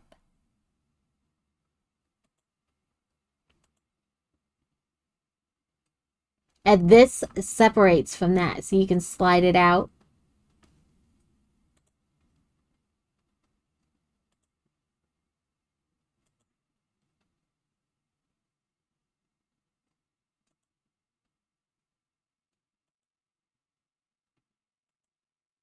The commercial that they're doing with her is hilarious.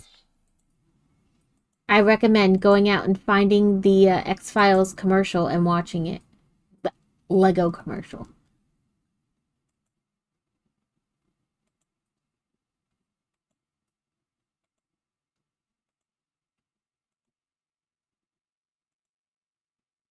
Look at it.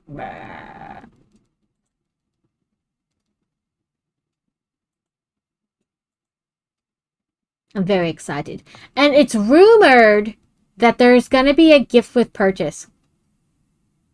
Too many questions, not enough answers. That is very true. Like, everything is still, like, even when they find an answer to, like, debunk it, it's still not completely debunked. It's a lot of, like, you know. And I'm okay with that. I love the X-Files, though.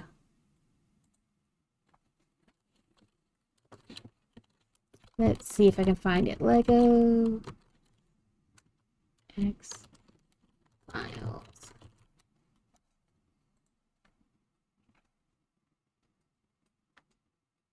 It's Scully's Lab. So from August 1st to August 10th, when you purchase the X-Files set, you're going to be able to get this little, I don't know how it's already on eBay, but this.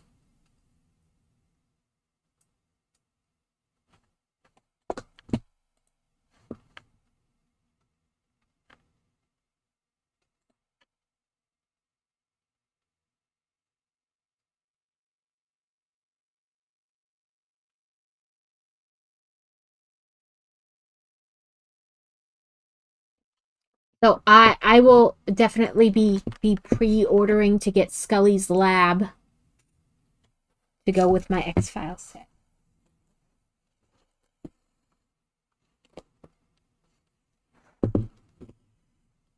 Do I believe in aliens? Yes, but I also believe in ghosts and demons, and if you don't, that's fine.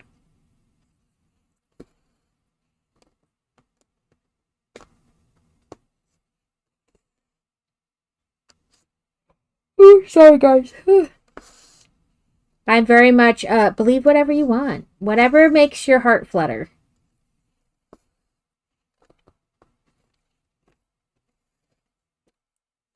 I couldn't get into The Walking Dead.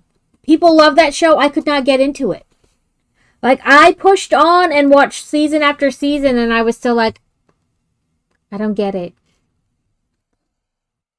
Because somebody was like, "Oh, you have to get past season 1, and then you can really get into it." And so I did, and I did not get into it.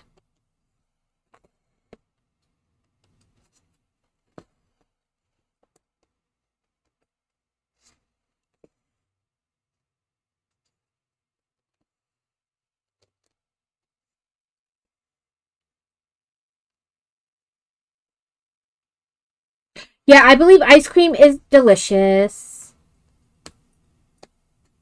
Preferably with lots of chocolate. Different types of chocolate. Death by chocolate. Yeah, Walking Dead is not my thing. I just could not get into it. And I tried, like I said, somebody was like, "Yeah, season 1's not that great, but once you get past that, you can really get into it." And so I tried, and I did not get into it. I was like, "Okay, I'm halfway through season 2 and it is not any more exciting than season 1 was." Now, I've watched Supernatural, like the whole thing start to finish, like a bazillion times, and I love the X-Files, and I don't know what that says about me, but I believe you like whatever show, movie you like, and that's fine. There's no, like, "Oh my god, I can't believe you like that." Imagine how boring it would be if we all liked exactly the same things.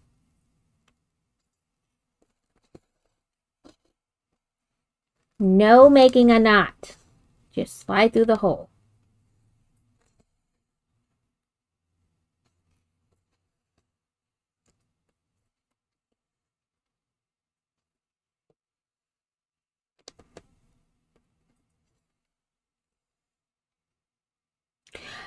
So I did watch a fair amount of Lost, like way after the show had finished. I watched it on like Netflix or something.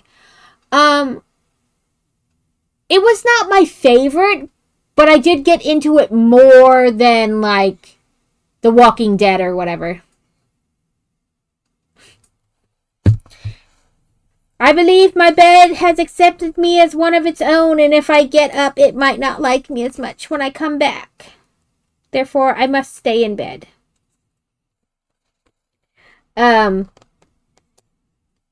It definitely had a good storyline, like an engaging storyline.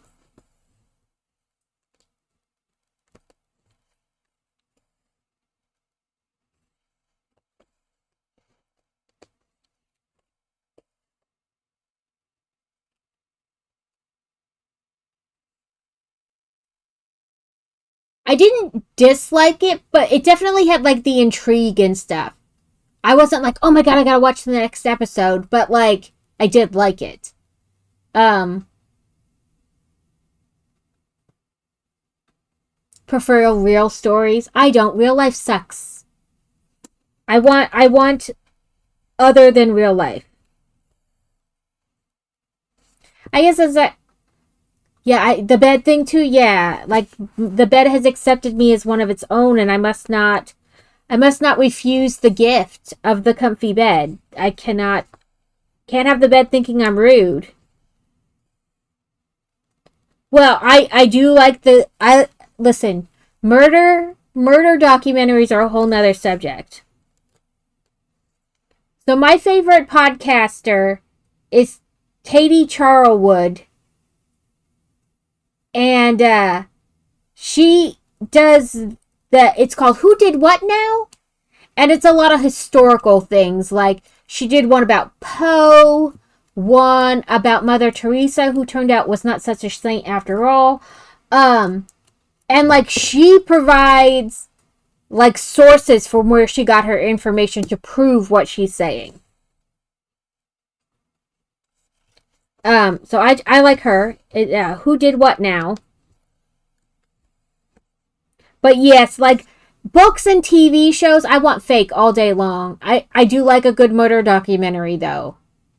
And I don't know why I'm obsessed with serial killers, but I am. Um, Probably because I want to know, like, dig around in their brain and figure out why they did it more than anything. Um, so every night, husband and I will watch one episode of something before we go to sleep. Um, so we've been watching My Worst Neighbor Ever. We're like 3 episodes in. I think there are only 4 episodes to this season to begin with, but like the first one was crazy. Like I guess I don't know, first one, second one, third one, whatever. But like in one of them, in last night's, this family bought their house, right? And the people behind them had been renting for like 30 years. Right? Like, so their kids were raised in that house and all that. And, like, they had no plans to move out. And then they're all crazy. Because people are crazy.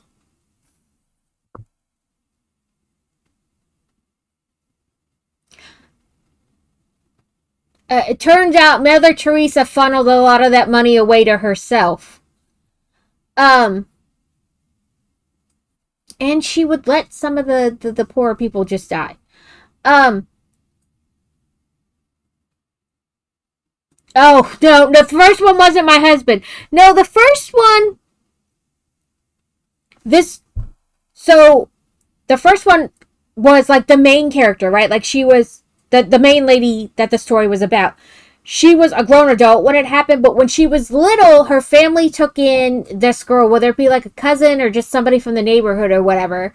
And then when the girl was older, she moved away. Well, now she was back. She had bought the land across from their, like, I don't want to say mobile home, but like, you know, the prefab homes.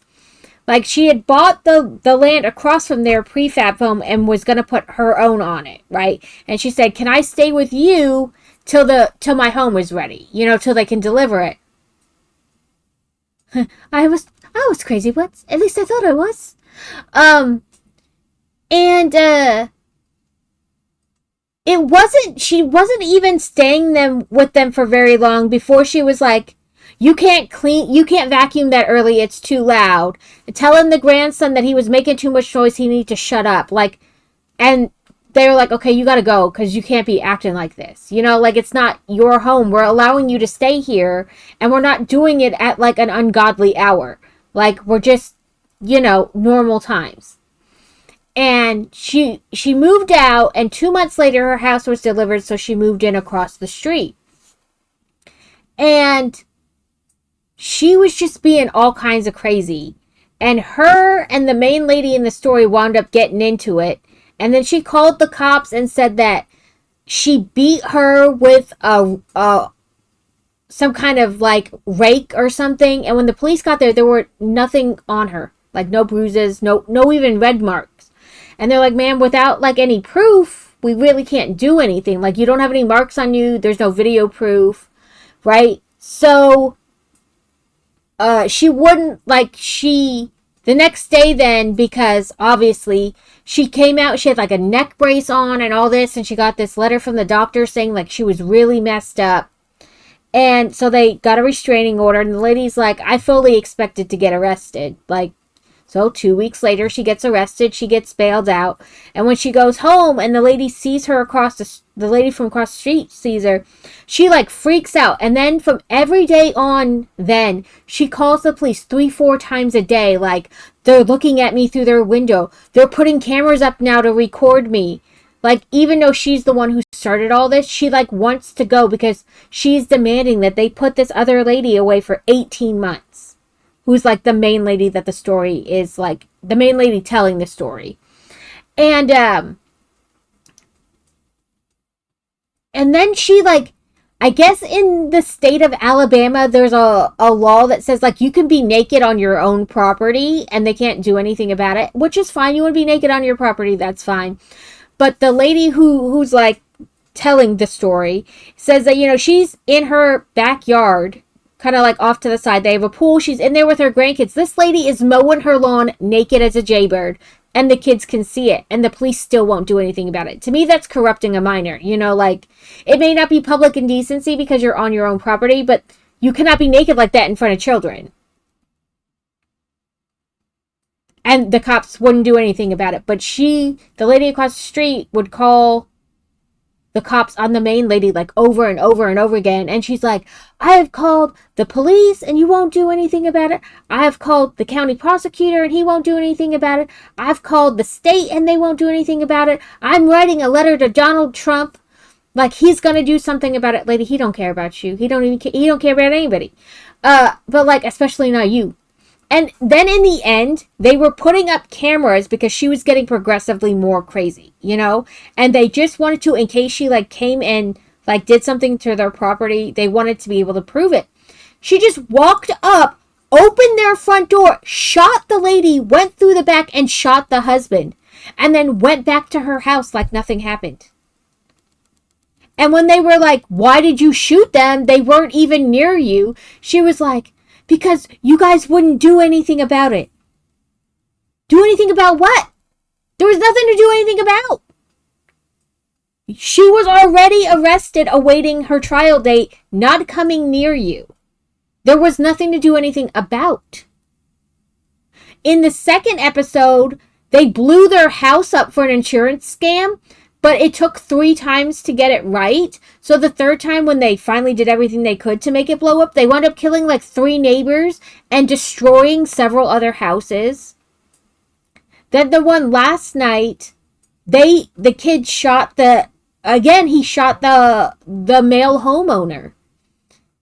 And that one was even crazier because like I said, they had been renting for 30 years with no intention to move, right? And the adult kids still lived in the house with them. Well, then the person who owned the house died, and the owner's kids didn't want anything to do with it, so they were selling it, so they had to get out. So she went, and the mom moved in with a friend, and she's like, I don't know what the boys are going to do. But they were both adult men, like that could get a job and their own place. So shortly after, the house was sold, and these people were like, they saw the new owners and they were like, hi, how you doing? Trying to get to know them, thinking they were going to live near them.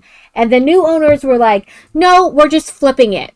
So we'll fix it up and flip it. And then COVID happened, in which it was hard to get anything, and they definitely weren't selling a house. So it kind of sat. But after a couple weeks or whatever, they noticed the one adult son had been coming back into the garage and sleeping there. And they didn't say anything, but the new homeowners noticed and came over and asked, and they're like, yeah, we have noticed him sleeping in the garage. And they're like, well, can you let us know when he comes over, because he's not supposed to be there. If anything happens to him while he's on the property, we're liable for it, and we just, we don't want that. And so they did. They told the homeowner when they would notice him there. They never said anything to him, though. And then it was like Thanksgiving, and they had just sat down to have Thanksgiving dinner, and the kids started banging on the front door, like kicking it, banging it, all this kind of nonsense. And so they go to answer the door, and there he is. And he's like, you fucking assholes, you told them on me? They called the cops on me. This is your fault. And they're like, it's not our fault. Your parents don't rent that house anymore. You can't be staying there. Like, you need to find somewhere else to live. And then he started, like, after that, like, he left, but in the preceding days, he would come and we would do all kinds of nonsense. Finally, they had to call the cops. And we're like, listen, he's doing all kinds of stuff to our house and whatnot. We need you to come. And always he would be gone by the time the cops got there. Then finally, one time, the cops came with enough time to catch him doing what he was doing, right? So they arrested him, but because it was during COVID, they essentially turned around and let him right back out. And now he knew the cops weren't going to really do anything. So every day he would come to their house and throw shit through their window and break their window. They would get it fixed. He would come back, break it again. Fixed, break it again. Something like till like basically all the windows in their house were boarded up because he had broke them and the cops weren't doing anything. And so they're like, what are we going to do? They're like, we're going to have to sell. We're going to have to pack up and sell and move. And by this time, the woman was pregnant. So the guy had like 2 kids from a previous relationship that would stay with them sometimes, live with them part-time. Plus they had their own daughter, plus she was pregnant again. And so they found this apartment and whatever, like they were gonna, just fix up the house till they could sell it and not be like underwater, because they hadn't lived in the house very long. So it's hard to sell and make any money when you haven't lived in the house long. And so they're doing all that. And one day they're over there. He was over there like planting flowers or something, like something mundane, fixing it with some other guys, doing bits here and there with some friends. And the one guy yells, oh my God, he's back. And then the other guy goes, oh my God, he's got a gun. And he shoots the guy who owns the home. He just shoots him and kills him. Over what? A house they didn't even own? Like, you rented and the renter's kids sold it and somebody else bought it. Like, it's not our fault. We didn't even have anything to do with it. And the guy winds up getting shot. Like, my worst neighbor. Like, a crazy bullcrap.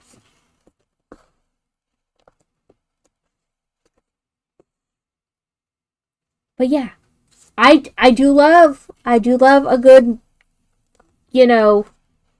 murder documentary.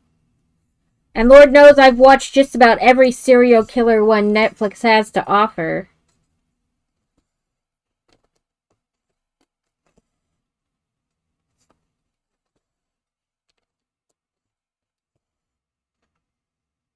I do like the Padded Cell podcast too, but that's a BDSM podcast, so that's probably not everybody's cup of tea. I mean, not that the Who Did What Now is everybody's cup of tea either, so. I will be honest, I do skip the first couple bits where she's talking about herself and her life. And I just like skip until she starts talking about whatever person in history she's talking about.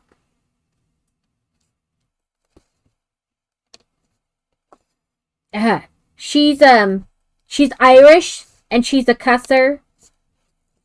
She's like, take that for a game of soldiers. She says that a lot.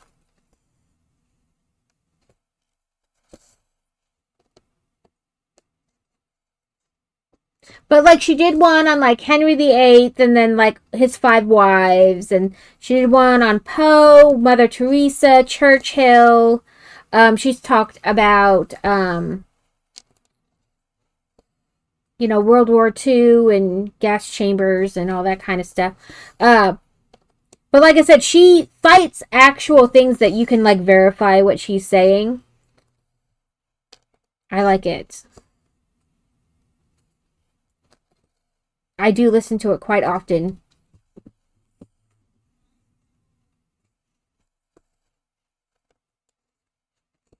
But I also like Reddit stories like Am I the A-hole or Malicious Compliance. Because who doesn't love when somebody's like, you have to do it this way. And then you're like, okay, how can I still make their life hell while doing exactly what they said? I love like petty revenge and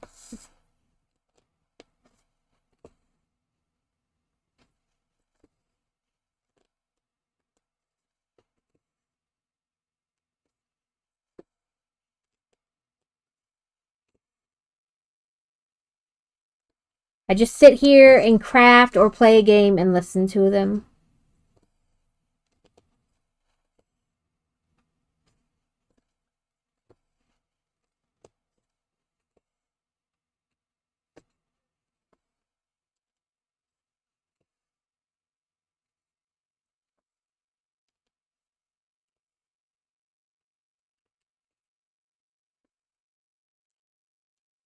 Part of me wants to roll this a little bit more to that side to make it easier to reach. And the other part's like, no, then you'll just have to roll it back when you need to do that piece. But all the dots are beginning to look the same, though.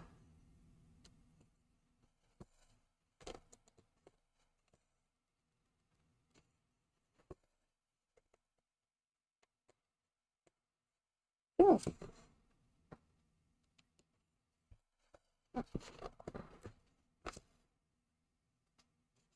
But yes, if you have a podcast you like or show you like, feel free to share.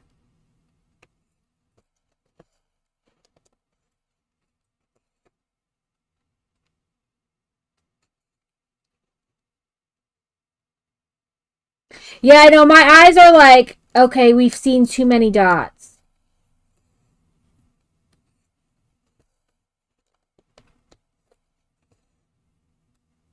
Maybe we'll play some, I'll finish this row, because I only have like 2 more X's, to reach the end of the diagonal. And then maybe we'll play some Cozy Grove, because you can only play that for a little bit at a time anyway. But yes, my eyes are definitely starting to blur together. Honestly, I usually work on it for a little bit and then I'm like, oh, I should do that. And then I set it down and I do something else for a while and then I come back to it. So it's like on and off, like all day, but it's like little bits at a time. This is quite long to be staring at the X's. My eyeballs are like, focus, focus, focus. But, okay, so we had 2 votes for this, 1 vote for this, no votes for that. And Spluggle said these were peaches, but then when I pointed out they were strawberries, she's like, my vote still stands. So, anybody else have a vote on which nails I put on next? I need to get that museum putty stuff, like you put it on and squish it and it won't move, but you can peel it off and not damage the stuff. I need to get some of it and put my little Nessie and Zero like on top of my monitor. The blue ones, okay, we'll do those. I won't do them today, like right now, but they will be the next pair I put on. Let me put these back where I had them.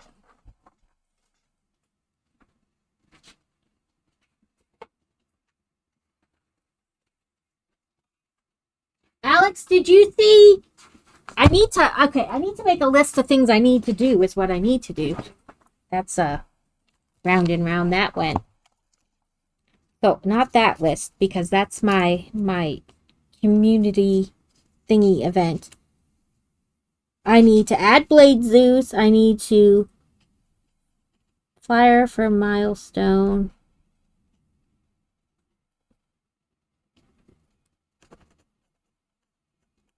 Museum. Paste. Put sticker on fourth wall.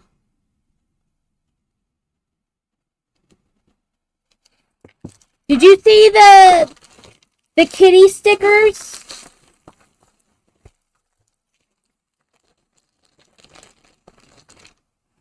I have kitty stickers now. LA nudes.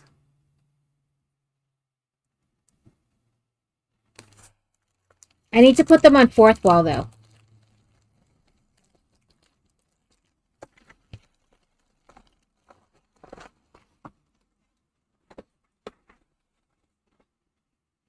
Yeah, lay nudes. I need to get them on. I need to put them on fourth wall. There's Shelly. So we'll do blue nails next. I'll put those on probably later tonight after the stream. But I need to add Blade Zeus. I need to look for museum paste. I need to make a flyer for the milestones. Flyer on sticker. Or sticker on fourth wall. Sorry. Brain. I need to make 3-year badge. I need to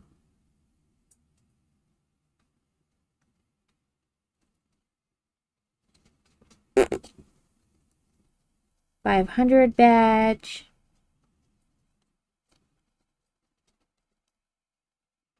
Affiliate anniversary badges. 3-year flyer. 500 flyer. Why is it when you start to write down things you need to do, they suddenly are like a million things you need to do? Even 5 seconds ago, you didn't know you need to do any of them. Or maybe it's that you did, but you finally like put them together and now your brain's like, whoa, that's a lot of things. I'm not good at the flyers. I think the ones I did yesterday turned out pretty good. I just sit there for like an hour just staring at them going, what should I do? And then I finally like plop things down and I was like, does that look too like janky, cheap, not nice, however you want to put that? Okay, let me move this over here. Fix my chat because I don't know, ever since I did that one update, my chat becomes ultra small when I move. And I have to like play with it to get it bigger. Okay.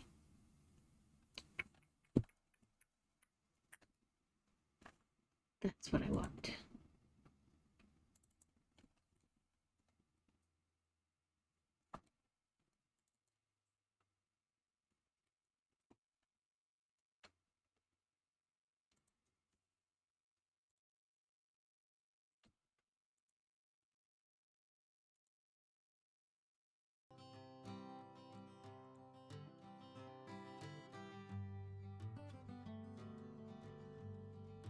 You guys will have to tell me how loud or soft the music is in the game, because I don't really know. I turn mine down independently of the game, so.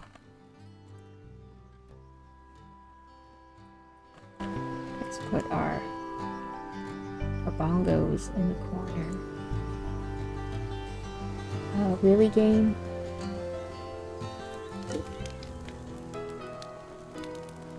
We're not working today.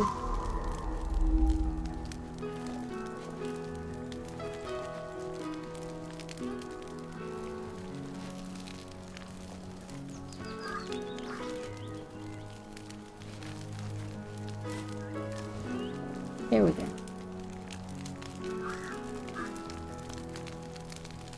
Then my bongos disappeared.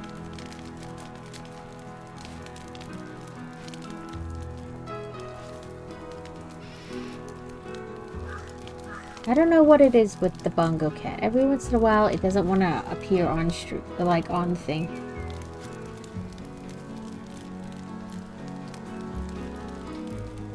That's all right, Alex. I want you to have a wonderful time on your holiday. That's what you need to focus on.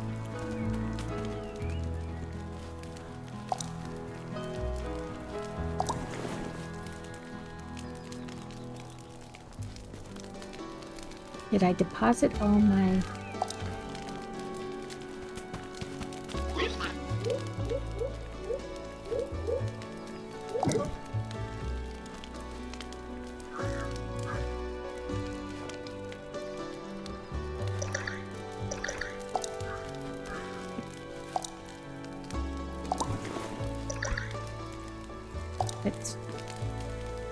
Let's feed our bird.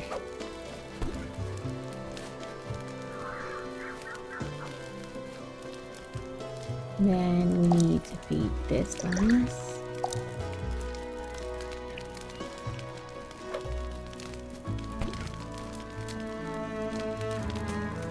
Okay, I was like, did it not notice it?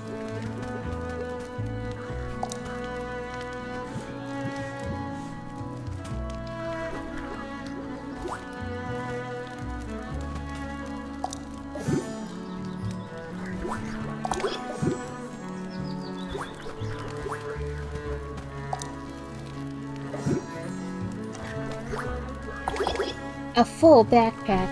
Nonsense.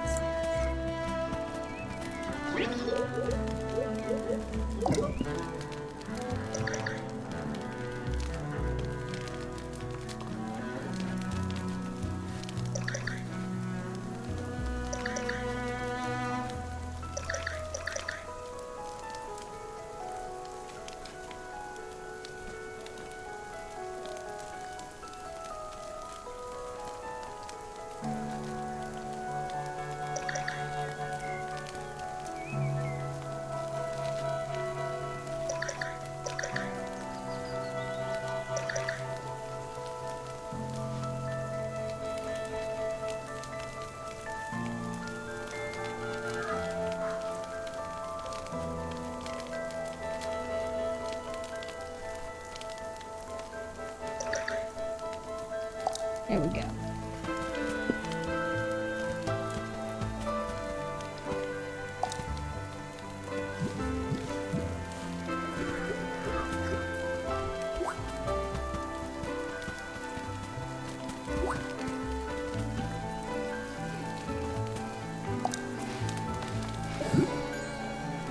Gotta harvest all our stuff so we can make new foods.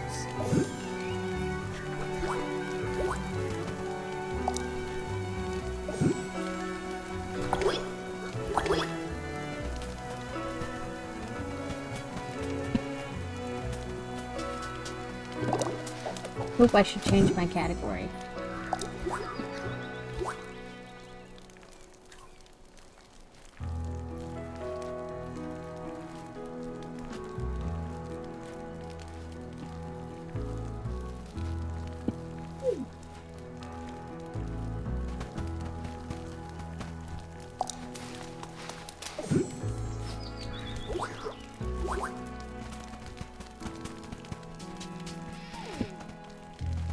What's your quest?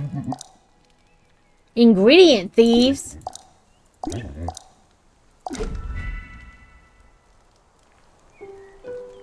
Scout around the railway stop. Try checking under leaf piles. Bulk bag. Long ago, a legendary warrior abandoned their sword in the area. Have a look around. One of the imps has it chase it.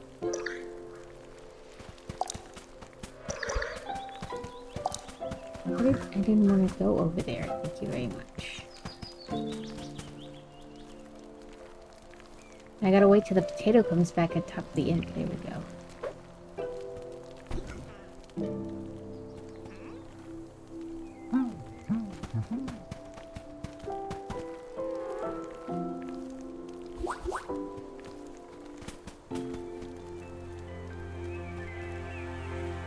I need a machete to get rid of the shrubbery.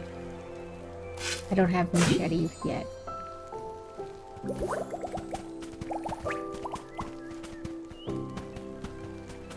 Oh, let's do our treasure map thing. Ooh, right off the bat.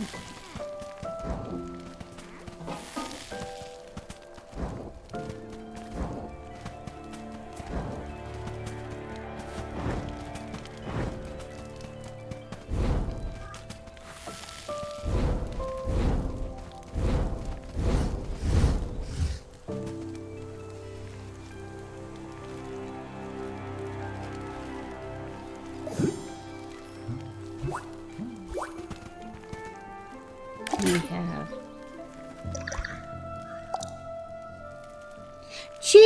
it's already the cheeseburger, Danny. If you want to choose a different one, it's already the cheeseburger.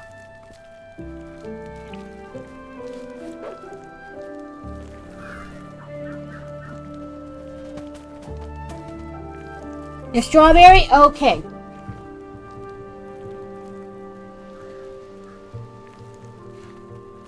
I bought one of those things you see like on an end cap that has all the little things clipped to it to place all my little options. I need to get one of those screws that looks like a hook. You know, it's got like the hook part on and then you screw it in. I need to get one of those for them so I can hang it right over here.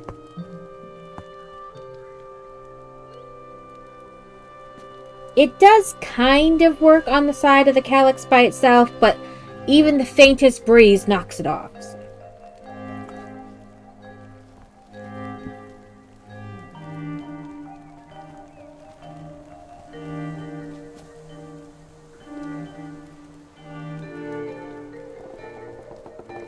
I don't know. I thought this would be like a fun, cheap little thing for the stream. You guys would only have to spend 10 points and then you could make it look like other things. I don't know if you guys really enjoy it or not, but... Shelly is now a strawberry.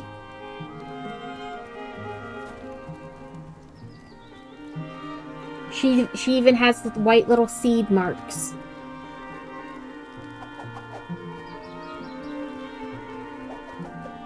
I was like, oh, I get to crochet something new, and you guys get something. So I was like, we'll try it.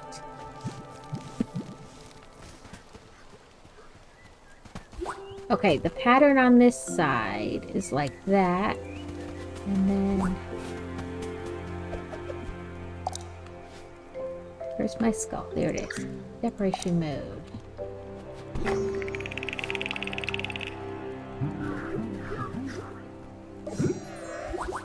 Ooh, what kind of recipe did we get? Ancient Forest Small Accessory Crafting Recipe. Well, that's a long name. Oh, it's a little... skull and candles. Let's see what this dude has for us. Buy clothing. Well, first, before we do clothing, we should look at the other stuff. Is this new? Nope. Nope. Nope. That's new.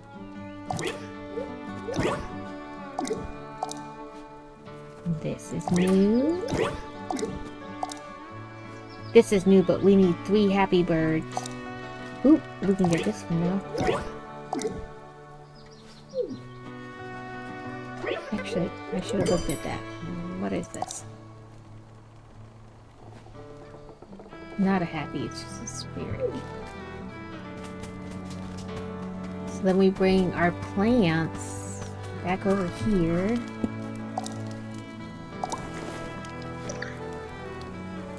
Decoration mode.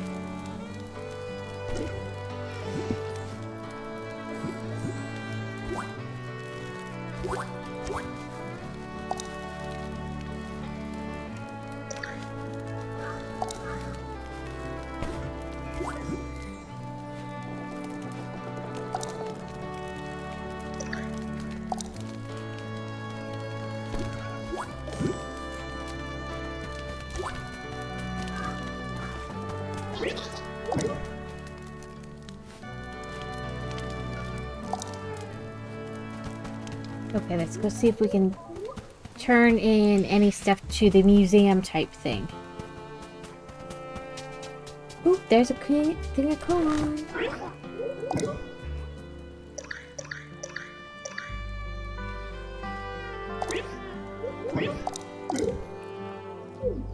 The first time you get anything, you can donate it down here. And then you get coins or different stuff. Very much like the first game. What badge did we get?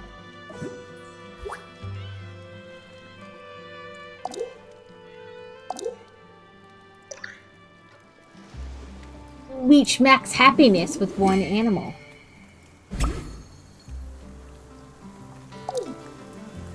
And then we got archaeologists find 5 relics.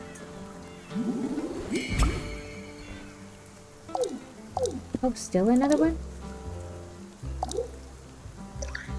Collect 25 unique materials. The next one is 35, so we're almost.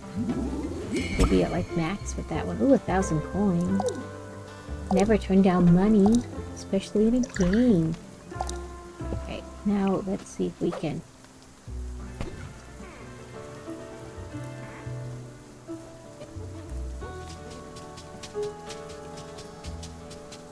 That wasn't there before. That monument thingy, at least I don't think it was.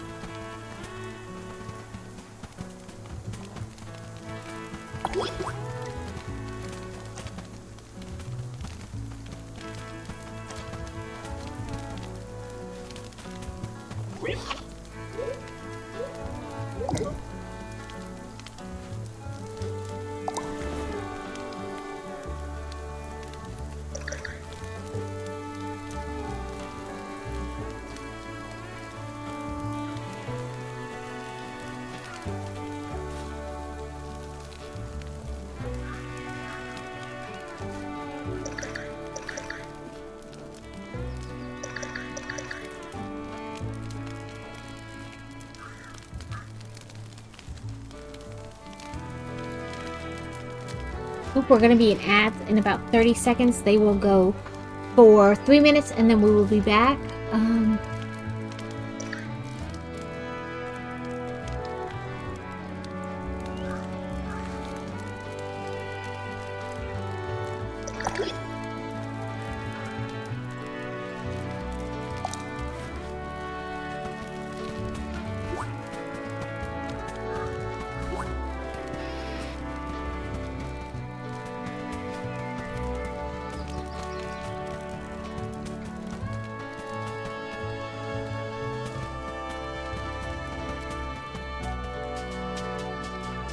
Get as many of the donated things so I can figure out what's not donation and what is.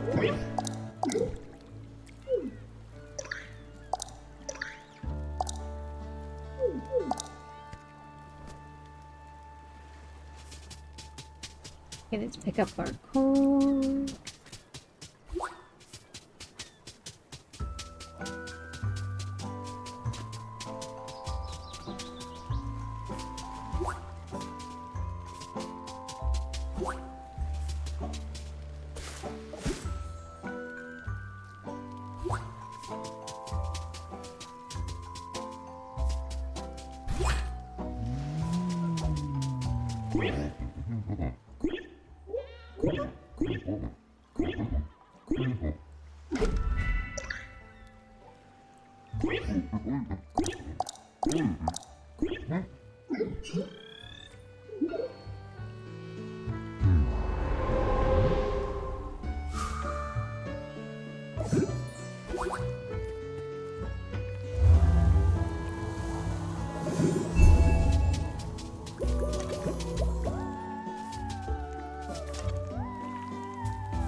Okay, see if any... Well, you know, I don't need to keep going over. I can just hover above it. Like, click on it, and it'll tell me if it's new or not.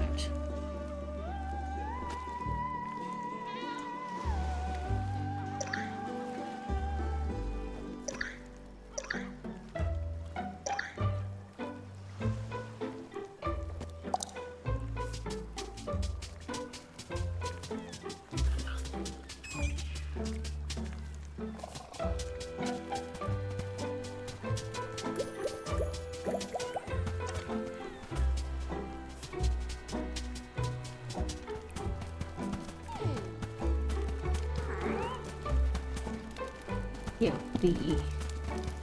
the log to flamey.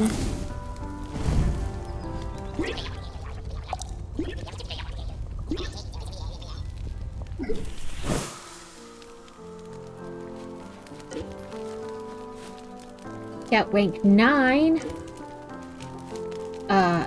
Log burner intermediate.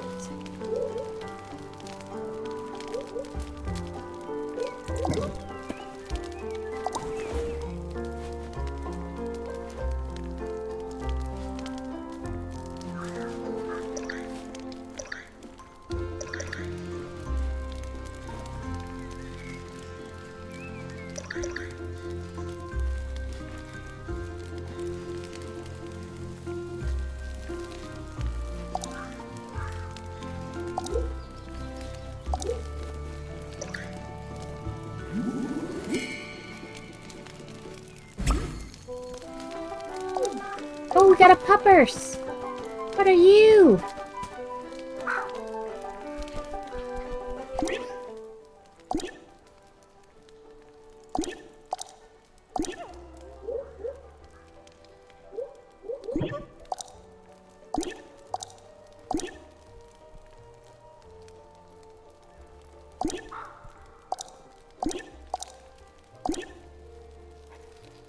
Tracker of undiscovered gems.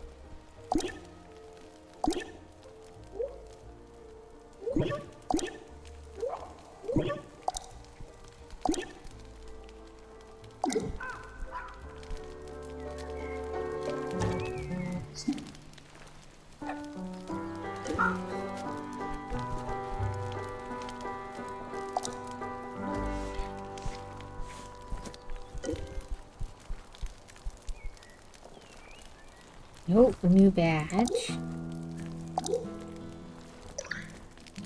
Pet your companion counts 1 per campaign day.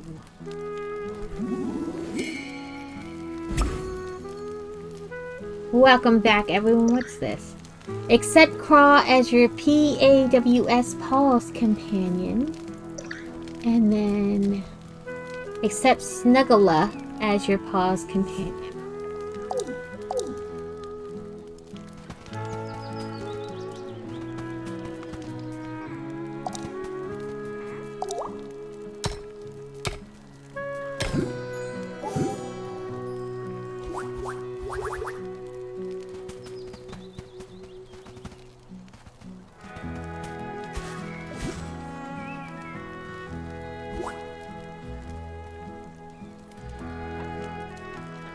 We found all our corn. Now we need to find the bulk bags.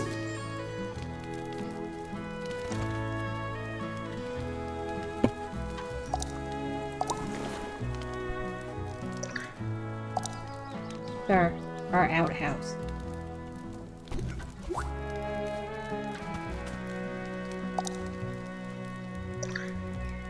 How to for crafting gazebo. Oh, gazpacho, not gazebo. I don't know what the hell I was thinking. Apparently I can't read. Let's see what else we can cook.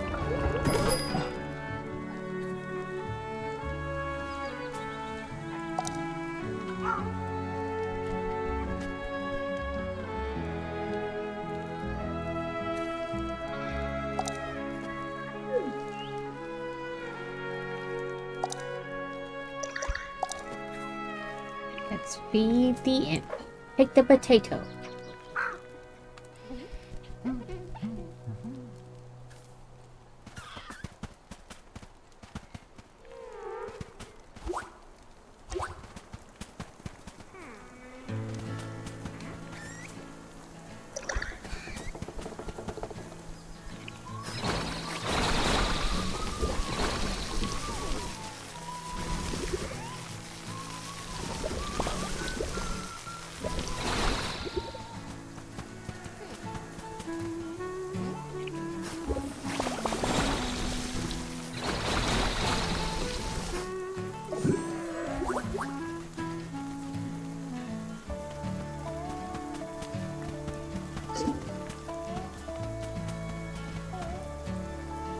Oh, a new place to go with.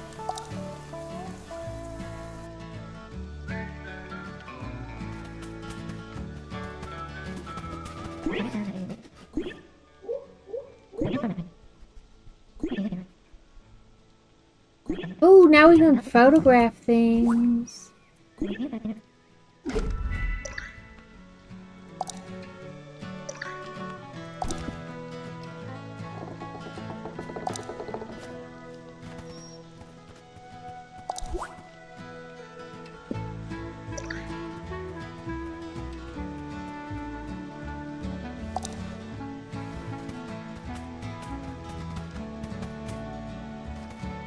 Gotta take some pictures of some imps.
Check if anything's new. That's new. That's it.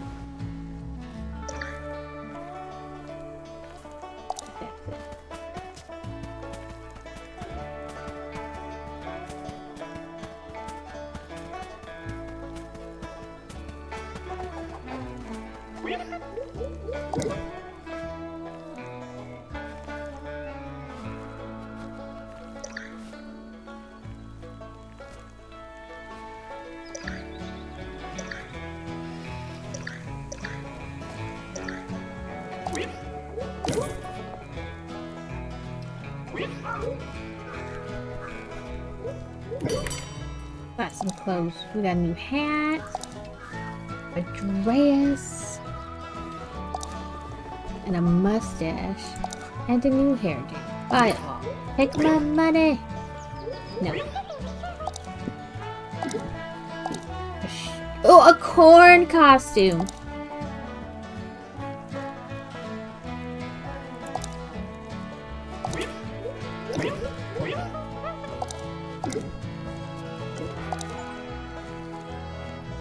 Fashionista Intermediate.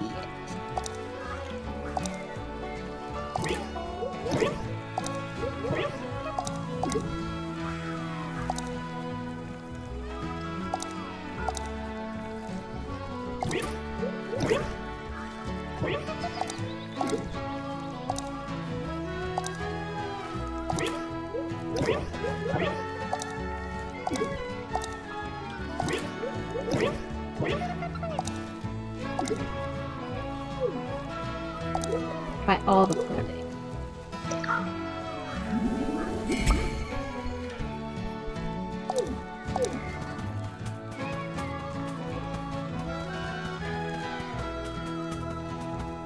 Go back over here and go back inside and pick up our stuff we dropped. Or, I guess that was given to us, but we couldn't pick up.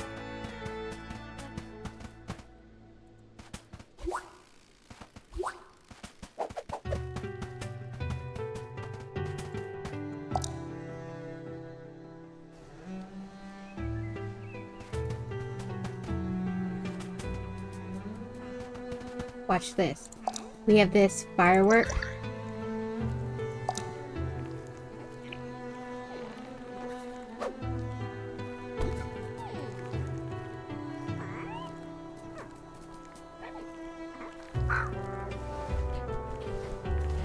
Food, it was supposed to like go off.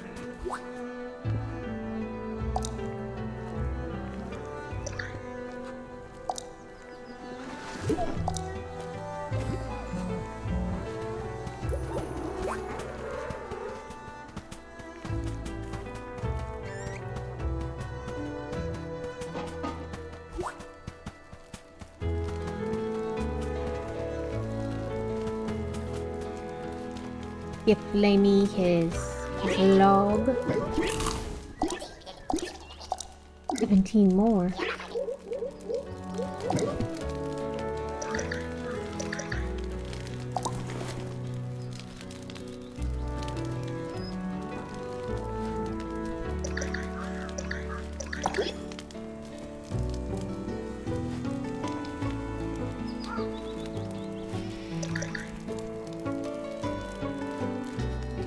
Yay! Gremlin is down!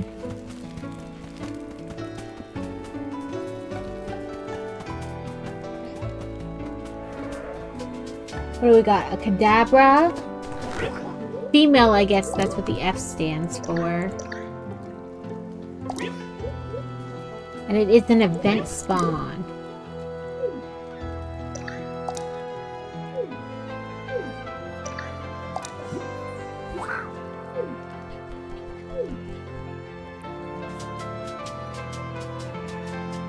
We've already found a third of the rare materials.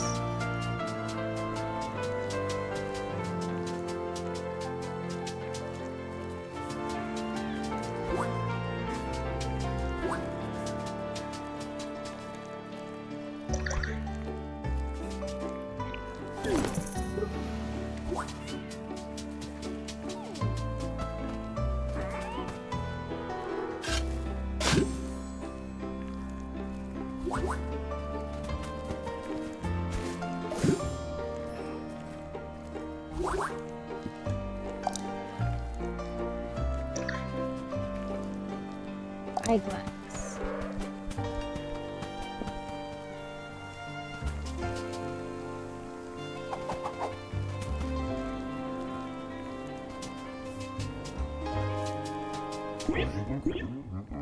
Ooh, I caught it!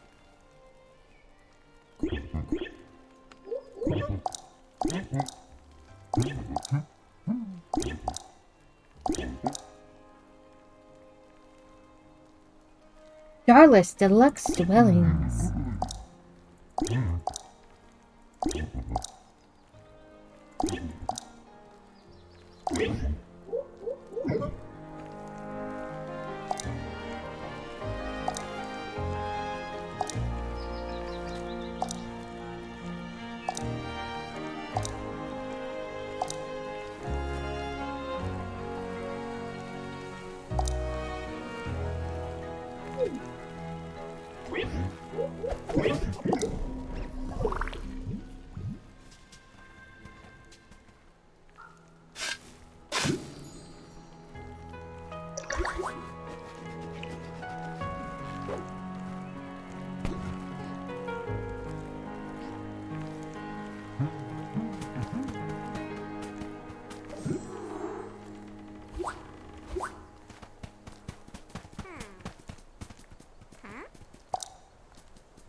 I wonder if we're gonna have to go around the other side.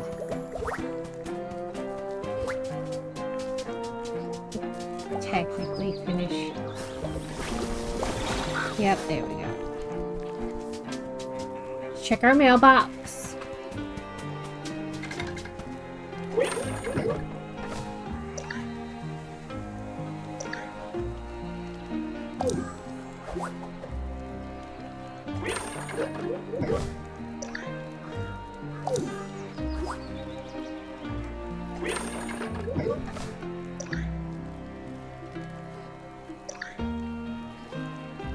Okay, those other ones I'll have to come back for because I'm technically full up already.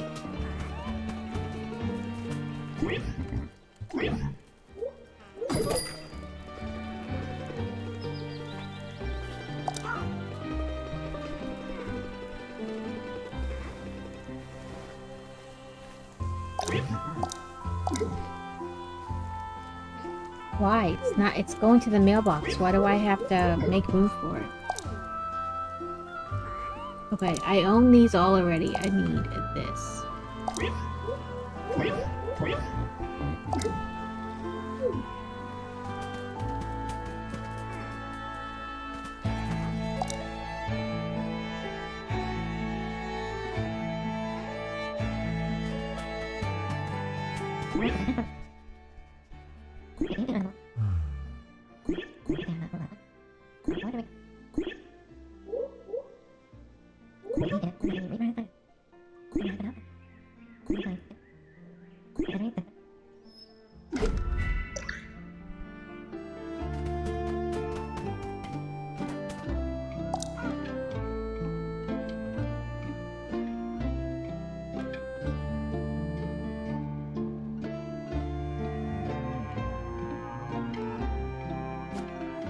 I will say last time the bears had houses, but you couldn't like go in them. So this is neat to like go inside.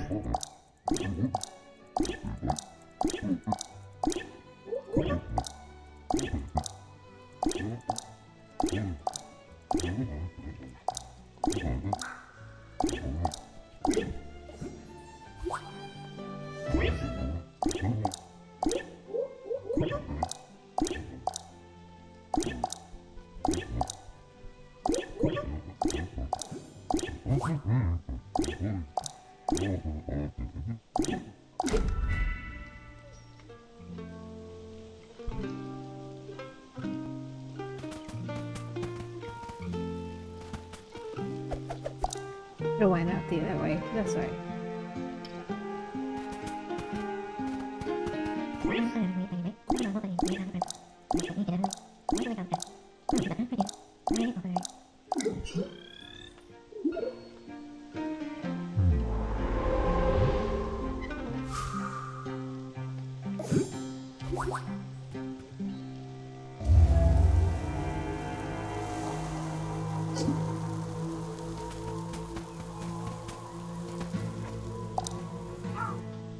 Let's see if we can buy more space.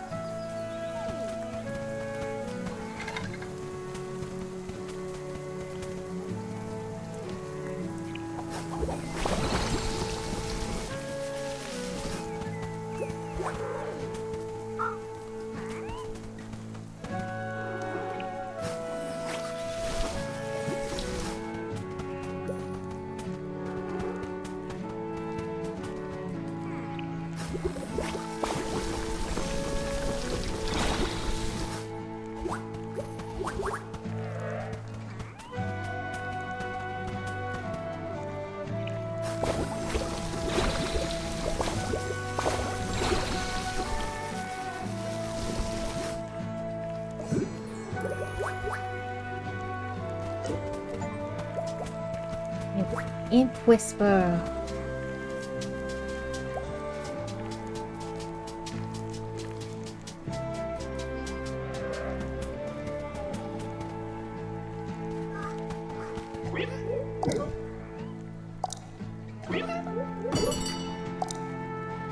I don't have enough coin to buy more space.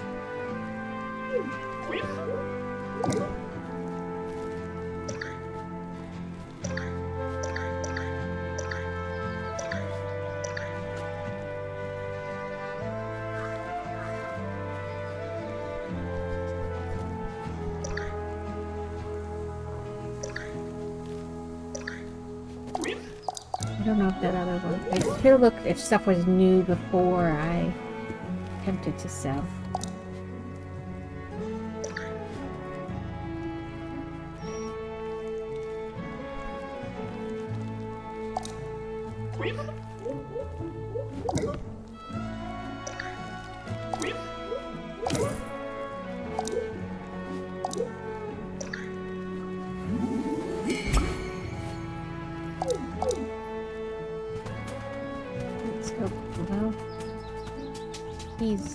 He's like, come catch me.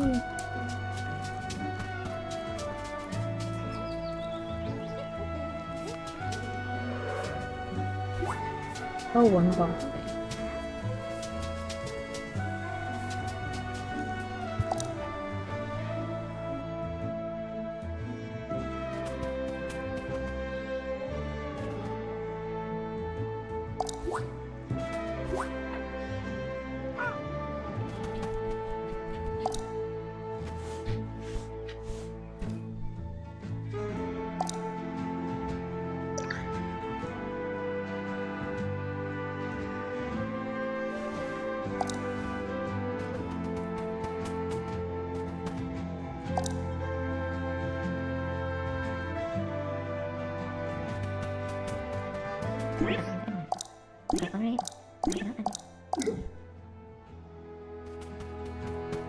Guess it doesn't want his wrench.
Ooh, let the place up. Oh, he's got another quest for us right away.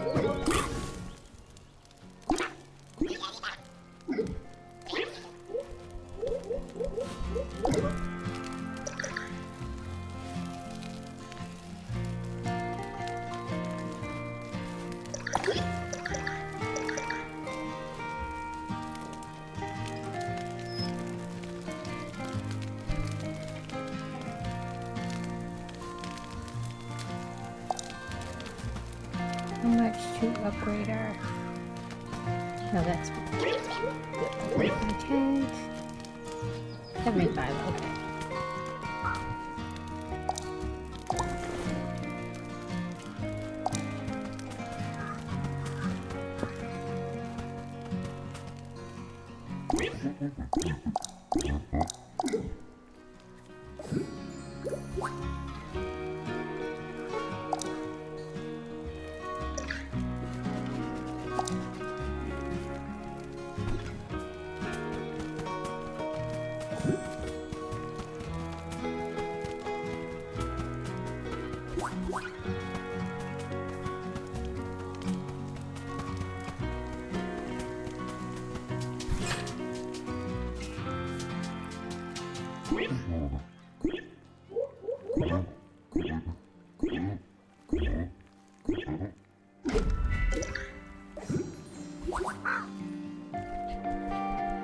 Take one photo of getting all the following. You may have 3 decorations.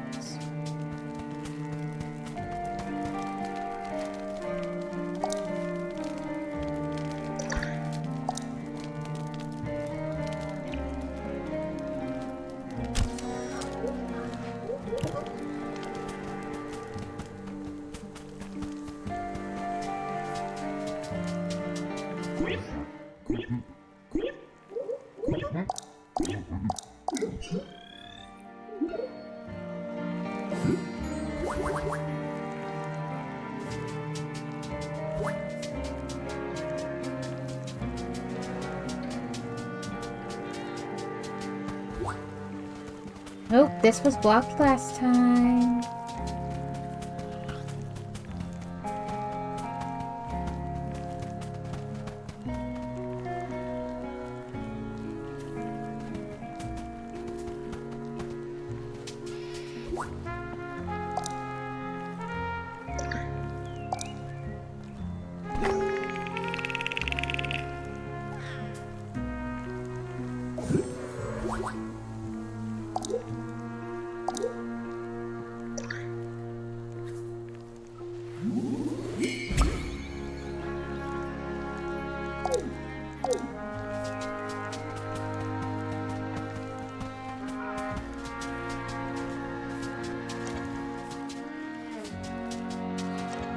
Okay, let's go drop off anything that might be new over here.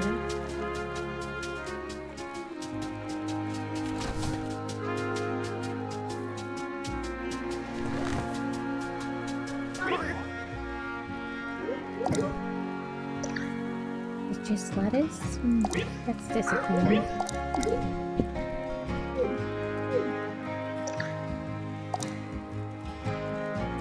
Hey, those weren't...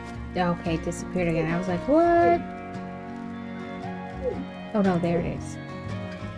Full bloom frolic. Well, that wasn't there earlier when we turned things in. We must have opened something.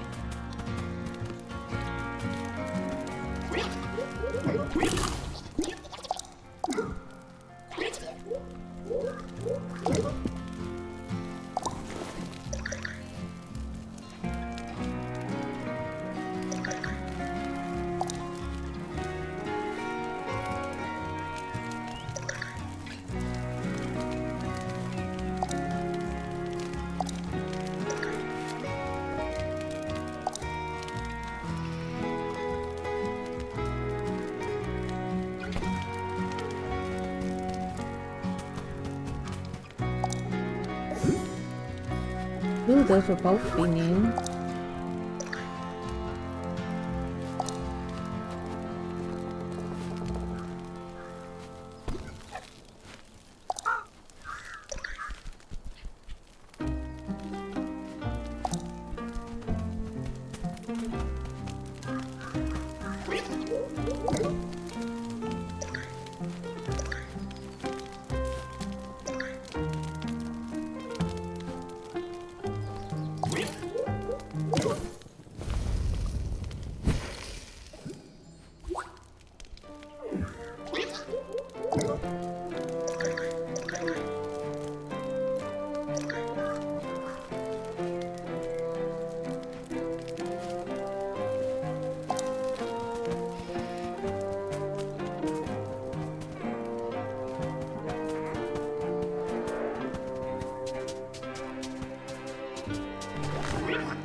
A bunny nose! Another bunny nose.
Let's see. About cooking. What do we need to cook stuff?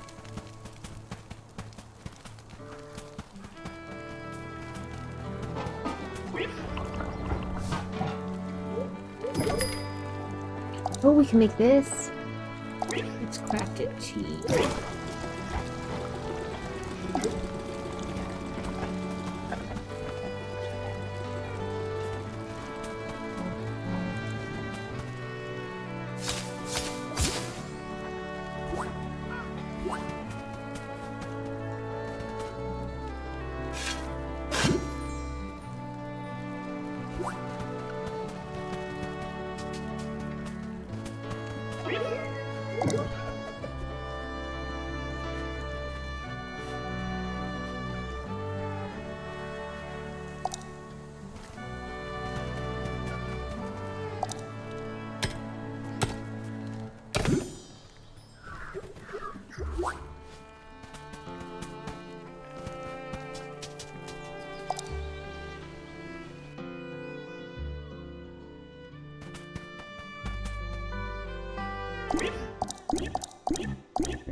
Oh yes, Flamey needs his log.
I didn't even realize anything was dirty, but okay.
Nothing to donate. And my bag is always full. I want to burn something.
Okay, we can do that.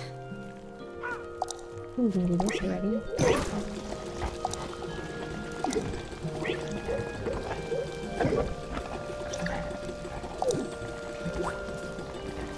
Need chai tea, which is just tea.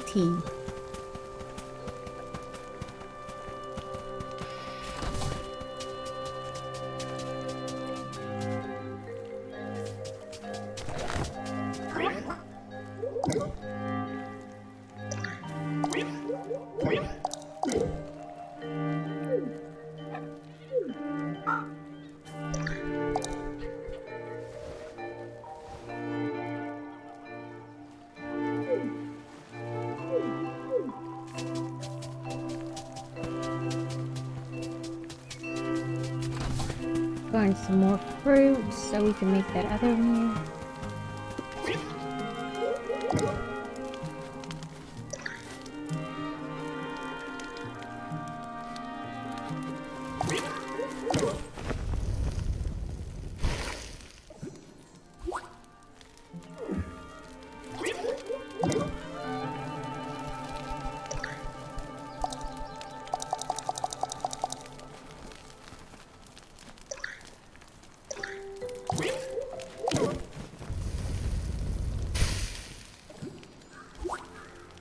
Magneton, and it's not an event Pokemon.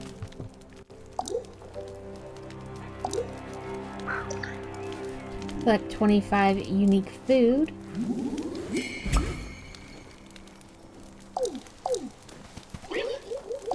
Nope, not burn. Okay. Put something in my tent.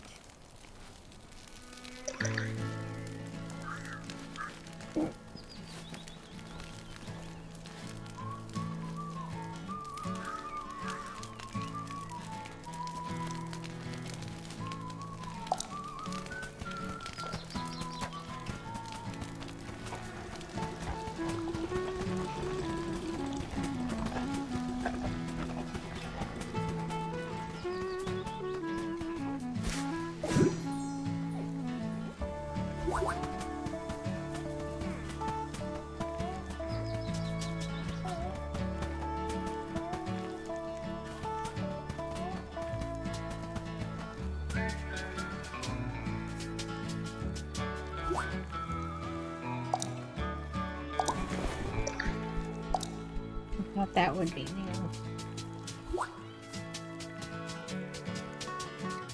Nope. I don't think that one's... No.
Did I have anything new? Oh, that one thing.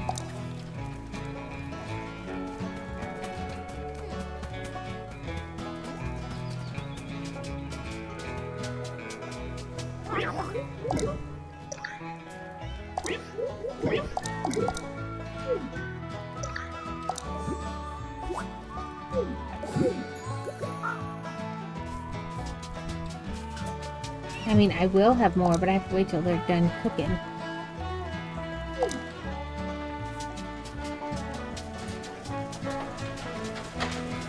Oop, I think the other one is.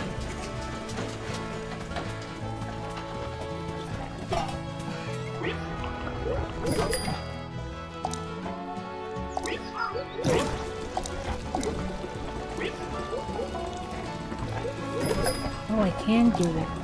I was like, this is going to be annoying if I can only cook one thing at a time. So we did this, we're doing these.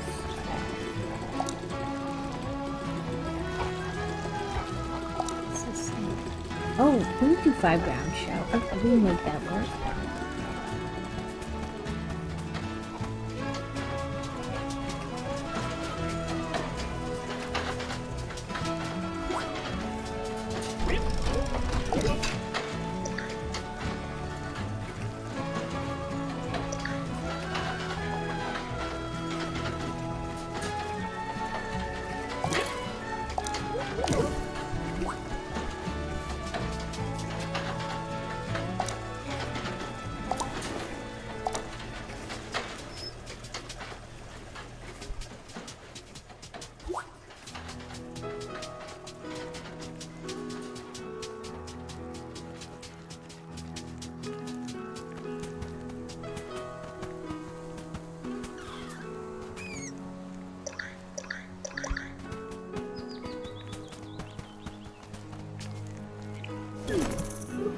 Will we recycle the bugs?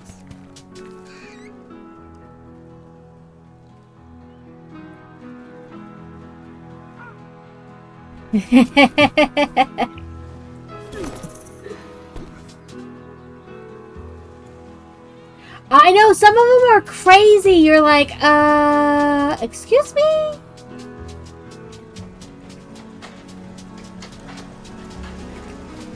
Like, the stuff that, like, it doesn't get out to, like, the general whatever, public, however you want to say it, and then you're like, I have all the questions. Can we recycle bugs? I don't currently have a bug in my thing, so I don't know. Let's try to pick up a bug. Like, who knows what a bug could be like recycled into?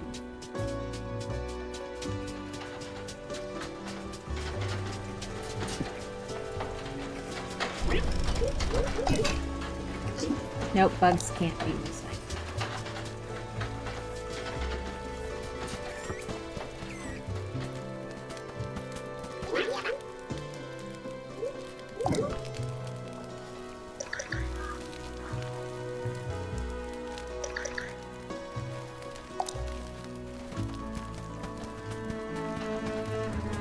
Welcome in, Crazy. You were doing cross stitch, but my eyes started to go a little cross-eyed. All the dots were starting to look the same.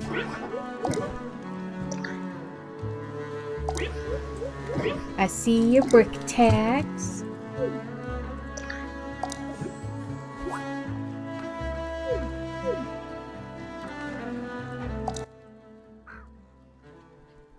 There's Shelly.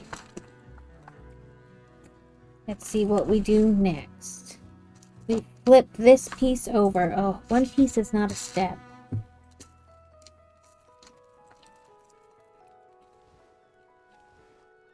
Beedo, Beedo, Beedo. Cheeseburger. Man, you guys like the cheeseburger.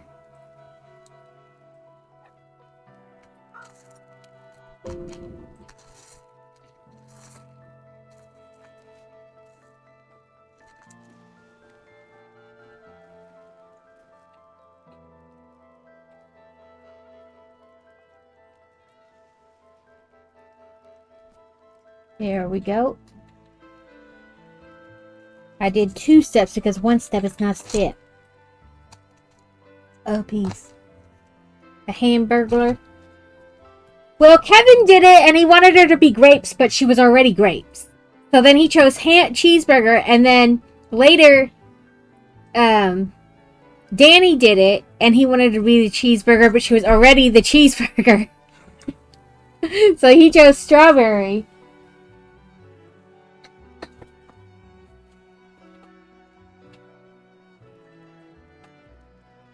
Where is the cheeseburglar? Oh, I didn't put it back on. I just left it in the bucket over here.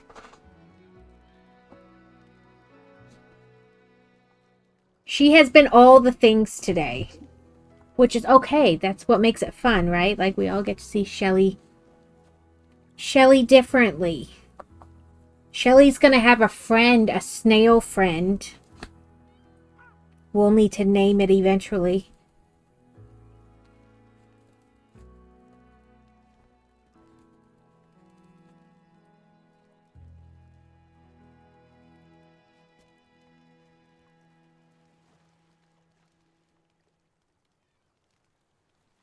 She's a cheeseburger again.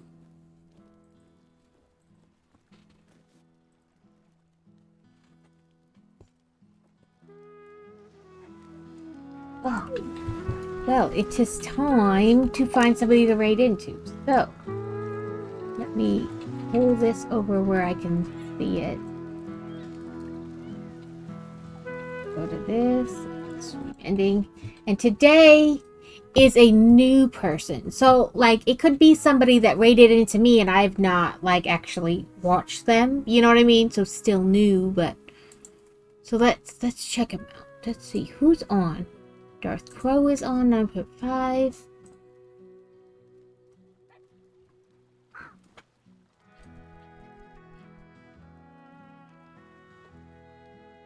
That person's not in English, so...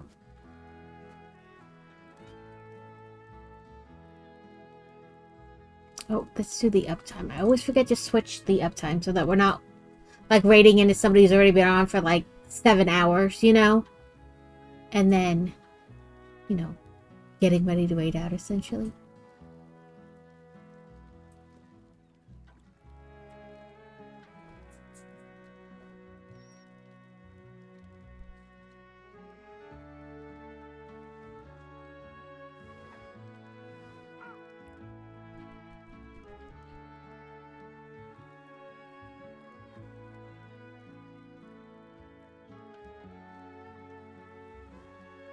Let me see who is on my, like, you know, following. But like I said, some people have followed me and I haven't necessarily followed them. Like, I followed them back, but I've never actually, like, watched them. Let's see if there's any of those. Nope. That's okay. Let's see if there's anybody from the Crafty Collective.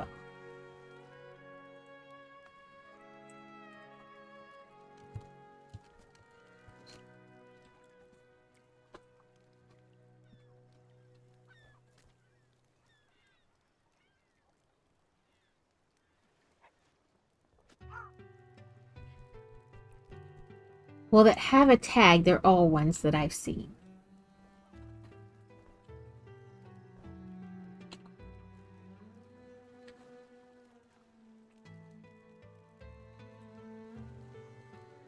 Mm-hmm.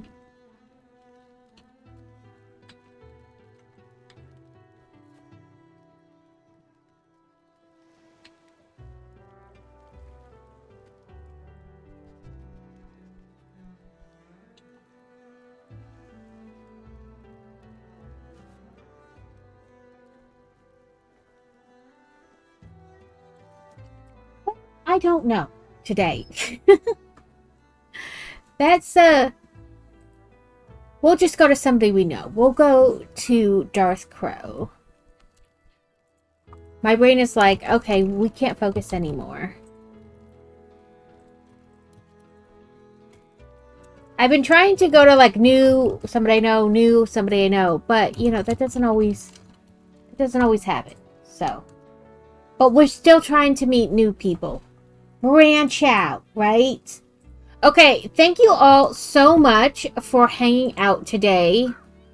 We did get quite a bit done, I feel like, eventually on the cross stitch. I am going to pick up the snail thing while it's on sale.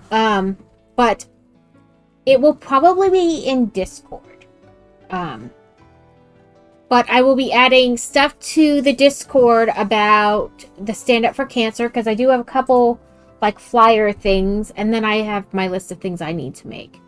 But I appreciate you guys hanging out so much. I will be back on Sunday, and maybe we will play Hogwarts Legacy with our Slytherin character and just be a-holes. We can blow stuff up with our wand. I hope you all enjoyed the stream, and I look forward to seeing you all in your stream, someone else's stream, wherever. But I hope you have a lovely weekend, and that it is not as hot as Sadie's ass crack wherever you are, because it is here.